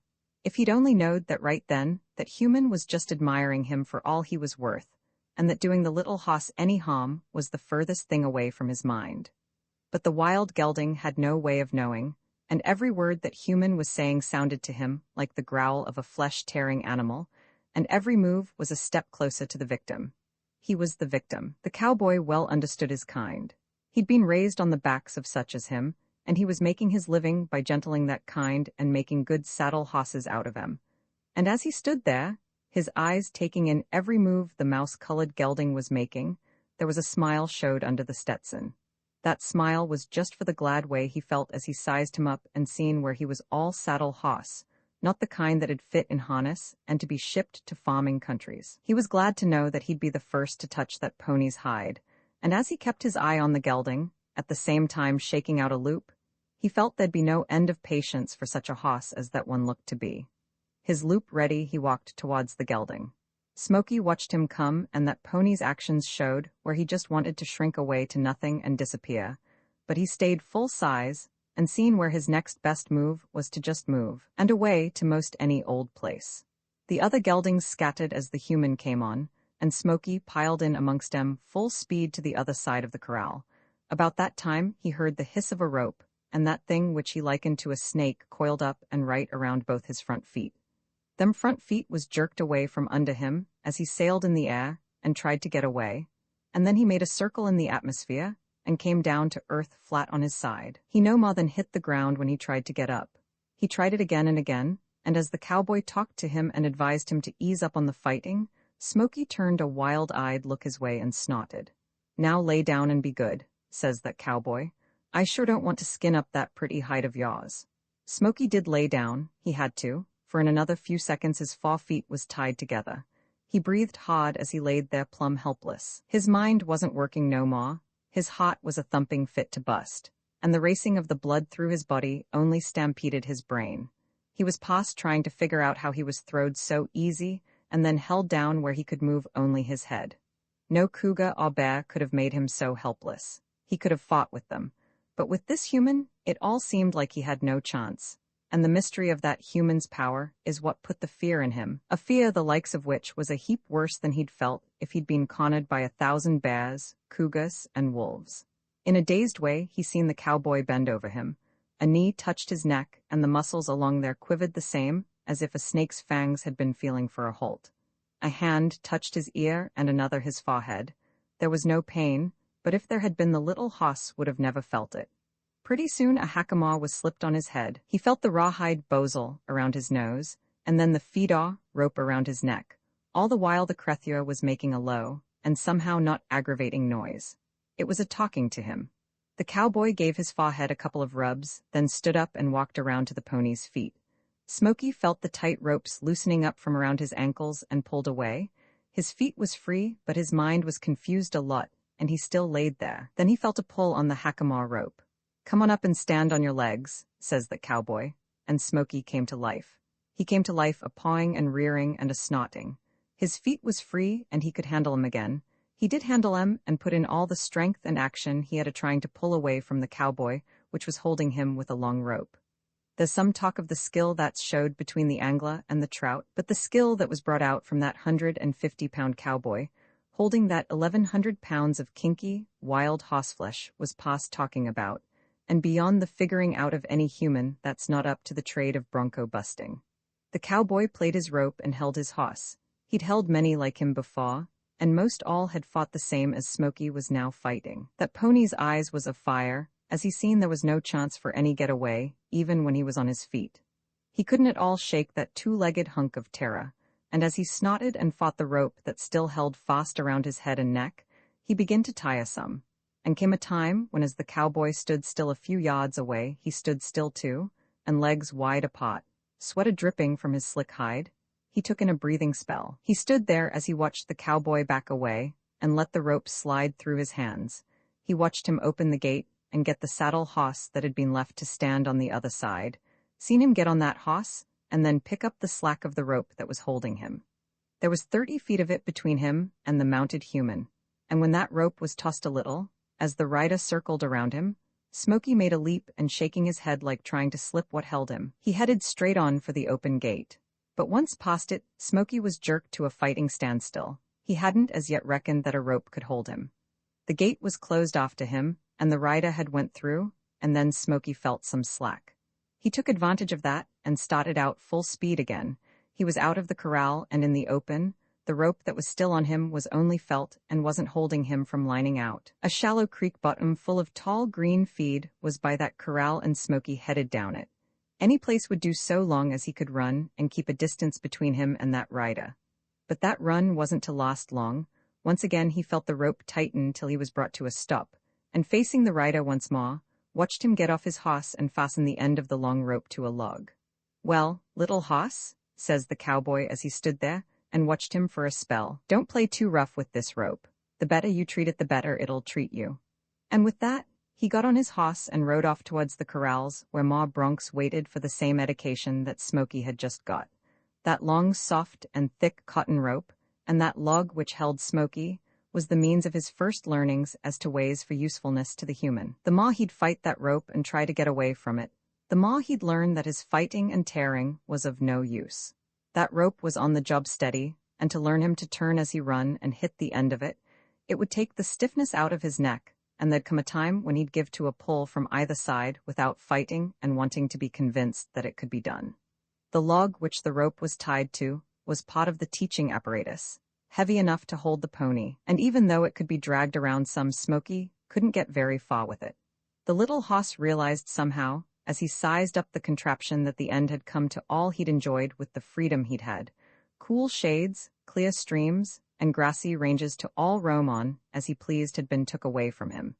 He didn't know what was to come next, but he did know that he was on that creek bottom, close to corrals, and there to stay for a spell. The bronc twister steps up. A cloud of dust was hanging on over the big corrals where Clint, the bronc twister of the rocking R outfit, was busy starting raw broncs under the saddle and twisted em in shape for good saddle stock. It was long, hot, and hard days for that cowboy as he wrestled with the slick, fat, and snotty ponies and convinced them that they all could be led, rode, and handled according to the way he seen fit. But Clint was used to that. He'd been at it for years with nary a rest or relief from the work that was beginning to tell on him. He'd take 10 broncs at a time, and soon as he took the rough off them, 10 he'd turn 'em over as broke and run in 10 more raw, wild ponies. Each green colt was rode every day, if even only for half an hour, and gradually learned to behave under the saddle. There was a few that wouldn't learn to behave, but the rocking R outfit had good men, and all them ponies was put into their work, whether they was good or bad. Clint had been with the layout for near 2 years, and in that time had broke to ride somewheres around 80 head of hosses. He'd broke many more for other outfits and never made an outlaw. If one did turn outlaw once in a while, it was because of that pony's natural instinct to be that way. But Clint handled and rode 'em all just the same. If a particular hoss couldn't be learned, it sure wasn't his fault, and none had better try to learn that same hoss anything. As has been said before, bronc fighting was beginning to tell on Clint. None of them ponies he'd broke had spared him, and instead they'd called on for all that was in him. Many had tried to tear him apart and scatter him in the dust of the big corrals. Hoofs had come like greased lightning and took hunks off his batwing chaps. Teeth had took a few shirts off his back, and as he'd climbed on one after another of these wild, kinky ponies, they most all tried to see if they could move the heart of him from one side of his body to the other. There was many times when he was laid up with dislocated shoulders, ribs broke and legs the same. From the root of his hair to the toes in his made-to-order boots there was signs, if not seen they was felt, where some hoss had twisted, broke, or shook something loose. Each happening had come more or less separate, and healed some in time, but as some kept a repeating off and on, there was some parts of him which never got strong again. And as time went on, and as Clint said, he was beginning to feel loose like an old clock, and figured that some day some bucking hunk of hossflesh would take the tick out of him and scatter him out so that none of the parts would never be found again. Clint had started riding rough ones long before he quit growing, and that's the condition he was in at 30, an old man, far as riding was concerned. The hosses of the same big outfit he'd rode for was worked on the average of only 4 months in the year, and in them 4 months, the broke hosses was rode only 4 or 5 hours once every 3 days. That might show some of the difference in the work the cowboy and the cow hoss does with a real cow outfit. The men go to pieces young and early, and the ponies stay fat. But there was no grudge, for there's nobody in the world likes to see and ride a fat, strong hoss more than does the cowboy. They'll keep the ponies fat and feeling good, and some of them hosses find it hard to behave and will try to jaw loose the eye teeth of their riders. The cowboy wants 'em that way, though. It's a pride of his to have a kinky hoss under him that's feeling good rather than some gentle old plug that's leg-weary. That all gets him in time, but there's a grin on his face when that time comes, a grin from the pride of knowing that he never was seen on no hoss that was against the principle of a cowboy to ride. Like with Clint, hosses was the life of him. He loved 'em for all he was worth, and the greatest pleasure in the world for him was in just being with a corral full of 'em, handling 'em and feeling of their hides. The satisfaction he'd get out of seeing some 4-year-old colt learn the things he'd teach meant a heap more to him than the wages he drawed for that work. And there was times as he'd be breaking some right brainy gelding and watch the hoss pick up fast on the education he'd give him, when he'd feel real attached to the pony. He'd hate to give him up when the time came for all half-broke hosses to be turned over to the roundup wagons and where more teaching in the handling of the critter begin. "I feel sort of married to them kind of ponies," he'd say, "and I sure don't hanker to part with 'em just when we're beginning to get along good together." But he'd go on, "I guess as long as I'll be breaking hosses this way I can't get too sensitive." But Clint kept to being sensitive that way, and he never was happy when he'd see riders coming in on him and then ride away hazing a bunch of the broncs he'd started. "Some day," he was heard to say once, "I'm going to meet a hoss I'll really get married to, and then there'll be things a-popping." Clint would have such a liking for some of them ponies that he'd forget and didn't want to think that they belonged to the company and not to him. He was just hired to break 'em. He'd reasoned that out often, but that reasoning never fazed the hankering he felt, and that's how come, when he run in the mouse-colored gelding, he began to do some tall figuring. He had a hunch when he first set eyes on that pony that he'd met the hoss, which would start things a-popping when any rider showed up to claim all that's half broke. Clint had dreamed of such a hoss as the mouse-colored gelding, but he'd never expected to see one really living. That pony had got hold of his heartstrings from the start, and as he watched through the bars of the corral out to where the hoss was picketed, he felt him to be the kind he'd steal if he couldn't buy, and if he could neither steal nor buy he'd work for. It had been 2 days since he'd run him in and put him on the picket rope outside the corral a ways, and in them 2 days Clint had been mighty fearful lest somebody rode up on him, seen the hoss, and took possession of him as private saddle stock for the superintendent or some other what owned shares in the outfit and liked pretty hosses that way. Clint wanted that hoss mighty bad, and he was just leery something would happen so he'd be took away from him, but as he'd reasoned some, he was less worried, and he'd wind up by saying as he'd take another peek towards the gelding, "They'd have to let me break him first, and before anybody else gets him, I'll sure make an outlaw out of that hoss." That was no way for Clint to feel maybe, but that's sure enough the way he figured on doing rather than lose the hoss to anybody else. That feeling was past skin deep with him, and that I think excuses him some. In the 2 days that Clint had the hoss up, there was no chance past where he could show his feelings and win that pony's confidence. If the picket rope tangled him up too much, Clint was right there to untangle him, and each time the gelding fought less when he came. That pony was gradually losing his fear of being ate up or tore apart by the human, and pretty soon he felt, as Clint came and went, that each visit from that creature brought some comfort in a way. It was on the second evening, and when the day's work was all done, that Clint made his way from the bunkhouse to where the gelding was picketed. He went up to within a rope's length of the hoss, rolled a smoke, and stood there watching him. "Smoky," he says, "you're some hoss." Clint hadn't hardly realized he'd spoke a name. He was too busy watching and admiring that pony's every move, so as it was that name came unconscious like to the cowboy, and it was used and repeated from then on as natural as though that name had been thought and decided on. He'd named many hosses, and had always let the name come to him either by the color, size, or shape of each hoss, and sometimes by the way they acted. He'd called one tall rangy hoss Shotty, and another low-built small hoss Sky High. Often the name didn't at all fit the hoss in that way, but there was some reason there, the same as there was a mighty good reason to call the mouse-colored gelding Smoky. He did look like a rounded, shiny cloud of gray smoke, and as he held his ground and watched the cowboy, he acted as though he might live up to his name and really go up in smoke. His acquaintance with the human hadn't been very long, and he wasn't as yet any too confident. Clint could tell as he watched just what was going on in that pony's think tank. He could still see fear in his eyes, but mixed in with that fear was a lot of nerve that showed fight. He knowed that pony would fight and make himself hard to handle, and he'd have been mighty disappointed not to have seen them signs in the hoss. It was only natural that any of his kind should act this way, and he figured the wilder the spirit, the bigger and more worthwhile would the winning be. He would take his time, do a good job, and turn Smoky from a wild raw bronc into a well-broke and educated cow hoss. He took a few steps closer, and Smoky backed away to the end of the rope. He snorted when he found he couldn't back no further and pawed at the rope as the cowboy kept a-coming still closer and closer. Clint took his time but came on steady and a-talking the while till he finally got within a couple of feet of the hoss and where he could touch him. Hanging onto the rope with the right hand, he reached out with the left and touched him easy between the eyes. Smoky flinched and snorted, but he stood it. He stood it for quite a spell and felt the hand rubbing on his forehead and working up and up towards his ears. Clint had just about got to one of them ears when Smoky rubbed his nose along the cowboy's sleeve, took a sniff, and then of a sudden nipped him on the arm. That had happened to him before many a time, and he'd been ready for it, with the result that the pony got only a piece of shirt and no flesh. "Now, don't be so daggond ornery," says that cowboy as he kept a-rubbing the same as though nothing had happened. "I only want to reach between them ears and touch that knowledge bump of yours." Finally, he did reach the bump and rubbed around there a spell. Smoky struck once. Clint dodged the front hoof and kept a-rubbing.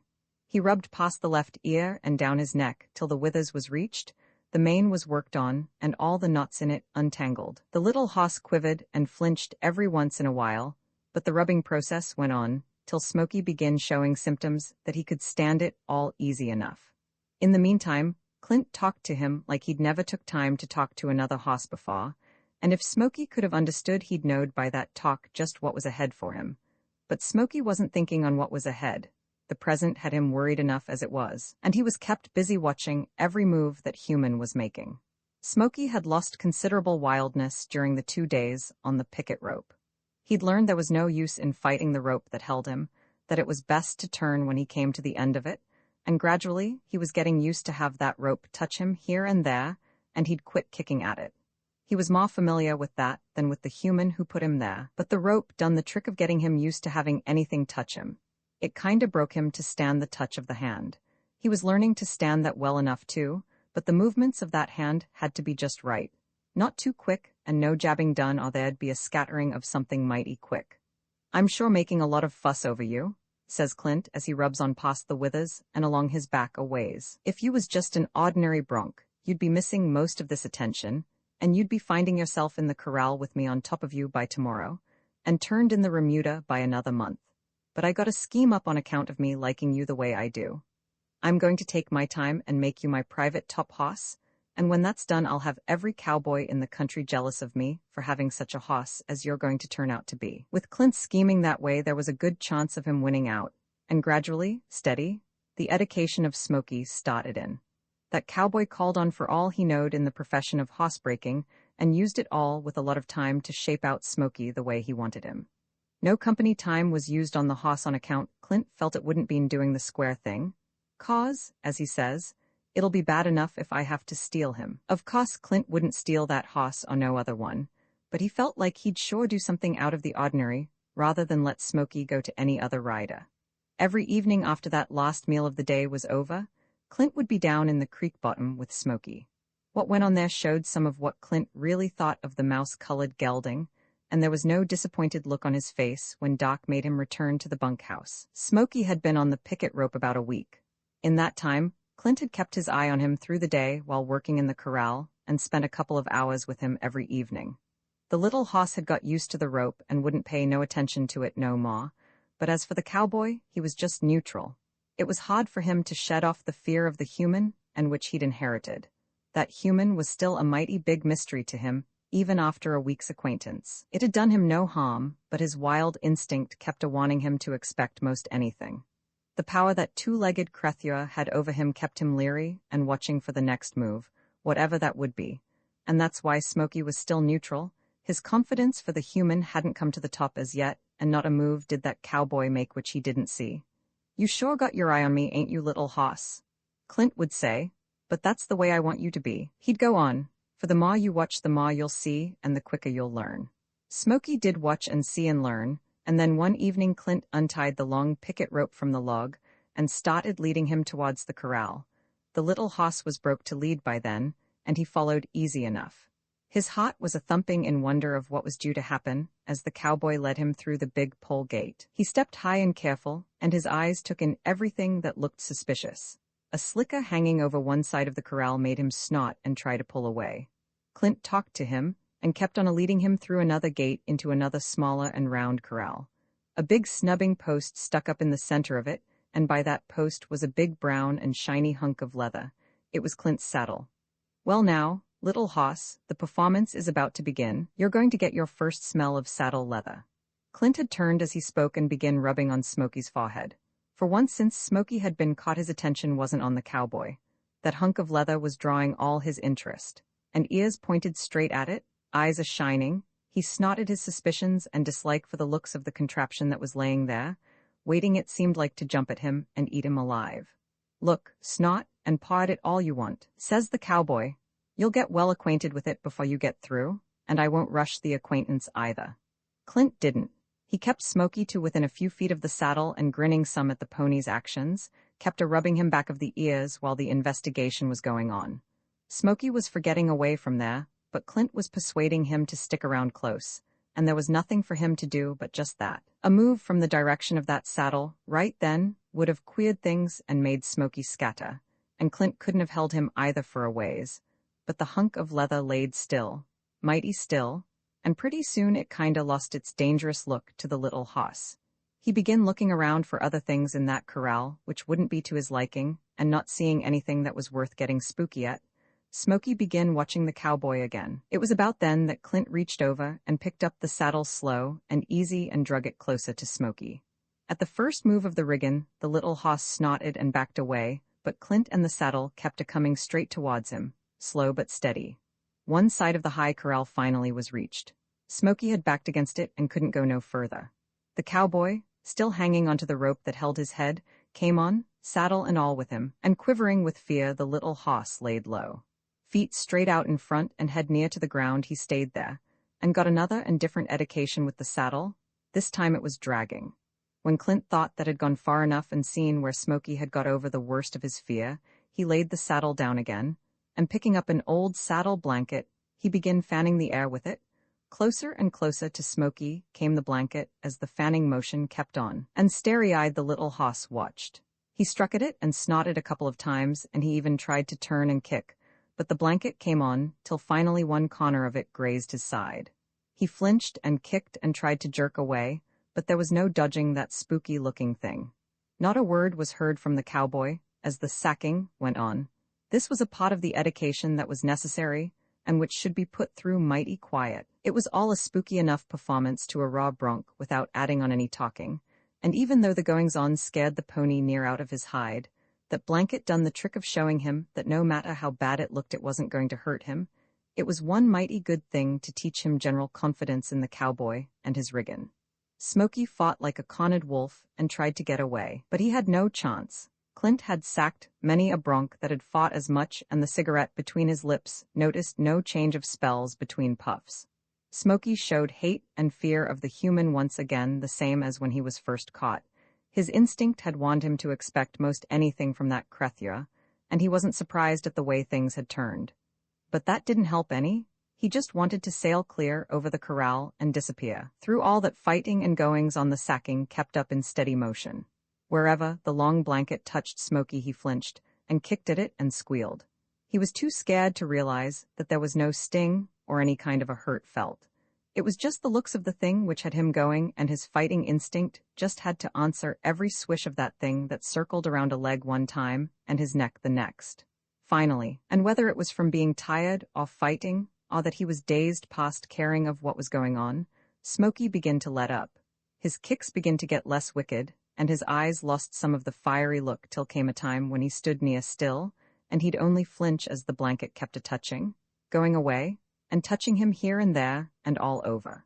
Clint, noticing the little hoss calming down, remarked, "You'll get so you'll like it pretty soon." But Smoky wasn't showing no such symptom as yet. He was just standing it best as he could, and that was all. Both sides and all around Smoky went Clint with his blanket till the little hoss finally even quit flinching. The cowboy then dropped the rope that was holding the hoss and worked his blanket wilder than ever. That blanket was laid everywhere on that pony's hide and around his legs. He laid it on the ground and drug it under him, and all Smoky would do was to cock one ear and watch it. But he never moved. A half an hour before such a play would have sent him straight up. Clint worked on for a while longer, till he was sure there wasn't a spot on that pony that'd flinch at the feel of the blanket. Then he began to notice that Smoky was finally getting so he kinda liked the performance. No flies could touch him while that was going on, and that blanket being pulled all over him, that way seemed to kind of soothe some. It was about when Clint figured he could do no more good in the way of sacking that he picked up his saddle again and came straight towards Smoky with it.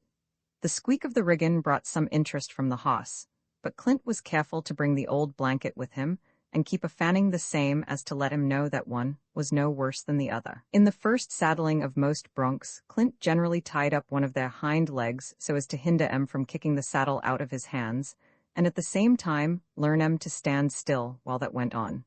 A few of em he'd just hobble in front. And being that Smoky'd had more teaching than the average colt generally gets before first saddling, Clint figured that just hobbling his front feet would do. The sacking had helped a lot, and Clint had no trouble fastening the rawhide hobbles around Smoky's ankles. The pony snorted at him a little, but stood still, for Clint was waving that blanket around as he worked. Once the hobbles was on, he picked up his saddle and eased it up and on that pony's back. Smoky had a hunch that something new was going on, something different than the sacking performance which he just went through, but as nothing happened outside of the flapping of stirrup leathers and cinches, he stood in one spot.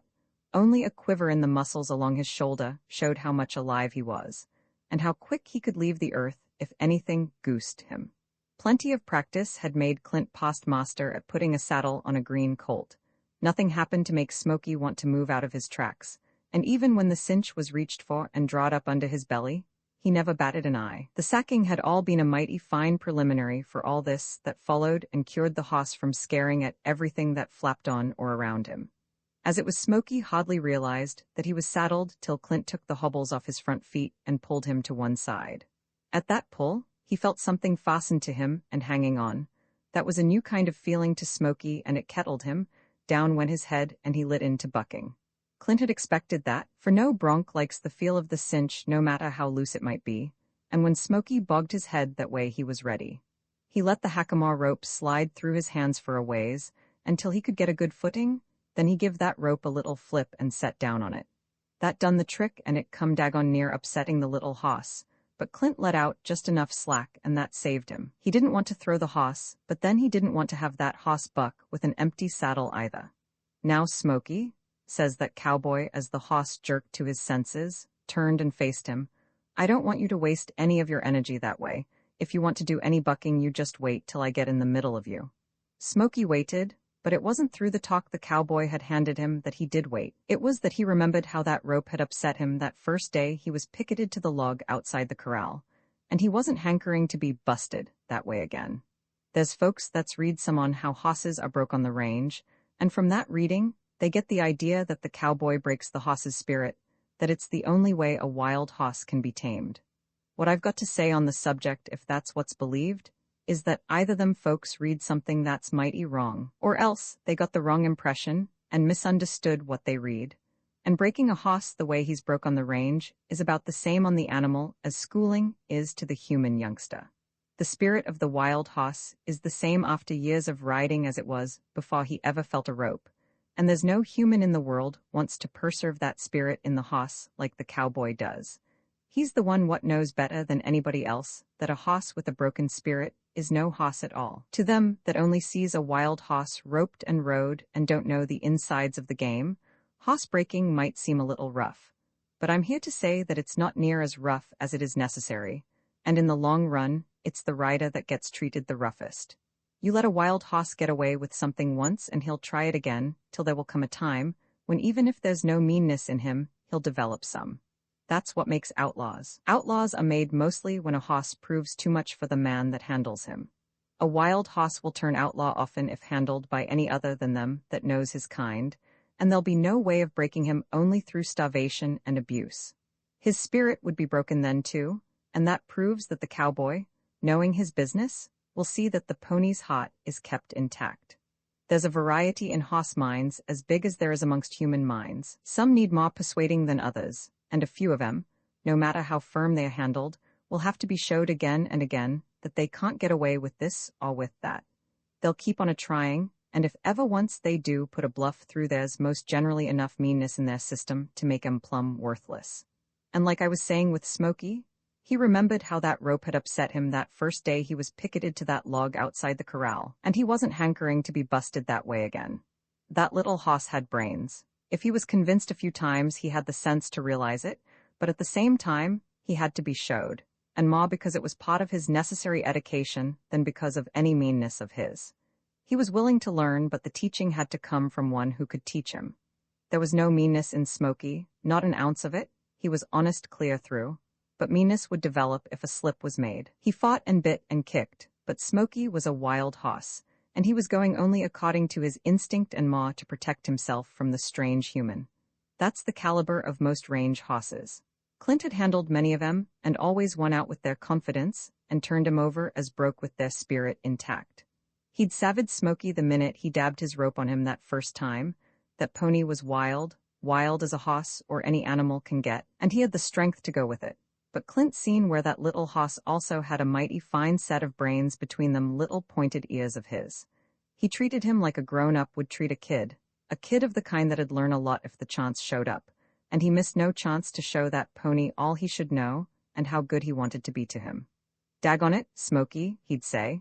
"It's too bad you can't know without I have to use a lot of ropes, as it is sometimes. I bet you don't think I'm a friend of yours, none at all." Clint was right. At first Smoky had took him as an enemy and fought him according, Then had come a time when he was willing to trust him some, especially when Clint had come and untangled him out of that long picket rope, talked to him, and rubbed his ears. His heart had got over thumping so much when he'd see the cowboy coming of evenings, and even though the little hoss didn't realize it as yet, he'd got to expecting him. Then, and just about when his liking for the cowboy was coming to the top fast, something happened that'd make him wonder for a spell if that cowboy was a friend or still an enemy. The sacking he'd went through in the corral had sort of jarred the confidence that had begun to sprout for the bowlegged creature, and then the way his head was jerked up out of his bucking spell with the empty saddle, all had left him puzzled as whether to start in and do some fighting or else be good and take his medicine. Smoky had no way of knowing as yet what was expected of him, and it was a ticklish time for him. It was right then that he'd have to be handled just right, and when the turning point for the good or the bad would be decided on. But Clint knowed how the turn to the good laid, and it was right there that he proceeded to bring it out. There was only one way to it, and that was for Clint to show Smoky he had to be good. The cowboy knowed Smoky had brains aplenty to realize once he was showed that he had to do just what he wanted him to do, that of course would take a little time, the pony would fight some more and want to be showed, and to keep him from getting frustrated that hoss would have to have his own way some. The squeak of leather 20 feet of rope is laying between the cowboy's hand and the pony's head. The cowboy is standing there just watching and smiling some at the surprised look that's in the pony's face. That pony had just been stopped sudden in his bucking with an empty saddle.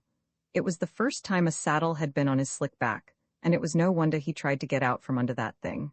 Nothing had ever clung there before. Now, you just take it easy for a spell, and keep your head up, says that cowboy as he started walking towards the pony. Legs wide apart, a wild look in his eyes, and a snorting his surprise Smoky watched him come. He didn't know whether to stand his ground and start fighting or back away as the cowboy came. On he came, and as Smoky was seeing no sign of harm, he stood in his tracks, watched, and waited. A hand touched him on the forehead and moved on down his neck. The cowboy was a-talking to him the while, and pretty soon Smoky's heart wasn't thumping so hard no more. He was then led a little ways, and as he heard the squeak of leather and felt the weight of the saddle with each step he took, an awful hankering came to him to put his head down and try to buck it off. But the cowboy was right there in front of him, and he didn't want to be stopped again, and so sudden as he'd been stopped that first time. The other side of the corral was reached, and there Clint turned and rubbed Smoky on the ear. "Well, old boy, let's see how you're going to behave when I get up in the middle of you." Smoky watched the man reach for the latigo and felt the cinch tighten up. A hump came in his back, and which made the saddle set near on end. It was the hump that carried the punch in the buck, and most likely Clint could have led the pony around some, till the hump wore down and his back straightened up again, but that rider wasn't for taking the buck out of a bronc too quick. He believed a good sensible hoss should buck at the first few settings, and he wasn't the kind of rider that'd smother that natural feeling and have it come out later, when the hoss is supposed to be broke gentle. He let the hump be, and never moved the pony out of his tracks. He knowed that just one move would be enough to start that pony to exploding, and Smoky was set and just awaiting for that signal to start. He watched the cowboy raise his chaps so the belt wouldn't hinder his leg action, watched him pull his hat brim down solid, and then he couldn't watch no more. Something had come between him and his vision. It was the cowboy's thumb which had laid over his left eyelid and pulled it down over his eye. In the next second he felt a weight added on to that of the saddle, and all of a sudden he could see again. But what he did see left him starry-wide and paralyzed. For half a minute he just stood like petrified. That cowboy had disappeared from the side of him, and instead, there he was right in the middle of his back, and on that hunk of leather he'd been hankering to shed off ever since it was put on there. Instinct pointed out only one way for him to act. It was telling him that neither the human nor the leather belonged up there in the middle of him that way, and that if he tried he could most likely get rid of him. There was nothing else to do that he could see, and right then he felt that he sure must do something. His head went down, and a bellow came out of him that said much as, "I want you." Up went Smoky's withers, followed by the hump that made the saddle twist like on a pivot, and last came steel muscles like shot out of the earth, and which carried the whole mixed-up and crooked conglomeration of man and hoss up in mid-air, and seemed like to shake there for a spell before coming down. All seemed heads and tails, and made a picture of the kind that was mighty hard to see, and still harder to figure out. Saddle strings was a-popping like on a whiplash. Leather was a-squeaking. Corrals shook as the hard-hitting hoofs of the pony hit the earth, and a dust was stirred that looked like a young cloud. Smoky was scared, mad, and desperate. All the action, strength, and endurance that was in him was brought out to do its best. Not a hair on his hide was laying idle through the performance. Every muscle tightened and loosened in a way to shake the weight on his back and make it pop. Clint felt the muscles work even through the saddle, and every part of that pony which his legs touched seemed as hard as steel and full of fast-working bumps which came and went, twisted his saddle under him, and made him wonder if it was going to stay. It seemed like sometimes that Smoky was headed one way and his saddle another. He wasn't always sure of the whereabouts of that pony's head, and in all his riding, that's what he wanted to keep track of most. Cause losing track of a horse's head at them times is something like riding blindfolded. A rider would prepare for one kind of a jolt and meet another, which would cause things to scatter considerable. Clint was still straight up and on top when Smoky's hard jumps finally dwindled down to crow hops and then a stop. That pony was needing wind mighty bad, and as his nostrils opened wide, was taking in the necessary air, he felt a hand rubbing along his neck, and wild-eyed, ears cocked back at the cowboy that was still there, he stood and heard him talk. "You done a mighty fine job, little hoss," says Clint, "and I'd been disappointed a lot not to have found that kind of spirit in a hoss like you." If Smoky had been raised amongst humans like a dog and been with them steady that way, he'd have had a hunch or felt what Clint said and meant. But Smoky was a wild hoss of the flats and mountains, and even though the sound of Clint's tone and the feel of his hand soothed him some, he would buck again and again. It was his instinct to fight the human, and he would fight till that human showed he could handle him and proved a friend. That had to be done gradual, and Smoky had no way to know, as yet, that man could be a friend of his, not while the breaking was going on anyway. For through that spell a hoss is made to do things he sometimes don't want to do, and which all keeps down the confidence that would come faster if that didn't have to be done. Smoky was doing some tall figuring as he stood there trembling and wondering if there wasn't anything that he could get by with. He'd been made to do things just as that cowboy pleased, and he'd found no say in the goings-on, none at all. If he could only have bucked him off, that would have pleased him a lot, but the little hoss didn't know that he wouldn't have won anything by that. He didn't know he was on this earth for the purpose of the human, and that if he did throw one man another would climb him till finally he'd have to give in and go through a lot of grief the while. Smoky felt a light slap on his neck. "Come on, young fella," says the cowboy. "Let's see you trot around the corral a while." But Smoky bucked more than he trotted. The cowboy let him, and when his head would come up, he'd keep him on the go till finally there seemed to be no buck in the hoss at all. "I reckon that'll be enough for you today," says Clint as he headed Smoky for the side of the corral and made him face the bars to a stop. He then reached for the pony's left ear and twisted it some, just enough to keep that pony's attention on the twist of that ear most while he got off.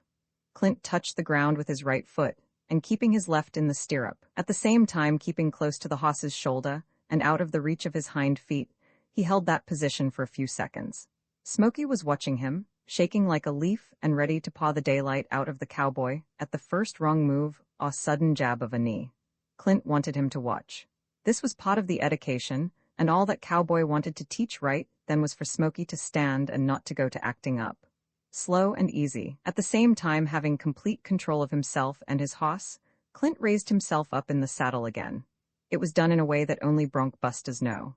Smoky never even felt the pull on the saddle as the cowboy climbed on, and if that saddle hadn't even been cinched, it wouldn't have budged then, so neat it was done.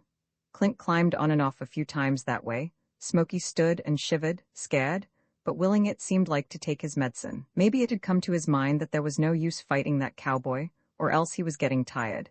Anyway, that was the last of it. Smoky felt the cinch loosen, and then slow and easy the saddle was pulled off. About that time he whirled and faced the rider who was holding the saddle. He took a sniff at the hunk of leather and snorted like to say, "Gee, I thought that thing was on me for good." The saddle was set to one side and the cowboy began rubbing Smoky's back with a gunny sack, and according to the way that Pony acted that felt mighty good, his upper lip stuck out and twitched with every motion of the rubbing, and when Clint finally quit, the little hoss's action showed plain that he should do it some more. Clint rubbed again. "I'm afraid," he says as he grinned and rubbed, "that I'm naturally going to spoil you. Here we just got through with the first saddling and you're beginning to look for favors already." Smoky's picket grounds was moved to a fresh one for that night, and where the grass was tall, aplenty and green, but somehow his appetite wasn't at its best, And when the break of day come, there was very little sign, as Clint noticed, that the pony had ate it all. He just stood in one spot, looked like, and seemed to have done tall wondering and figuring instead of feeding. He was ganted up the same as if he'd been rode all that night, and still there was no show of any appetite for the feed that was unda and all around him. As Clint worked in the corral busy with other broncs, he'd look through the bars for any show of interest in the little hoss. He'd look often, but most every time that pony's position was about the same, and if he did catch him with his head down, he noticed how Smoky was just nibbling at the feed and not eating much. Smoky was taking the change from the life he'd led to what he was now going through, kinda hard. Harder than the average wild hoss ever does. And Clint laid it that the little hoss had more brains than the average, more sensitive maybe, and more able to realize. I guess I'd better lay off of him today, decides the cowboy, as he noticed very little change in him even late that afternoon. He's having a hard time trying to figure things out as it is. It was bright and early the next morning when Clint looked out of the bunkhouse door and noticed Smoky out on the creek bottom. It appeared that the little hoss, after figuring and figuring, had come to some sort of decision, and that done and settled had went to eating again, for that's what he was doing when Clint looked out. Smoky was eating like he was trying to make up for the time he'd lost, and he seemed all at peace with everything in general. The cowboy grinned. "I know what that son of a gun has decided on," he remarked. "He's going to fight, and I see where I'm sure due for a tossing from that pony today." Clint done his day's work, and after riding and lining out 9 head of rough and kinky broncs, went to where Smoky was picketed and led him into the corral where he'd been initiated a couple of days before. He was some kind of a different hoss than what he'd been that day. His head was higher and more with just one purpose. He didn't shy and snot at every little thing like he did that first time, and Clint noticed that he never seemed to see the saddle as it was eased on his back and cinched. "I don't like the sound of them rollers that's making that noise in them nostrils of yours," he remarked. "They sound to me like you meant business." Smoky did mean business, and even though Clint was doing considerable kidding, he meant business too. He wasn't going to let the little hoss get away with anything, for he realized that if he did it'd be harder than ever to persuade him to be good. He'd have to be treated rough, and Clint didn't want to treat him rough. The cowboy seen the light in Smoky's eyes and understood it. He understood his every action, and they all meant fight.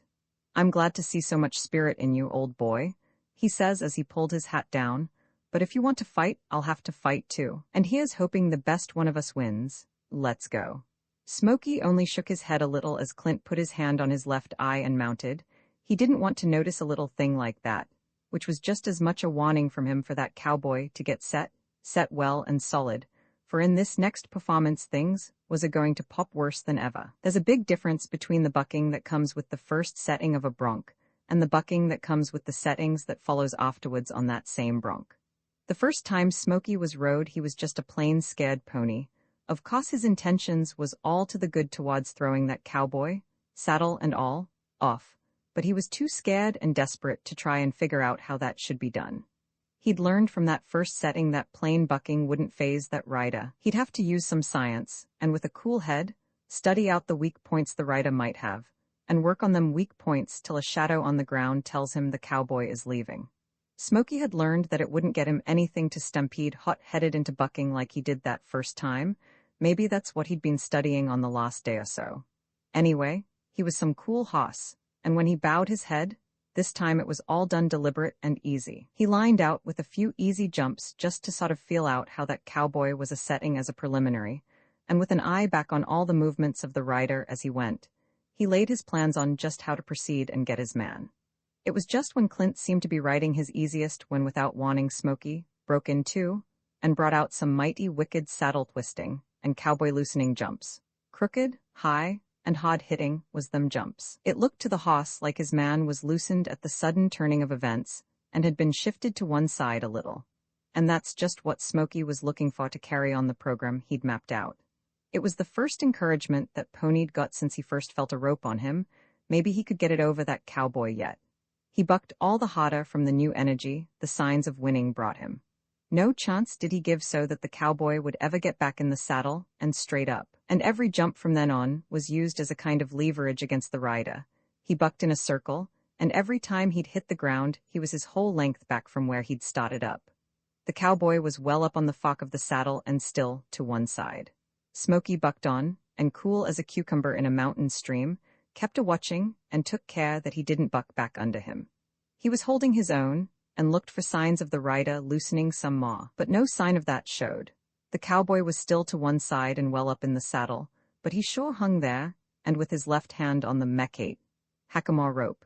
He kept his right up in the air and fanned on the same as ever. As the fight kept on and no show of the cowboy ever loosening up any more was seen, Smoky began to wonder. He'd tried different tactics, and with all his figuring and variety of sidewinding, he couldn't tear away from that hanging hunk of humanity. He was getting tired, his lungs began to call for air, and pretty soon he wasn't so cool no more.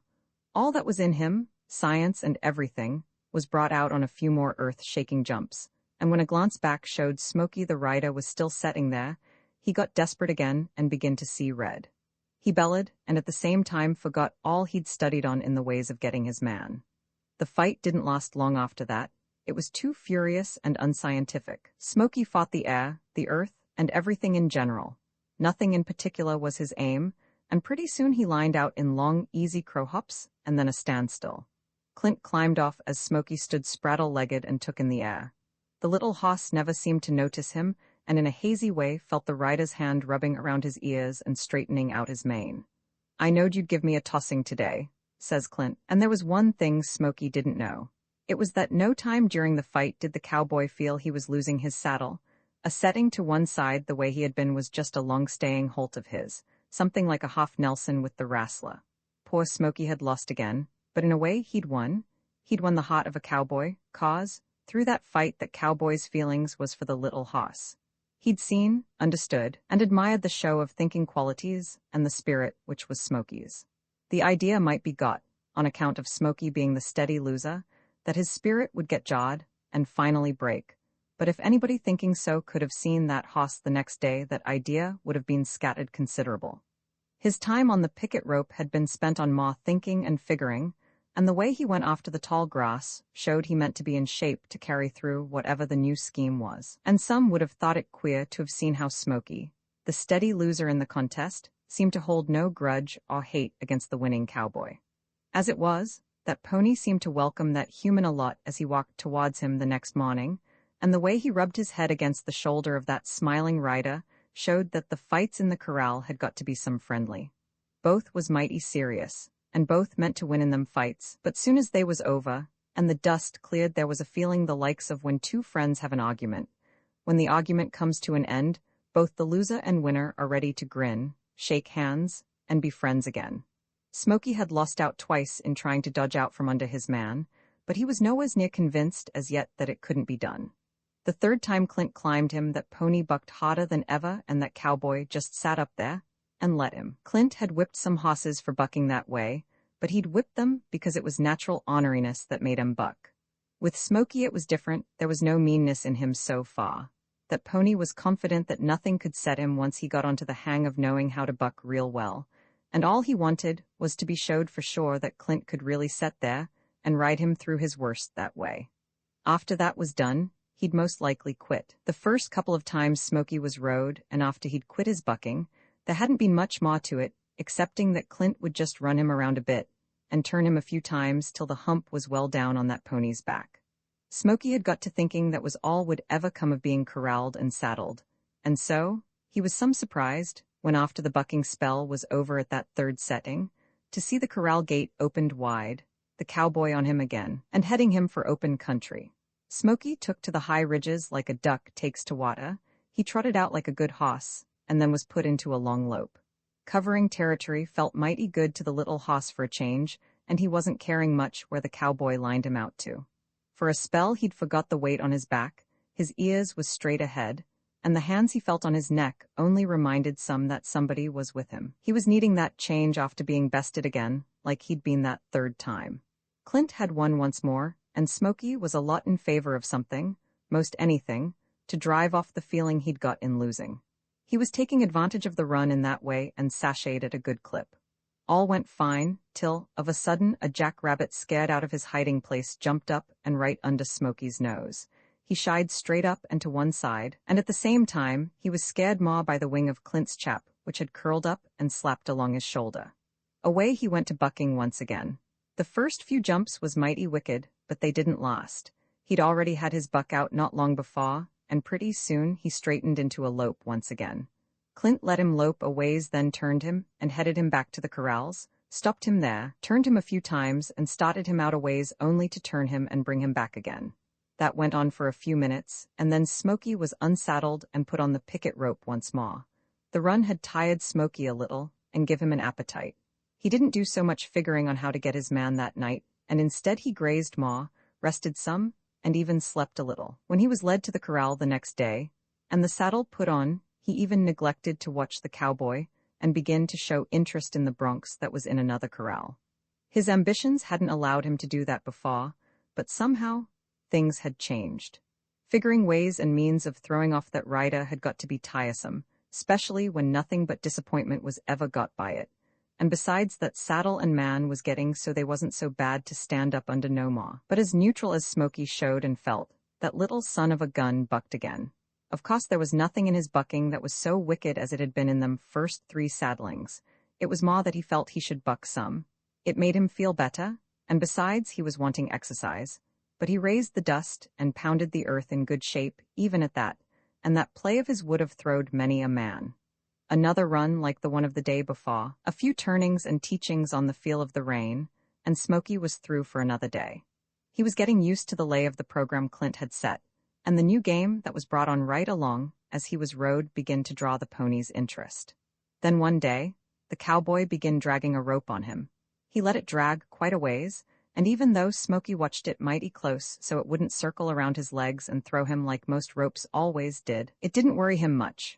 Pretty soon Clint coiled the rope up and made a loop which he started whirling in the air. The whirling was slow and easy at first and done with a small loop. Smoky looked back all interest and snotted a little. He wondered what the rope was doing up there and what Clint was up to. But nothing happened, only that the whirling kept up. The loop was gradually made bigger, and then it was throwed on the ground a ways in front of him. Smoky shied and snotted, and the coils shot out, straightened, and all of it pulled up again by the cowboy. But he didn't try to run away from it. He hadn't forgot the education he'd received from the long, soft picket rope. He'd learned from it that it didn't pay to stampede when a rope was around, on account that them ropes had a way of stopping him that couldn't at all be argued with.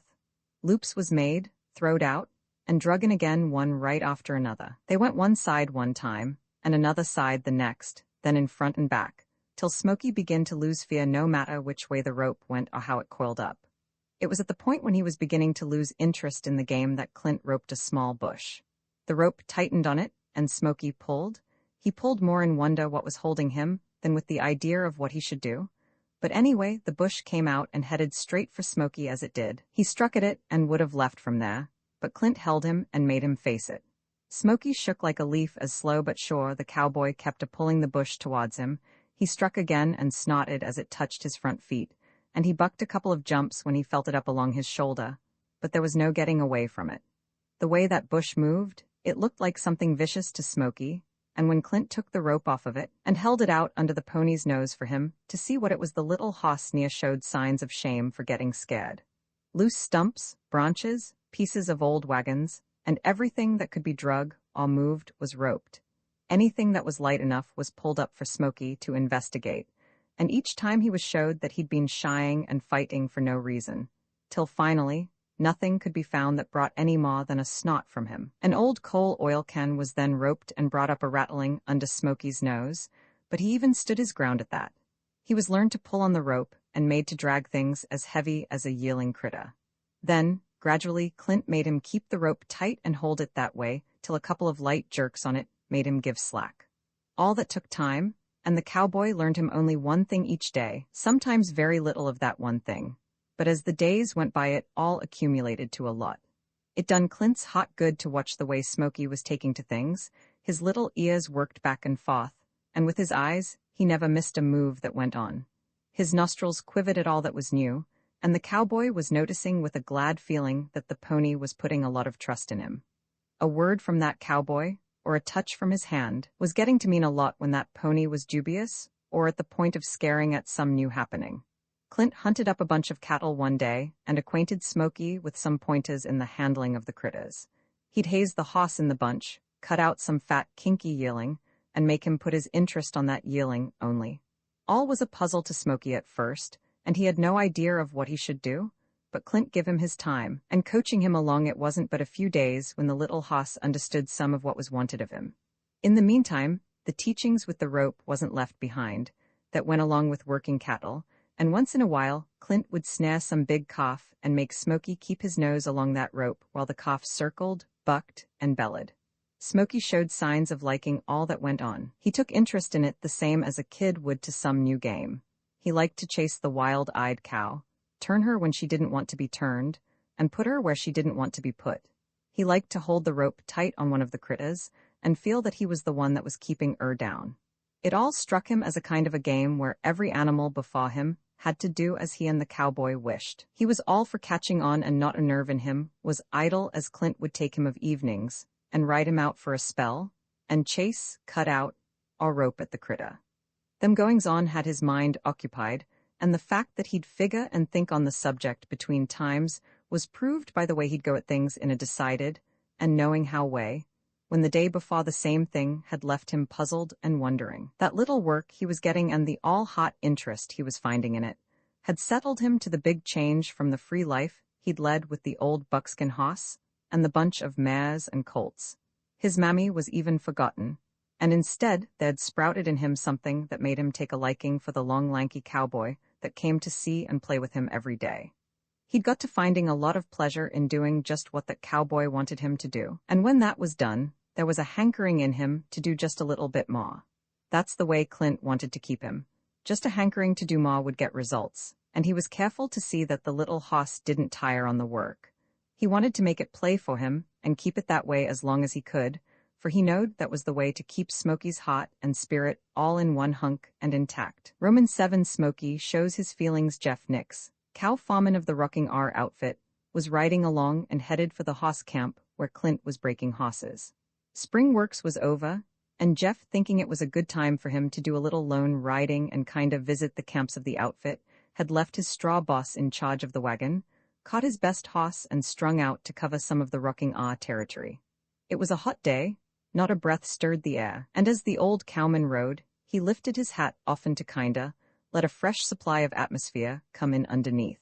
His big brown hoss was covering ground in a running walk, and Jeff, keeping him down to that gait, wasn't passing a coulee nor a draw without a glance in it, and then to the skyline above. It was his habit as a cowman to keep his eyes on the job while riding, and for the good of the company or his own, nary a thing had ever escaped his vision, unless it was just too far for that vision to reach. It was as he was riding along natural that way that he noticed a thin streak of dust to the right of him quite a ways. That dust wasn't made by anything traveling fast, and even though it reached up in the air good and high, Jeff could see at a glance that the dust was stirred by something dragging. He stopped his hoss so as to get a steadier view, and pretty soon he could make out the shape of a hoss underneath that dust. Something that looked like a turned pack was fastened or hanging onto him and dragging alongside. Jeff had seen many happenings on the range between man and hoss, and from that figured to always investigate anything that suspicioned of something gone wrong, and to investigate quick. He put his hoss in a high lope. Down draws, over rolling hills, and across dog towns he went all at the same speed, and pretty soon he comes to where there's only a small ridge between him and what he wanted to investigate. It was then that he figured it best to take it slow till he'd seen just what was up. If some rider had got caught in his riggin some way as a hoss fell, and that hoss was wild and unbroke, riding in on a high lope would only make things worse and cause the hoss to stampede. Nobody knowed that better than Jeff did. He got off his hoss, walked a ways, and peeking through the tall grass, seen the whole goings-on at a glance. 50 yards below him was a mouse-colored hoss. Looked like a half-broke bronc to him on account of the way the hackamore was rigged, but that hoss didn't act like half-broke. He was going through a performance that most gentle broke range hosses wouldn't put up with, and that was to half carry and half drag a man, and on the wrong side. Jeff recognized that man as his bronc Pila Clint, and he was all for rushing down to see what had happened and help, but he held back. He wasn't sure but what the mouse-colored hoss would scare and run away at the sight of him, and he couldn't tell but what Clint's hands was fastened to the saddle horn the way he was hanging on. He could see there was still life in the rider, but if the man was conscious, he wasn't showing very good sense by hanging on the wrong side of a half-broke hoss that way. Still, as he watched, Jeff began to wonder. He noticed for one thing that the hoss was headed straight for Clint's camp, and then there was another thing he noticed, and which made him wonder and watch more than ever. The mouse-colored gelding wasn't dragging his man, he was more kinda helping him along, seemed like. Each step that hoss took was with care and in favor of the man alongside. The pony watched every move that man made, and if the steps sorta lagged or hesitated, he stopped or slowed down till the man braced up some and went again. Jeff's mouth was wide open with wonder as he watched the goings-on, and when a little while later the gelding happened along a big rock, and seen him stop while the man tried to use the rock to get from it up in the saddle, Jeff wondered some more. "By japers, I've seen and handled thousands of hosses," says Jeff, "but I never thought any hoss ever had that much sense." The old cowman watched for near a half an hour while Clint tried to get on his hoss. He seen the hoss stand there, all patience and a helping the best he could, and finally, with the help of the ruck, the favoring of the hoss, and the little strength the man had, and all put together, Clint was setting in the saddle at last. The hackamore reins was hanging loose. Nothing was holding that pony from bucking, stampeding, or doing anything he pleased, but he stepped slow and easy, and ears cocked ahead, packed his man to camp with the same care any human would take. Jeff got on his hoss and keeping well behind followed. What he'd just seen had got him to the point where he began a-talking to himself, his hoss, and the country around. "Yes, sir, by japers," and he let Clint get on him from the wrong side, too. "Why, this daggone old gentle hoss I'm riding now wouldn't let me do that. But then, maybe I better not be too sure about that. I'm beginning to believe from what I've just seen that there's things going on in hosses' think tanks that's mighty surprising, and which don't come out till the right time shows up." A couple of hours, and the camp was reached. Jeff looked around the big corrals as he rode closer for signs of Clint and the mouse-colored bronc, and sure enough, there the both of 'em are. Clint is still in the saddle, and to all appearance unconscious. The gelding is standing by the corral gate, still and waiting. The cowman rode on towards him, but he soon had to stop, for he noticed as the gelding sees him how by that pony's action, he wasn't for standing in one spot no longer at the sight of a strange rider coming on him that way. Jeff had to maneuver around considerable to keep that hoss from hightailing it. The only way he could do it was to go back the way he came till out of sight.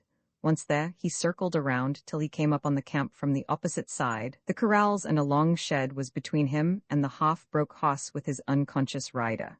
Jeff left his hoss out of sight, and hugging close to the shed, made his way to where the mouse-colored gelding had been. A peek through a hole in the wall showed him the hoss was still there, and Clint still in the saddle. How to proceed from then on was a sort of ticklish proposition. Jeff didn't want the pony to get scared, run away and throw the hurt rider, and still, he couldn't let the rider stay where he was. He had to take a chance and do the best he could. Around the corner of the shed he came, and slow and easy, showed himself to the wild-eyed gelding. He talked to him, and that seemed to help some, for the little hoss stood his ground. Stood his ground is correct, but Jeff had hesitated somehow from coming any closer. He noticed a light in that pony's eyes, which warned him plain to keep his distance, and even though Jeff was half peeved and half leery at the stand the pony had took, he couldn't help but admire the show of liking that half-broke gelding had for the rider that was still unconscious in the saddle, and laying with his head on the pony's bowed neck.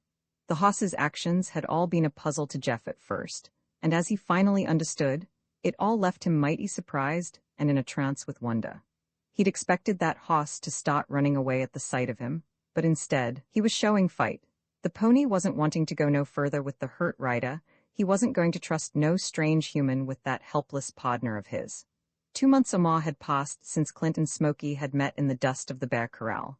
In that time, the man and hoss had fights. Some had been mighty wicked, and the wild hoss would have killed the man too if the chance had come. But all through them fights the man had won, slow and easy, but he'd won. Then gradually Smoky began to get confidence in the human, and then a liking. He'd got to looking for his company, and would nicka with a glad feeling as he'd see that human come towards him of evenings, and he'd go the length of his picket rope to meet him.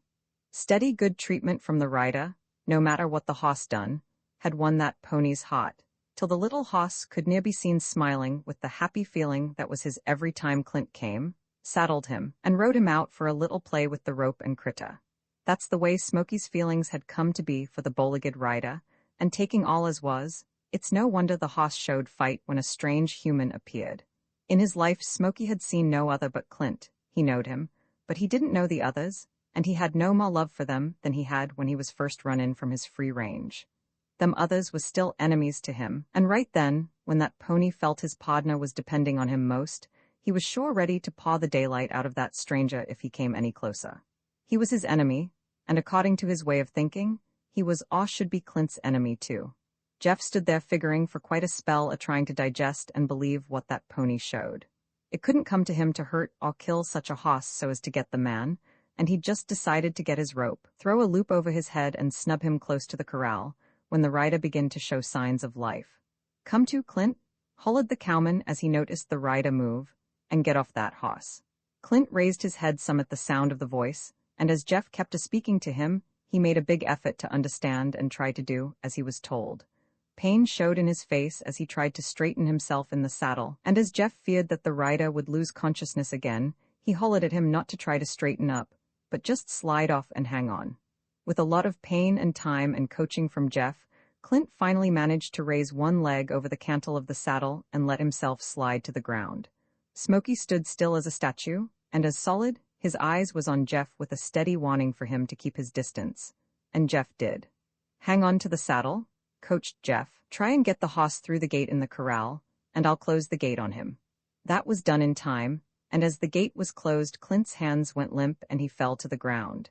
Lucky it was that Jeff could reach him through the corral bars, but he had to do considerable maneuvering, even then, to get the cowboy through, and under so as not to stir Smoky. And it was a mighty good thing for Jeff, as he picked Clint up and started towards the house, that there was bars high and strong between him and that pony. For as high and strong as that corral was, Jeff worried some, and looking back over his shoulder as he went, wondered if it would hold him. The sun had sunk away, and dark had come before Clint came to well enough so things was plain to him and he could talk. Jeff had made him as comfortable as was possible, boiled some jerky and made a strong broth which he was holding under Clint's nose for him to sniff at. That cowboy sniffed, looked around, and then said, "Where's Smoky?" "If you mean that mouse-colored fighting son of a gun of a hoss you was on," says Jeff, "why he's in the corral and a-fretting his head that I'm going to eat you up." Clint couldn't quite get the meaning of that just then, and he asked, "I wonder if you wouldn't go take the saddle off of him and put him on the picket rope where he'd get something to eat. He's gentle, and you can handle him easy." Jeff snorted and laughed. "Gentle? I wouldn't try to handle him if you'd give me this whole outfit. I'm not enough of a bronc fighter no more, and that ain't all. That pony is just a hankering for me to stick my beezer through that corral." Smoky circled around the corral, not at all minding the saddle that was on him. He wasn't caring for any grass either. He was too peeved and restless. If Clint had been right side up and able, things would have been different and Smoky would have hardly even noticed the stranger. There seems to be a heap of difference in the feelings of any thinking animal when a pardner is sick or dying.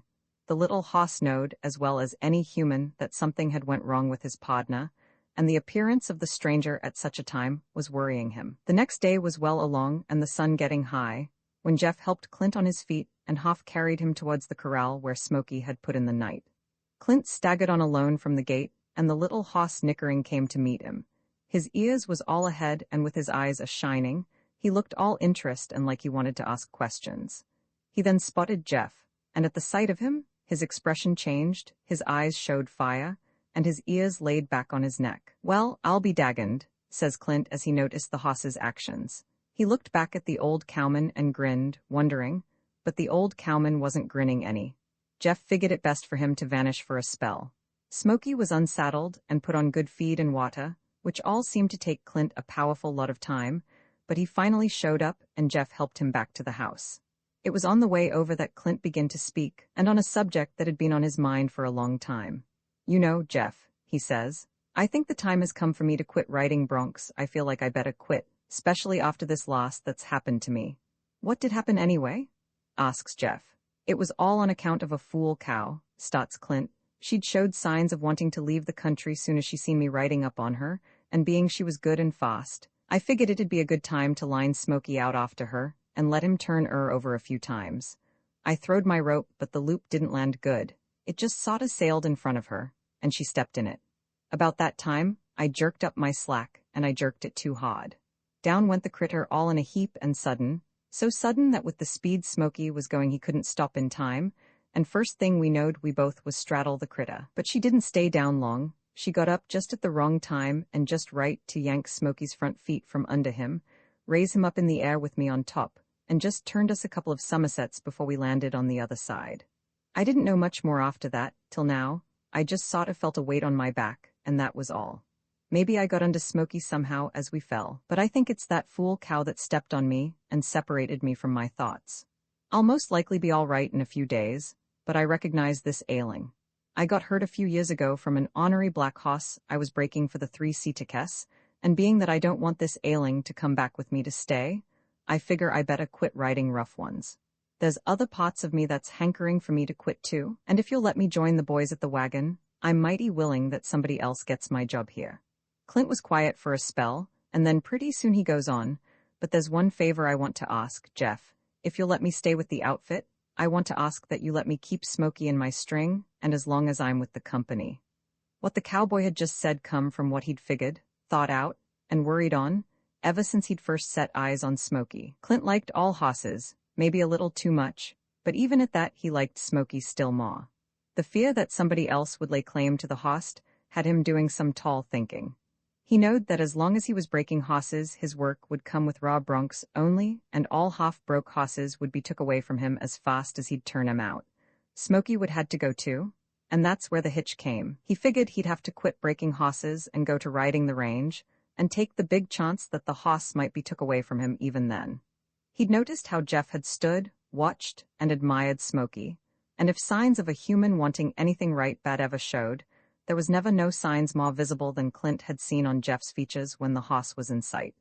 There'd been only one way out for the cowboy, and he'd took it. There was a worried look on his face as he glanced at the foreman and waited for him to answer, but Jeff didn't seem to want to answer right then, and instead he asked, "How long have you had that hoss up, Clint?" 2 months and maybe a little over, says Clint, wondering some at the question. Wasn't there a couple of boys here about a month ago to get all the broncs you'd started? Yes. Well then, why didn't you let him have that hoss, Smoky? He was as well broke then as any of the broncs the boys came after, wasn't he? Clint began to take interest in looking at the wall of the bunkhouse about that time. He grinned a little, and finally he answered, "Well, Jeff, I guess you know why." Jeff did know why, and noted a plenty.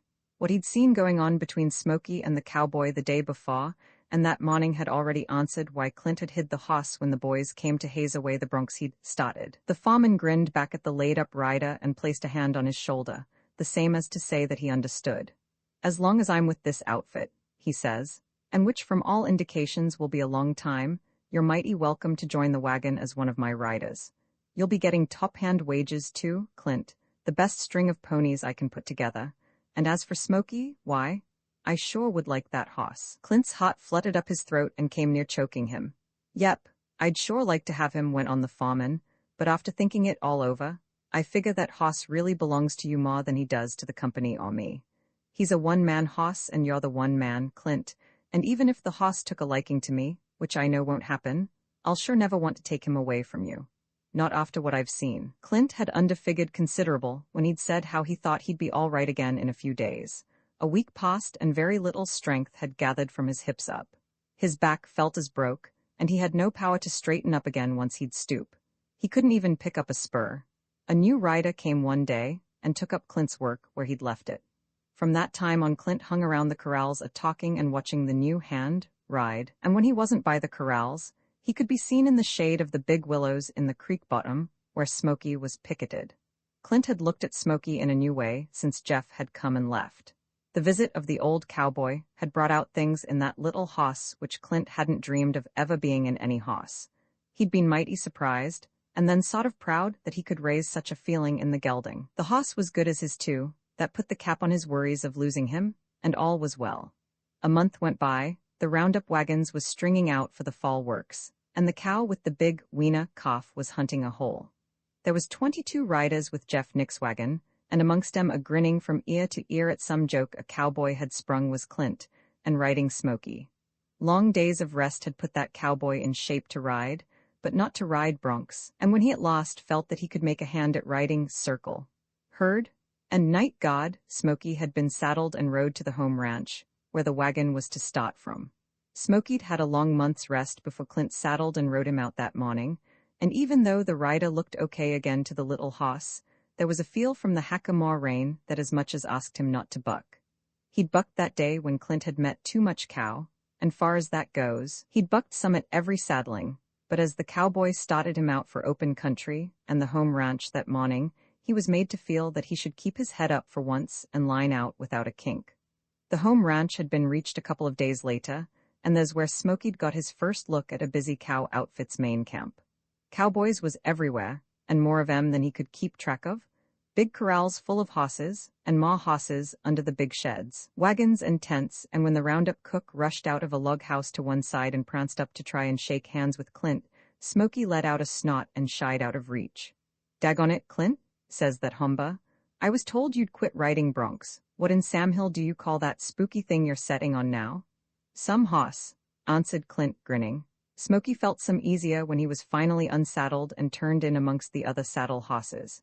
He took a good roll, shook himself, and proceeded to get acquainted. It didn't worry him none that very few of the ponies seemed to want his company, and he was mighty busy going from one of the big corrals into another, and giving 'em all the once-over. He finally run across a bay gelding which seemed some familiar, and Smoky must have seemed the same to that gelding too, for both of 'em started to show interest at once, and came to meet one another. Necks bowed, they touched nostrils. Some explaining and understanding must have went on, cause it wasn't but a few minutes later when each was scratching the other's neck like two brothers. And that's what they was, brothers. The bay hoss was none other than the little colt, growed up, and which his mammy had brought in the bunch one day over 3 years before. Signs showed where the saddle had been on his back too. A cowboy had run him in a couple of weeks before, and passed the remark, as he piled his rope on him, that this little bay hoss sure showed the makings of a cow hoss. Jeff had agreed, and that's how come Smoky found him in amongst the saddle hosses that day.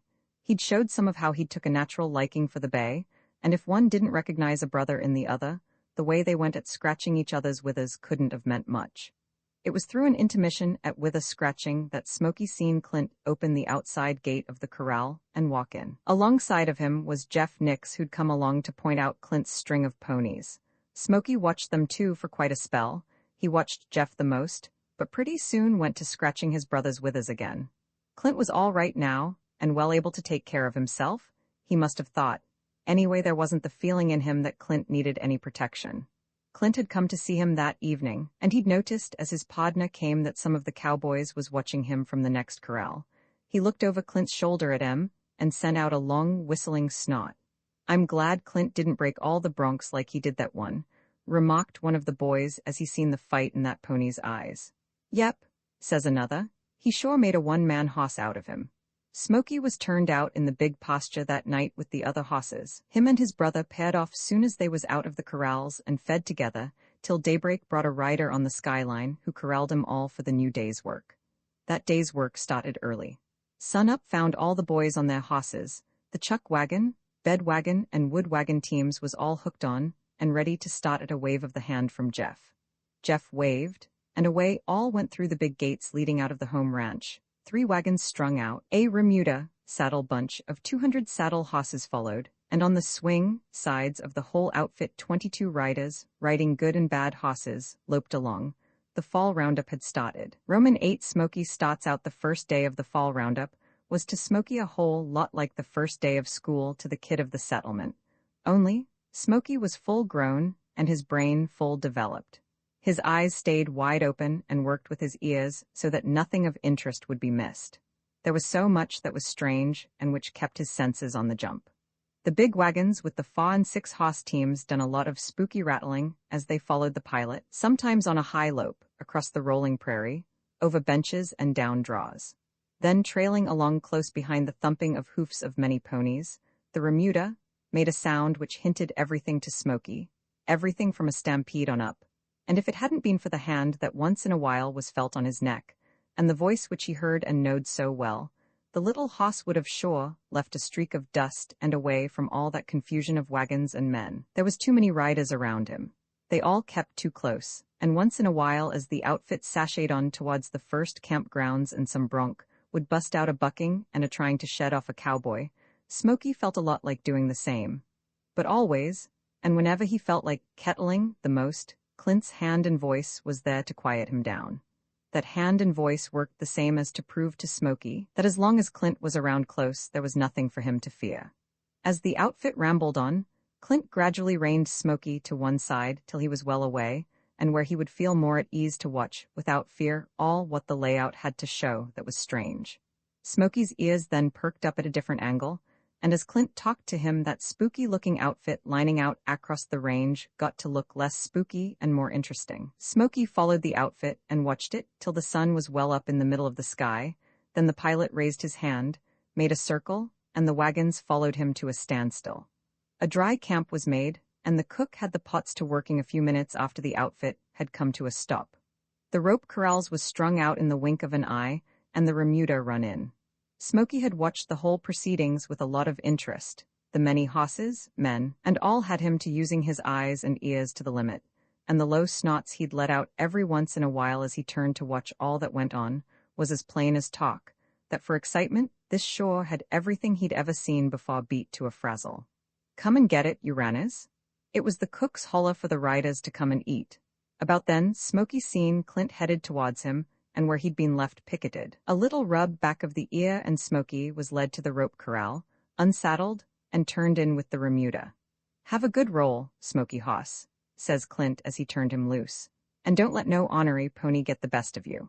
Smoky looked back at Clint for a spell the same as to ask him where he was going, and as the cowboy stood there watching the little hoss moseyed on and disappeared amongst the saddle bunch, the roundup pan was filling up with the tin cups and plates as the cowboys, through eating, was making their way towards their saddles by the rope corrals.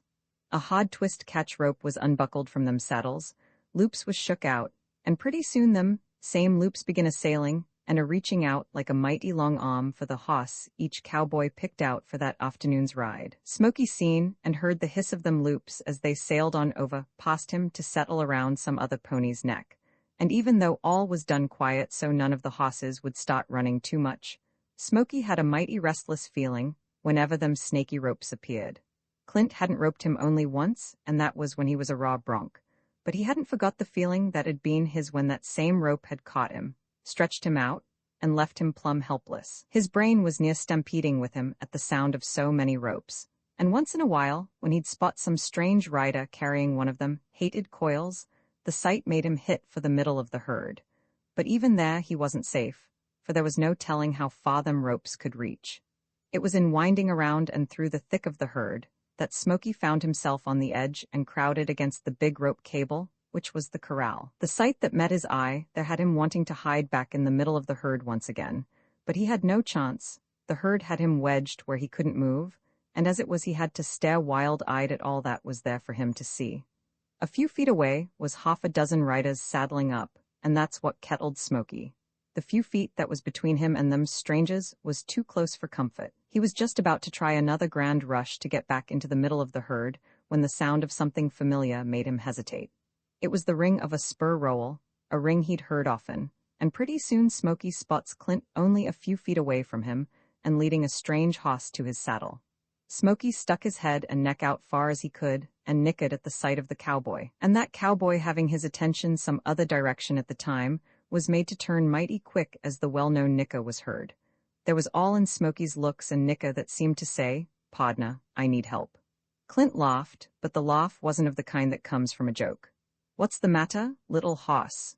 But Clint knowed what was the matter. He could hear the thump-thump of Smoky's heart as he came nearer, and feel the throb of it as he laid a hand on his neck. He rubbed on the slick hide a spell, and that cowboy experienced a mighty great feeling when he noticed as he stayed, that gradually the pony's hot beats began to slow down, and soon was behaving normal again.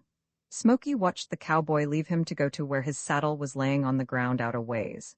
He watched him put the saddle on the strange hoss, and when Clint came back leading the hoss and finished saddling by Smoky, that pony nipped at the cowboy's chap leg the same as to say, "Stick around a spell." Clint did stick around for a spell. He wasted a lot of good company time fooling with the latigos and seeing that his rope was coiled up neat, and even though he knowed that as a good cowboy he should been helping tearing down camp, he stuck by the corral and Smoky till the lost rider had caught, saddled, and rode his hoss away. The remuda was let out then. The wrangler circled the bunch and started grazing 'em till the wagon started again for that night's grounds. Smoky was hazed along and lost in the big hoss herd, Clint watched him, and when he couldn't see him, No Ma started coiling up the big cable, which was the rope corral used on open range, and with the help of another rider, put it in one of the wagons where it'd be easy reached again. It had been less than an hour since the cook had stopped his team and jumped off the wagon to cook the cowboys' noon bait, and now he was up on the wagon again and waiting there for the boys to finish hooking up his team and hand him the ribbons. Soon enough that was done, the pilot started, and the cook wahhooped his broncs into a running start. The bed wagon, loaded down with 20-some-odd Montana rolls, took up the swing, and the wood wagon tagged along behind. Then came the remuder of over 200 saddle horses, and hazing em was the rangatang, day wrangler. The first circle of the fall roundup was on that afternoon. The circle starts from wherever the roundup wagon might be. The roundup wagon of most countries is composed of 3 wagons, one for Chuck and Potts and the cook, another for the rider's bedding, which is rolled in big canvas tarpaulins. It takes quite some bedding for 20 or more men, especially in countries where it's apt to snow in the middle of June. The third wagon is for wood and water, and which is used in prairie countries where there's neither wood or water to be found for a ways. The cook drives his chuck wagon, the flunky, cook's helper, drives the bed wagon, and the nighthawk, rider who herds the remuder at night, drives the wood wagon. Them 3 wagons, which is called the wagon, is the cowboy's home while on the range. It carries his grub, his bag of clothes, his bedding, and strips of rawhide which he salts down and sometimes cuts into strings and braids things like bozels, nose bands, or such. The wagon moves camp most every day, and sometimes twice and 3 times a day. All depends on how quick the country is worked. The circle starts from the wagon. The 20 or more riders and the cow foreman ride straight to some point for 10 or 15 miles. On top of some but the bunch stops. Then the cow foreman scatters the riders. He'll send 'em in pairs to the right, left, and straight ahead and spread 'em fan shape to a certain point where they turn, or where there's no more cattle to be seen, and they'll head back towards the wagon again, bringing with 'em all the cattle that's seen in the ride. That's what's called a circle. It averages 25 miles and ends at the wagon where all the riders meet again, each bringing with 'em whatever cattle was found. The wagon might have moved and a new camp set up while the boys was out on circle. But wherever the wagon is, that's where the circle ends. To one side of the camp, a mile or so, is the cutting grounds where the herd is worked, the spot where all the cattle is brought to from that one circle and held there for branding and cutting out whatever is not wanted. 2 circles are made a day. Soon as Jeff, the cow foreman, seen the wagons lining out in good shape for that night's camp, he put his hoss in a high lope and looking back at the boys that was doing their best in putting up a ride on the sun-fishing ponies, he grinned as he seen that all stuck on and fanned, and felt mighty proud of being the cow boss of such a bunch of riders. Clint was riding a big Appaloosa called Chapo, and one of the best circle hosses the outfit had, but he wasn't appreciating him much just then. And as he rode along leaving the wagons and remuda to his left, his eyes was a whole lot on the dust that remuda made, and trying to get a glimpse of a mouse-colored piece of horseflesh which he'd called Smoky. But Smoky was getting along fine as he trotted and loped along on the trail of the wagons. He'd no more than left Clint by the rope corral when he run across that brother of his again, and after the 2 nicked howditos at one another, they trailed along side by side, plumb contented with everything in general. The sound of the dozen or so bells that was strapped to the necks of the oldest and wisest ponies was new and mighty pleasant to Smoky's ears, and it was good to be roaming again, and with so much company. It was middle afternoon when the pilot came to a big creek bottom, and circled by a grove of willows and cottonwoods. The second camp of that day was made.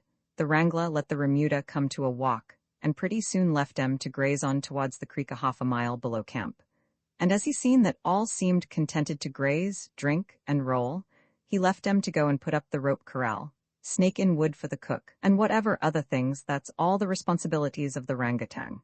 He kept one eye on the ponies as he worked, and if any restless bronc showed indications of wanting to start drifting, that boy jumped on his hoss, turned him, and watched for a spell till that bronc seemed satisfied to stay. Many a wrangler has used the excuse of hard-to-hold ponies just so he could get away from too much work, and most always it was a mighty good excuse too. But Smoky and Picos, which was his brother, had give no such a excuse to the wrangler.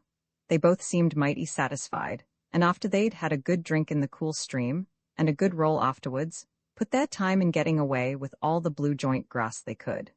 Every once in a while, Smoky would raise his head, and chewing on a mouthful of the tall feed, would look up at the ridges around him, then towards the camp and wonder at the noise the cook was making with his pots and pans. All had him interested, it was all new, and with the nicker he'd often hear from one side of the scattered remuda, and then the other, the steady ring of the hoss bells and all. The little hoss wasn't hankering for anything, only just what he was in the thick of. He'd been grazing for a good long time, and the sun was hitting towards the ridges to the west, when to the south a ways he noticed a big dust a-soaring up the sky and a mile high. There was a steady rumbling noise as the dust came closer, and pretty soon he could make out the bellowing of the critter. A big herd it was, the combings of the first circle, and 1,000 head or more of white-faced, bruckle-faced, speckled, red, black, and all colors and sizes of range cattle topped a ridge, and on a high lope was swung towards the cutting grounds. About that time the hoss wrangler fogged in on the remuda, and in a shot, while Smoky and all the ponies found themselves in the rope corral once again, the cowboys was needing fresh hosses and catch ropes begin a-sailing once more, as the 20 and more of 'em snared their cut hosses. A few snaked out broncs, and pretty soon all hands was mounted again, and working the herd they'd brought in. Smoky was spooked up once more as he heard the ropes sing over his ears. He heard a familiar voice say, "How's she going, Smoky?" But the little hoss was busy hunting a hole about that time, and he was too excited to nicker an answer. Then, after what seemed an awful long time to Smoky, the ponies was left out of the corral once more, and when the wrangler checked 'em all to graze, him and Pico's was in the lead. The ponies was grazing on a low bench and on the opposite side of the creek from where the cattle herd was being worked. Many was cut out and started back on the same range from where they come, and pretty soon Smoky's sensitive nostrils smelled the smoke from the fire that kept the branding irons hot. Then the smell of burnt hair followed, he heard the beller of the critters, and snotting sawta low, and in wonder, the mouse-colored pony watched. He watched the riders at work, seen long ropes a-swinging, and how them long ropes would stop the bunch-quitting steer.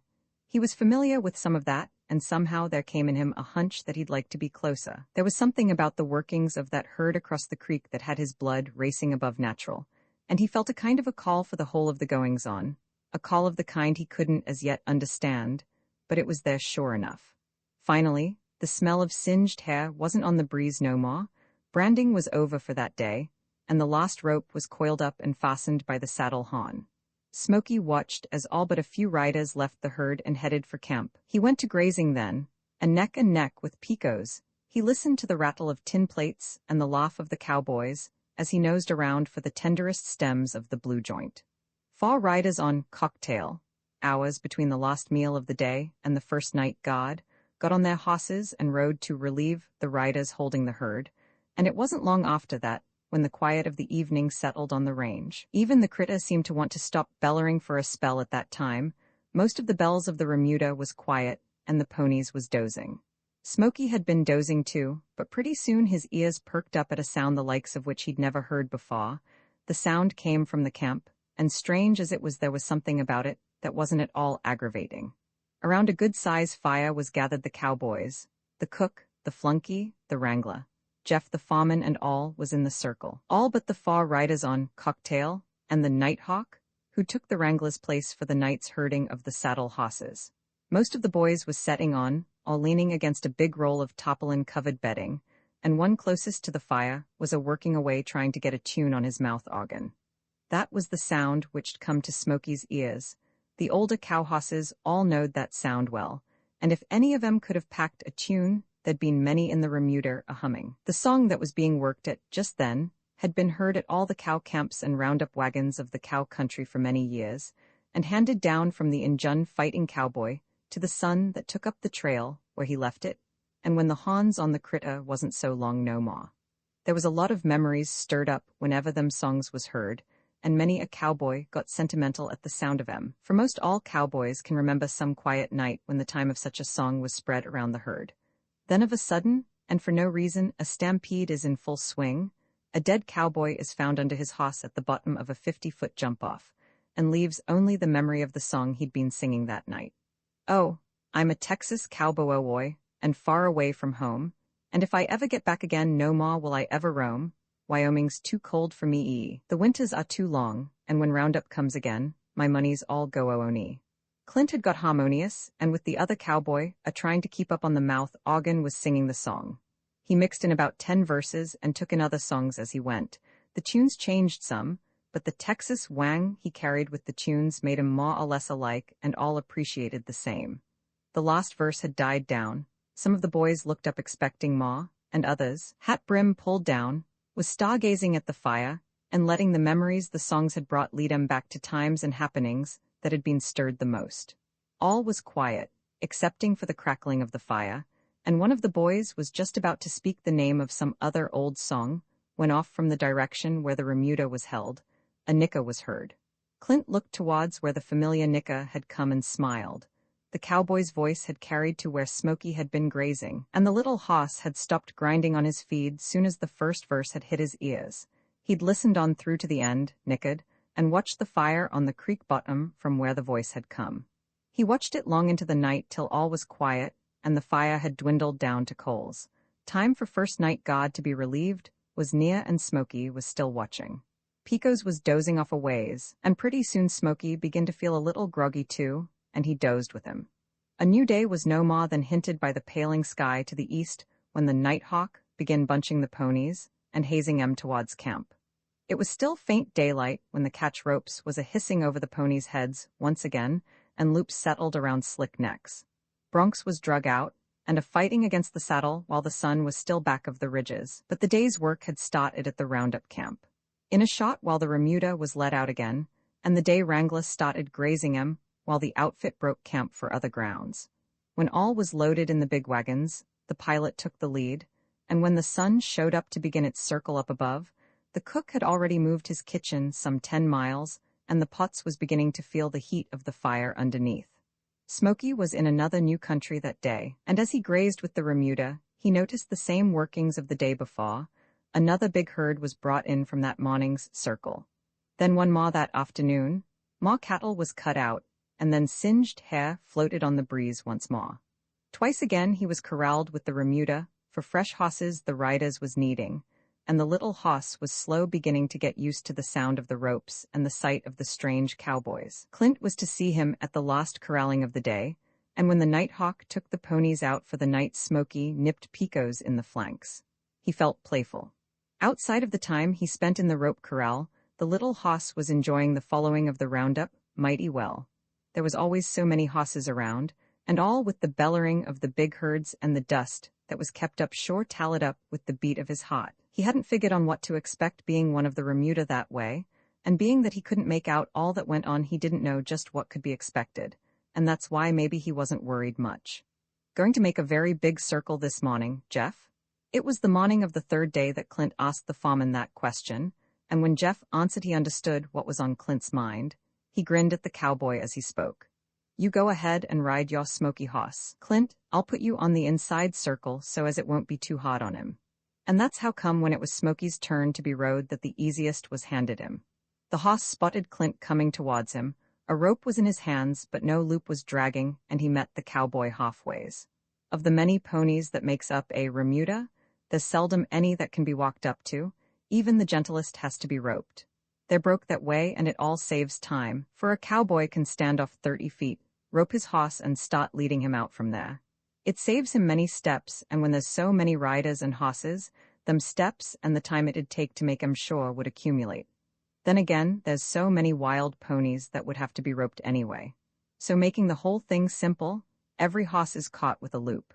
No good roper ever whirls a loop in catching hosses, and the only sound that's heard is when the rope splits from the ground to the pony's head.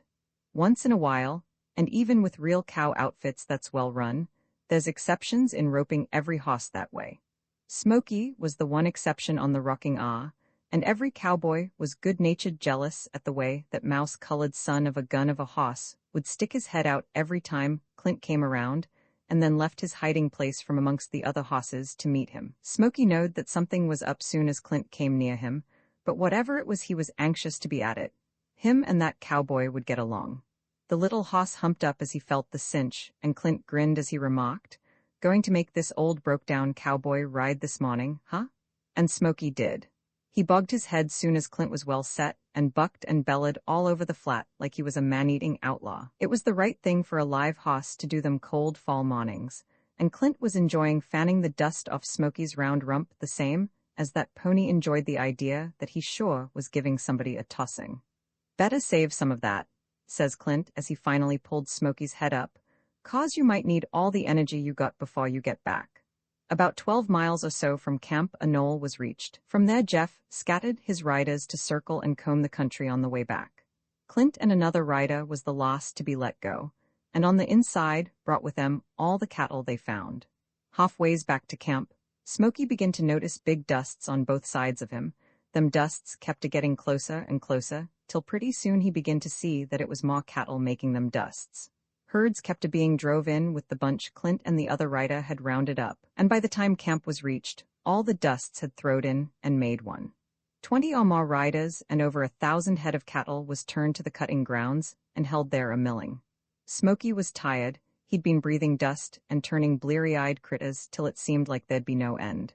Besides, it felt awful hot on his back where the saddle was, and even though Clint often got off, uncinched the saddle, and raised it so the cool air could circulate through, it wasn't long when his back, not used to long saddling, would feel as hot as ever again.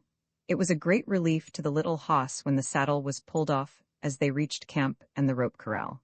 Clint then led him to the creek and washed the dry sweat off his back with the cool water, and as that was done, Smoky right away forgot the work of that first circle.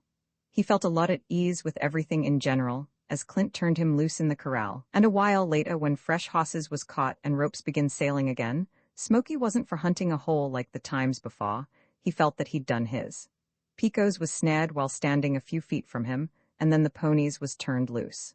But there Smoky lagged behind a little. He'd spotted Clint, who was saddling another hoss, and he stood in his tracks, watching, and maybe wondering. Then the wrangler came, and Smoky followed the remuda up the draw. Plenty of grass, under, and all around him, and a chance to stand still was for the first time appreciated by the mouse-colored gelding. He'd had a taste of real work, the first taste, and with it had come the feeling that he wasn't no half-broke bronc no more. He was even beginning to look at the critter with a knowing eye, and something was sprouting up in him, which left no doubt, but what he was the boy that could handle her. He never figured on how much there was to learn in the ways of handling that split-hoofed range animal. He'd had no way to know as yet, and as it was he grazed feeling sure that he knowed a lot about him. He felt equal to the old saddle mocked cow hosses that was in the same remuda, and he wouldn't have nothing to do with the raw broncs that was mixed in. But there that high opinion of himself was stopped, for the old cow hosses wouldn't let him associate with them, and as they'd chase him away, he failed to notice that they felt the same about him as he did about the uneducated raw broncs. But then, credit had to be handed to the little hoss on account that even though he still had a powerful lot to learn, he sure was all for learning, and the pride he'd naturally took in the game, along with the coaching of such a cowboy as Clint, all promised that he'd sure get there. Smoky watched every herd that came in, followed the wagon on its everyday move, and was even getting used to them ropes that sung over his head 3 or 4 times a day. Of course, Clint was always on hand at each corralling to kind of help him get used to all the commotion, and came a time when the little hoss knowed exactly where and which side of the corral that cowboy would be. His saddle was always on the ground a few feet on the outside, and every hoss he caught to ride would always be led or snaked to that same spot, and Smoky got so that whenever he was corralled, he'd make a rush for that one spot where he could easy reach Clint's shirt whenever the attention of that cowboy was needed. Each rider on the outfit was furnished on the average of 10 hosses. There was anyway 3 changes of hosses every day, which made it that every hoss was rode from 4 to 6 hours every 3rd day, and that's how Smoky's turn came. Clint rode him out on circle 3 times, until the little hoss got pretty well onto the hazing of the critter, and then that pony was of a sudden promoted to the day herd class. Of course, Smoky was somewhat of a privileged character, or he wouldn't made that so soon, but the way he took hold of the bit and went to work, he sure didn't disappoint Clint any. The promotion started when that cowboy thought of trying him out one day as a big herd was brought in to work. He'd changed his tired circle hoss to Smoky, and after that, Pony had his buck out. He lined him out to a standstill close to the milling critters. It was Clint's and Smoky's job to see that none broke away outside of what was cut out to be held for the main herd. A dozen other riders was on the same job, and most all riding well-reined cow horses, and as Smoky noticed the kind of company he was keeping, a ticklish feeling came between his ears and a spark showed in his eyes. He was about at the height of his glory, and hardly able to stay on earth, when, quick as the eye could see, a big robin steer broke out, and wild-eyed dodged past the riders and hightailed it out for the open country. In the trance Smoky was in, he hardly seen anything of the critter but a flash, but as the earth had no strings on him either, just then, it only took a feel of the rein for him to be up and a-flying. That flash that went past him a second before was recognized as an earthly critter soon as Smoky set eyes on and soon as he got the hunch that that critter needed turning, the distance between was et up the same as though that hoss had been starving for such. There was a mighty satisfied smile on Clint's face as the steer was shot back in the herd the same way he'd come out, and as for Smoky, there sure was nothing about him that suggested the end of the trail. He was brought to a mighty proud standstill by the herd again, and no critter broke out that he wasn't right on the tail of from the start, unless it was in some other rider's territory. Working the herds that was drove to the cutting grounds and holding the day herd was from then on Smoky's work. He liked working the herds best on account there was more to do, but then day herding wasn't so bad either. Clint always seen that his rope was kept well stretched, and soon as he knowed the foreman was gone on circle with the other riders, he could easy find some critter he had a grudge against and pile his rope onto, and Smoky sure enjoyed turning him over. All the boys, excepting the reps from other outfits, had one half a day of day herding every 3 days. Smoky's time to be rode came on the dot of that time, but Clint didn't always take him out on that, and often he'd switch so that the little hoss would get plenty of work cutting out or bringing big calves and slicks to the branding fire, and that pony was sure beginning to shine there. Once in a while, though, Clint would get sort of selfish and want Smoky's company on that long half a day's herding, and it was during them spells that the two got to be more understanding, if that's possible, to one another. Neither was so rushed for work then, and there was times when the big herd of beef steers and cows and weaners would want to graze and not try to drift away or scatter. At them times Clint would rein Smoky up a knoll, and where both could see the whole of the herd. He'd get out of his saddle and stretch out in the shade Smoky made, and take it easy, and there, with one eye on the cowboy, the other on the herd, and swishing flies, Smoky would stand. Roman 9 fights for rights. The fine, cool, and sunshiny days of fall was making a last stand. Rains begin to come, and as time was a-crawling towards early winter, them rains got colder and then turned to a wet snow. Mud was where dust had been, the hard twist-throw ropes had turned stiff as steel cables, saddles and saddle blankets was wet, heavy, and cold, and the shivering ponies met the feel of them with a hump and a buck. The cowboys, all a-packing long, yellow slickers, was beginning to tally up on how much wages would be due him. As the end of the fall roundup drawed near, and as they waded through slush and mud from the chuck wagon to the rope corral, not many was caring. Wet socks, damp beds, 2 hours of shivering on night guard, saddling ornery ponies in daytime, and when a fella can't even get a footing, and then riding 'em a-wondering if them ponies will stand up as they bella and buck on the slick and muddy ground, all left a-hankering only for a warm dugout somewheres, where there's a stove, a bunk to set on, and a few magazines to read as Mother Nature does her best to make the outside miserable. The last of the beef herd had been turned over to another wagon of the rocking and shipped, and Jeff's main herd was from then on made up of cows with big weaner calves, and all stock that'd need feeding through the winter. A couple of weeks more now, and we'll be seeing the gates of the home ranch, says Jeff one day, but it was a long 3 weeks before the stock was tended to, and when camp was made for the last time. The wet snow had got flaky and dry by then, and 6 inches of it was covering the ground. Now hold on a minute, Smoky, and give a feller a chance, won't you? It was Clint a-talking, and trying to hold Smoky down till he got his foot in the stirrup. The cowboy, being all bundled up, couldn't handle himself as he'd like to. The little hoss was cold. Crusted snow had to be rubbed off his back before the saddle could be put on, and he was aching to put his head down and go to bucking so he could warm up. Clint was only halfways in the saddle when that pony lit into it, but the cowboy didn't mind that. His blood was also a long ways from the boiling point, and any excuse to get circulating good was welcome. Around and around him, Smoky went, and all in one spot. All the fancy twists of a bucking pony was gone over, and the rider met him all the way, and as Clint rode and fanned and laughed, he'd get fast glimpses of other riders and other hosses a-tearing up the white landscape and getting down to the earth underneath. It was the last day of the roundup. All the work was done.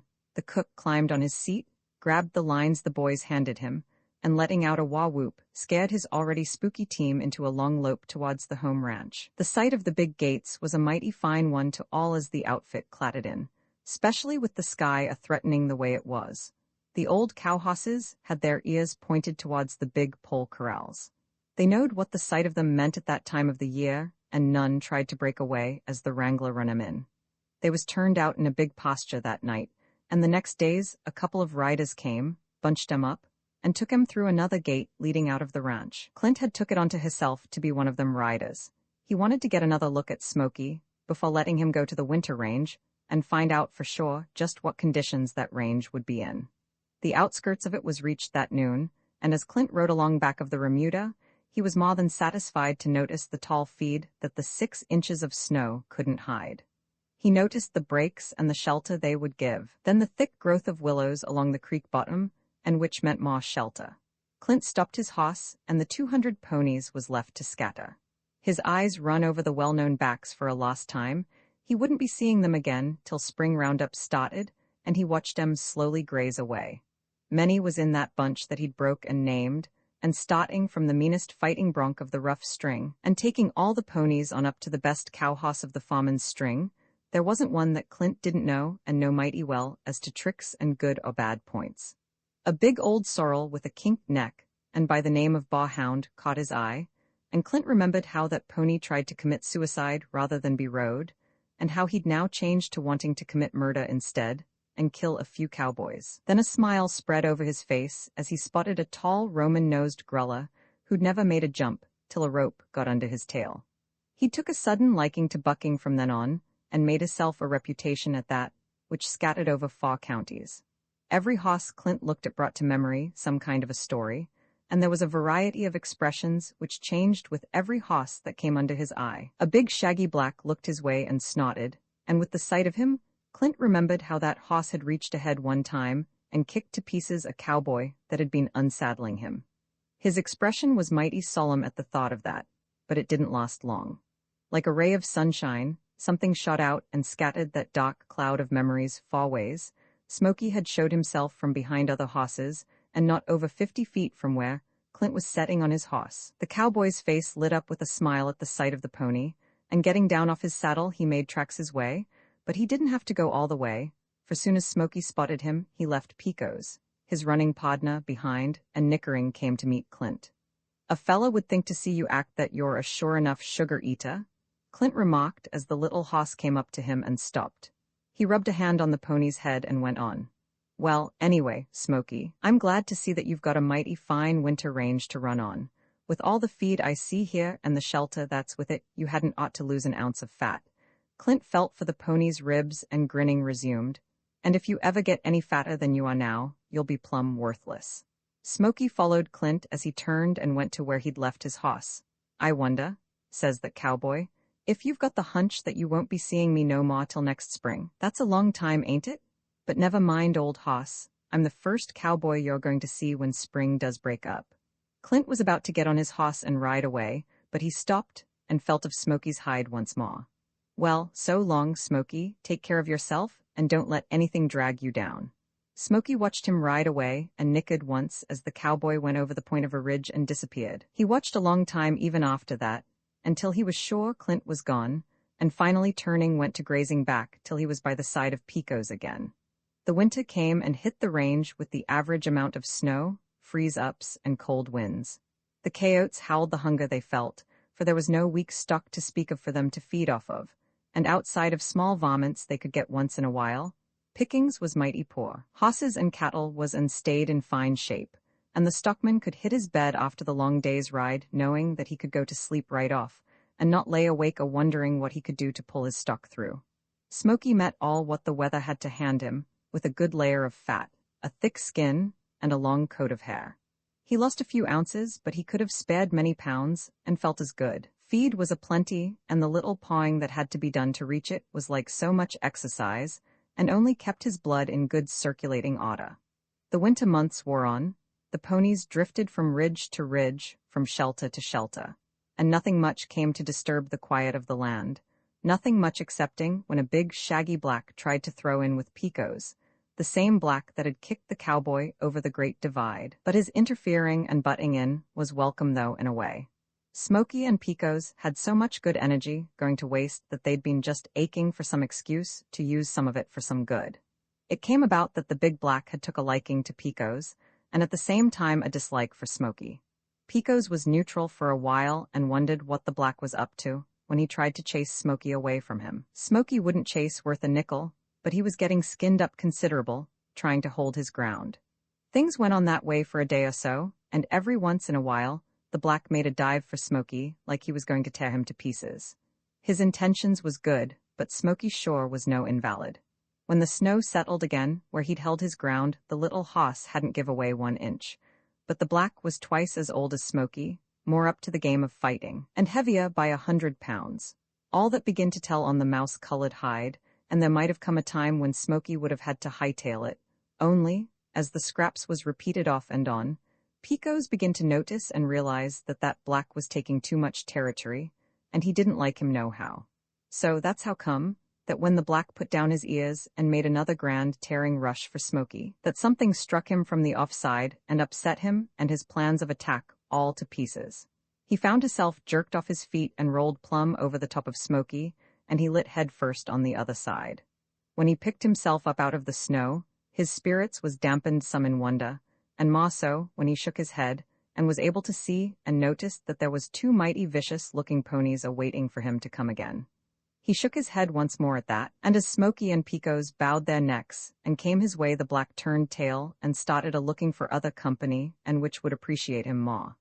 But whether it was honoriness or just plain thick-headedness, the black tried to butt in again the next day. Maybe he just wasn't convinced. Anyway, Pico's noticed him first, and before the black could even get to Smoky.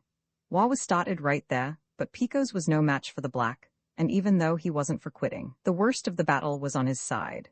It was about when the crusted snow was flying the thickest that Smoky, who'd been off a ways, noticed the commotion. He seen his podner down on his knees and the black a-chewing away on him, and right about then, the standing Smoky was transformed into a 1,100-pound bombshell. The explosion came as he connected with the black, and then black fur began to fly and soar up above. Somehow or other, the black managed to gather enough of his scattered senses to know what had happened. Them senses told him to act, and act quick, and he did. He tore himself away from the pressing, tearing mixture of flying hoofs and sharp teeth, and split the breeze, making far-apart tracks to where horseflesh wasn't so thick.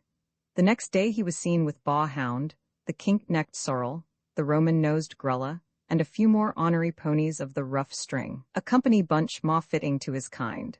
The days was getting longer and warmer, the snow began packing and melting some, and pretty soon bare patches of ground showed in plain sight. Smoky and Pico's hides began a-itching, and the 2 was often busy a-scratching one another, and starting from the neck went to the withers along the backbone to the rump and back again. Big bunches of long winter hair began a-slipping and falling to the ground as they scratched, and came a time when as they rolled, more of that hair was left till finally patches of short, slick satin-like hair began to show. Then green and tender grass began to loom up and plentiful, and that finished the work of ridding the ponies' hides of all the long hair that was left. Creeks was swelling from the waters of the fast-melting snows. Spring had come, and the sunshine and warm winds that came with it was doing its work.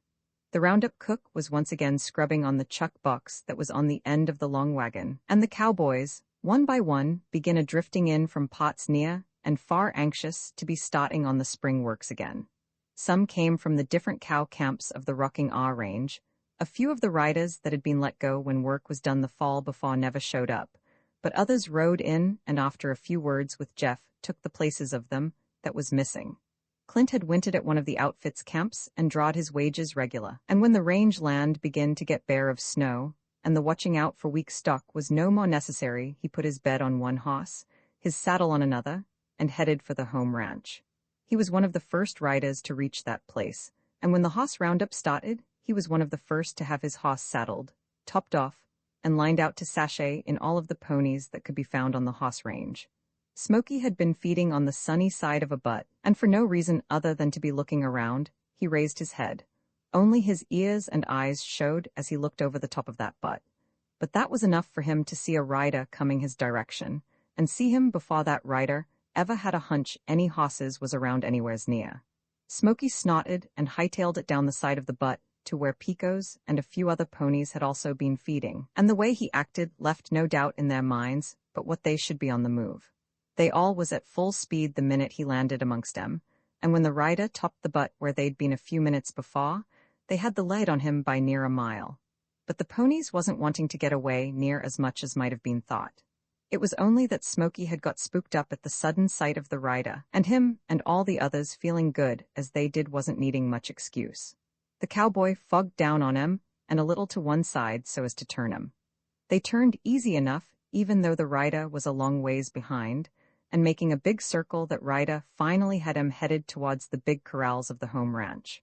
A big grin spread over the cowboy's features as the sun shined on the slick back of the mouse-colored hoss at the lead of the bunch, and even though there was a half a mile between him and that hoss, that cowboy knowed daggone well it was him, for the sun never reflected on no other hoss's hide as well as it did on Smoky's, and besides, there was no mistaking the good-feeling action of that pony's. "Told you I'd be the first to see you when spring broke up," says the cowboy, as he held his hoss down to a lope. The 25-mile run from the time Smoky had been spotted kinda filled the bill far as running was concerned, and when the long wings of the pole corrals at the home ranch was reached, the rider was right on the ponies' tails and on the job to keep him going straight ahead into the corral. Then the big gate closed in on him. "Guess you don't know me no more," says Clint to Smoky as he stood a foot in the corral and watched the pony tear around. Then to himself, "Maybe he don't know it's me that's watching him." Clint was right. The long winter months of freedom without seeing one human had kind of let him get back to his natural wild instinct, and the first sight of Clint had been of just a human, and it had spooked him up till he'd have to calm down some before it had come to him just who that human was. The cowboy spoke to him as Smoky, wild-eyed, snorted and hunted for a hole, but Clint kept a-speaking, and as the pony tore around and heard the voice, something gradually came to him that seemed far away and near forgot. He stopped a couple of times to look at the cowboy, and each time his getting away was less rushing, till, as the voice kept being heard, things got clearer and clearer in that pony's brain. Smoky had stopped once more, and neck bowed, ears straight ahead, and eyes a-sparkling, faced across the corral to where the cowboy, still and standing, was talking to him. "Daggone your little hide," says Clint. "Are we going to have to get acquainted all over again? Come on over here and let me run my hand over that knowledge bump of yours, and maybe I can get your think tank to functioning right again." Smoky didn't come, but he held his ground and listened to the talk. Clint talked on and watched him till the hoss lost some of his wild look and then slow and easy started walking his way. Something and away in the past seemed to hold Smoky as the cowboy slowly came nearer and nearer. His instinct was all for him a-leaving the spot he was holding, but that something which stuck in his memory was the stronger and sort of kept him there. Clint came on a few steps at the time, and then stopped, and talking the while, took his time till he was within a few feet of Smoky. A little flaw of any kind right then in that human's actions could have spoilt things easy and sent the pony a-skedaddling away from there in a hurry, but Clint knowed hosses, and specially Smoky, too well to do anything of the kind. He knowed just what was going on between that pony's ears, and how to agree with all that mixed in there. Finally, Clint got to where by reaching out he could near have touched Smoky. Slow and easy, the cowboy raised a hand and held it to within a few inches of the pony's nose. Smoky looked at it and snorted, but pretty soon he stretched his neck, and mighty careful took a sniff of the human paw. He snorted again and jerked his head away from it, but it wasn't long when he took another sniff, then another, and each time the snort growed less to be heard, till at last, Smoky even allowed that paw to touch his nostrils. The fingers rubbed there easy for a spell, and gradually went on a rubbing along his nose along on up to between his eyes and pretty soon between his ears to that knowledge bump. 5 minutes afterwards, Smoky was following the grinning cowboy all around the corral. The roundup wagons, all cleaned and loaded, was ready to pull out.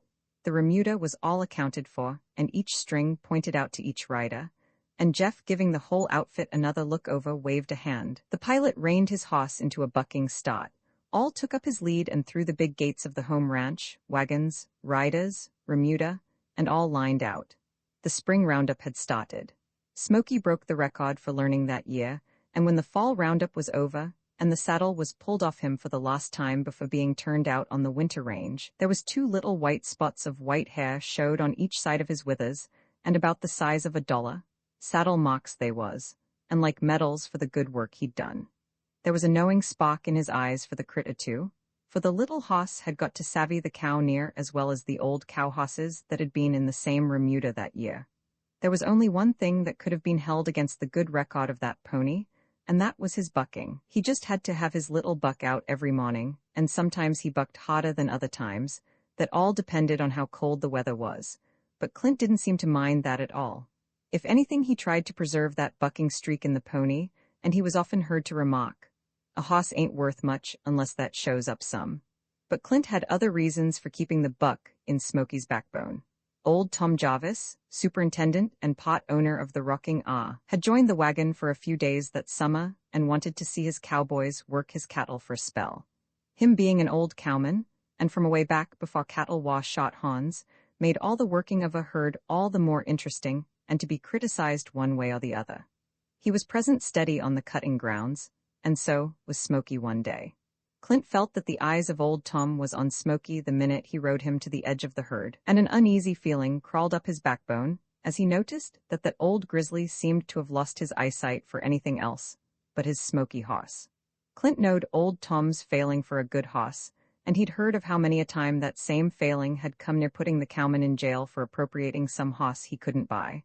Of course them times was past, but the failing was still in the old man's chest, and Smoky belonged to him. The cowboy had started Smoky to cutting out, a work where all the good points of a cow hoss have a chance to show up, and Smoky sure wasn't hiding any. Old Tom's eyes was near popping out of his head as he watched the mouse-colored gelding work, and finally, as Clint noticed all the interest, he figured it a good idea to get out of the herd and hide Smoky somewheres before the old cowman came to him and suggested swapping hosses. The cowboy was afraid he'd already showed too much of that hoss, and as he come out of the herd, he made a circle and took his stand away on the opposite side from where old Tom was holding. But old Tom was controlling owner of that outfit, and he could be any place he wanted to on that range any time.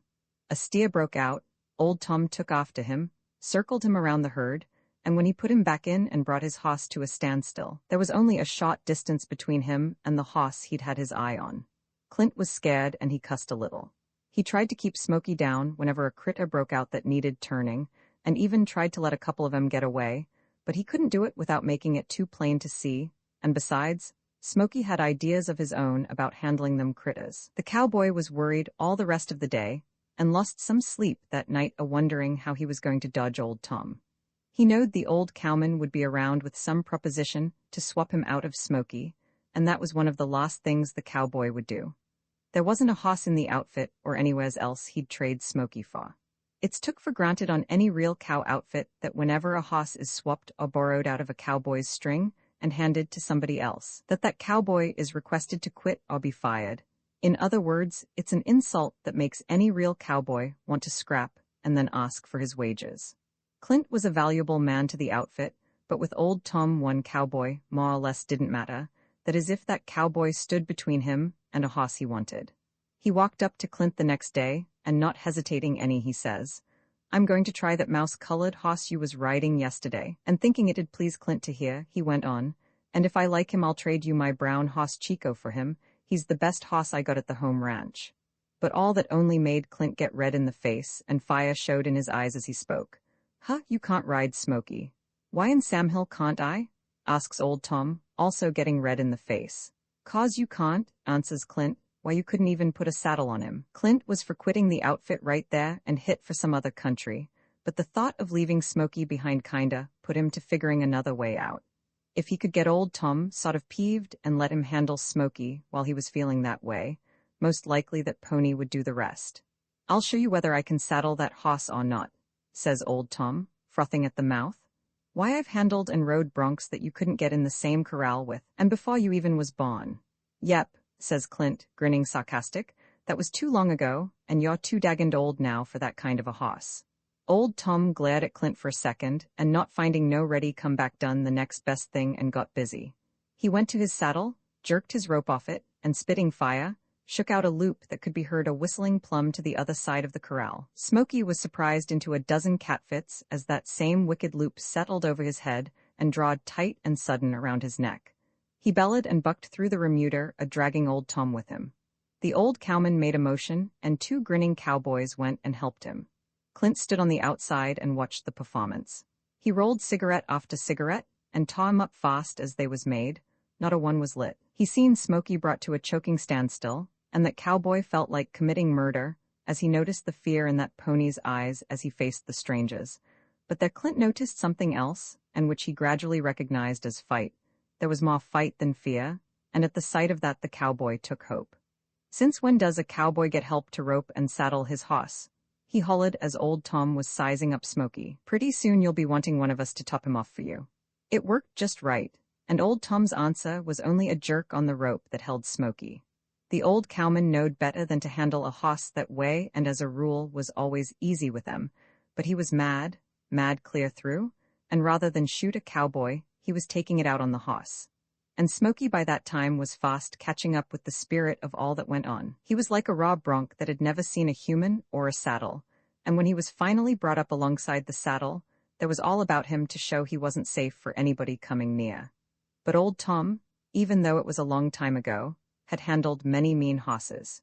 He knowed he was past handling 'em anymore, but this time was different and he'd do his best to carry it through. The two riders that had been helping him was waved away. He'd show Clint and the rest of the young fellas that he could still do it. He then spread a loop and caught both of Smoky's threatening front feet. Smoky knowed better than to fight a rope, and he stood still knowing he'd soon have another chance. Rawhide hobbles was fastened on his front legs, a bridle put on his head, and then the saddle was reached for and put on his back and cinched to stay. "Better say your prayers before you climb up," says Clint, still prodding Old Tom, at the same time hoping that he would stop before he went too far. But there was no stopping him. He pulled up his chap belt, set his hat down tight, and still mad enough to bite a nail in two, loosened the hobbles, grabbed a short hold on the reins and climbed on. Smoky looked back at the stranger that was a-setting on him, and soon as a touch of the rein on his neck told him that all was set, things started a-happening from there.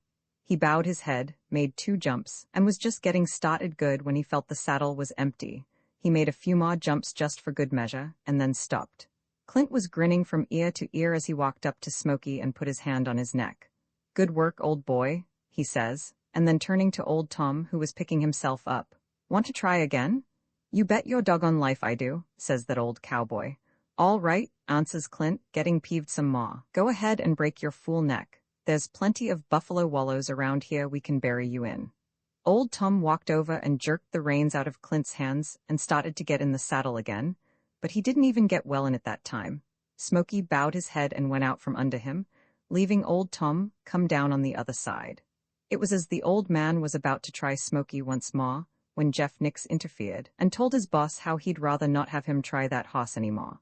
"That hoss bucks every time he's rode," says Jeff.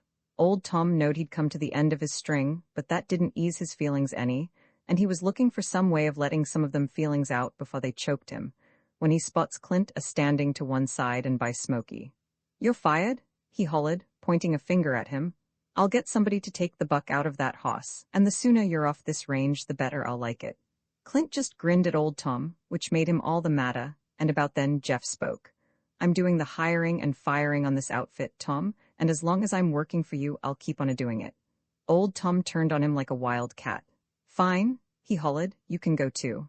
The old cowman had went as far as he could, and as he walked away to catch himself another saddle hoss, he had a hunch that he'd also went further than he should. That hunch got stronger as he went on saddling, and as he gave the latigo a last yank, it all developed into plain common sense that he'd sure enough went too far. But Old Tom wasn't for giving in, not right then anyway. He got on his hoss and riding close enough so Jeff could hear, says, "You and Clint can come to the ranch and I'll have your time ready for you." And then to another rider, "You handle the outfit till I send out another foreman." A lot of honoriness was scattered to the winds as Old Tom covered the long 50 miles back to the ranch, and as he opened the big gate leading in, a brand new feeling had come over him. He was for catching a fresh hoss the next morning early and hightailing it back to the wagon to sort of smooth things over best as he could. He unsaddled and turned his hoss loose, and was mighty surprised as he came up to the big ranch house to find both Jeff and Clint already there and waiting for him. Not a hint of the good resolutions he'd made showed as he walked up to him, and after some kind of a howdy, old Tom heard Jeff say, "All the boys sent word in by me that as long as you're making out my check you'd just as well make theirs out too." "I'm sorry for that," went on Jeff, "and I tried to talk 'em out of it, but it's no use. They're all for quitting if I go." The old cowman never said a word as he led Jeff and Clint in the big house. He walked to a big table in the center of the living room, and there he turned on his two riders. A smile was on his face, and he says, "Daggone it, Jeff, I'm glad to hear that." Then old Tom, still pleasant but serious, went on, "For no man does his best work unless he's doing it with somebody he likes and has confidence in." "Yes," he repeated, "I'm glad to hear that, but the question is now, you're fired and free to go, ain't you?" he asks. "Yes," says Jeff, "soon as I get paid off." "Well, how's chances of hiring you over again? I can't afford to let a foreman like you go, Jeff." Jeff seemed to figure a while and then looked at Clint, and old Tom, guessing what was on his foreman's mind, went on, "And of course, being that I have no say in the hiring and firing of your riders, Clint wasn't fired at all, and he can keep on riding for you." Finally, hands was shook all around, and as Jeff and Clint started back for the wagon, the next morning old Tom was on hand to see him go. "And don't worry about that doggone mouse-colored hoss of yours, Clint," he says as him and Jeff rode away. "I'll never want him." The riders reached the big gate leading out the ranch, and there Jeff remarked as he got off his hoss to open it, "I guess old Tom didn't have to say that he was sorry." And Clint more than agreed.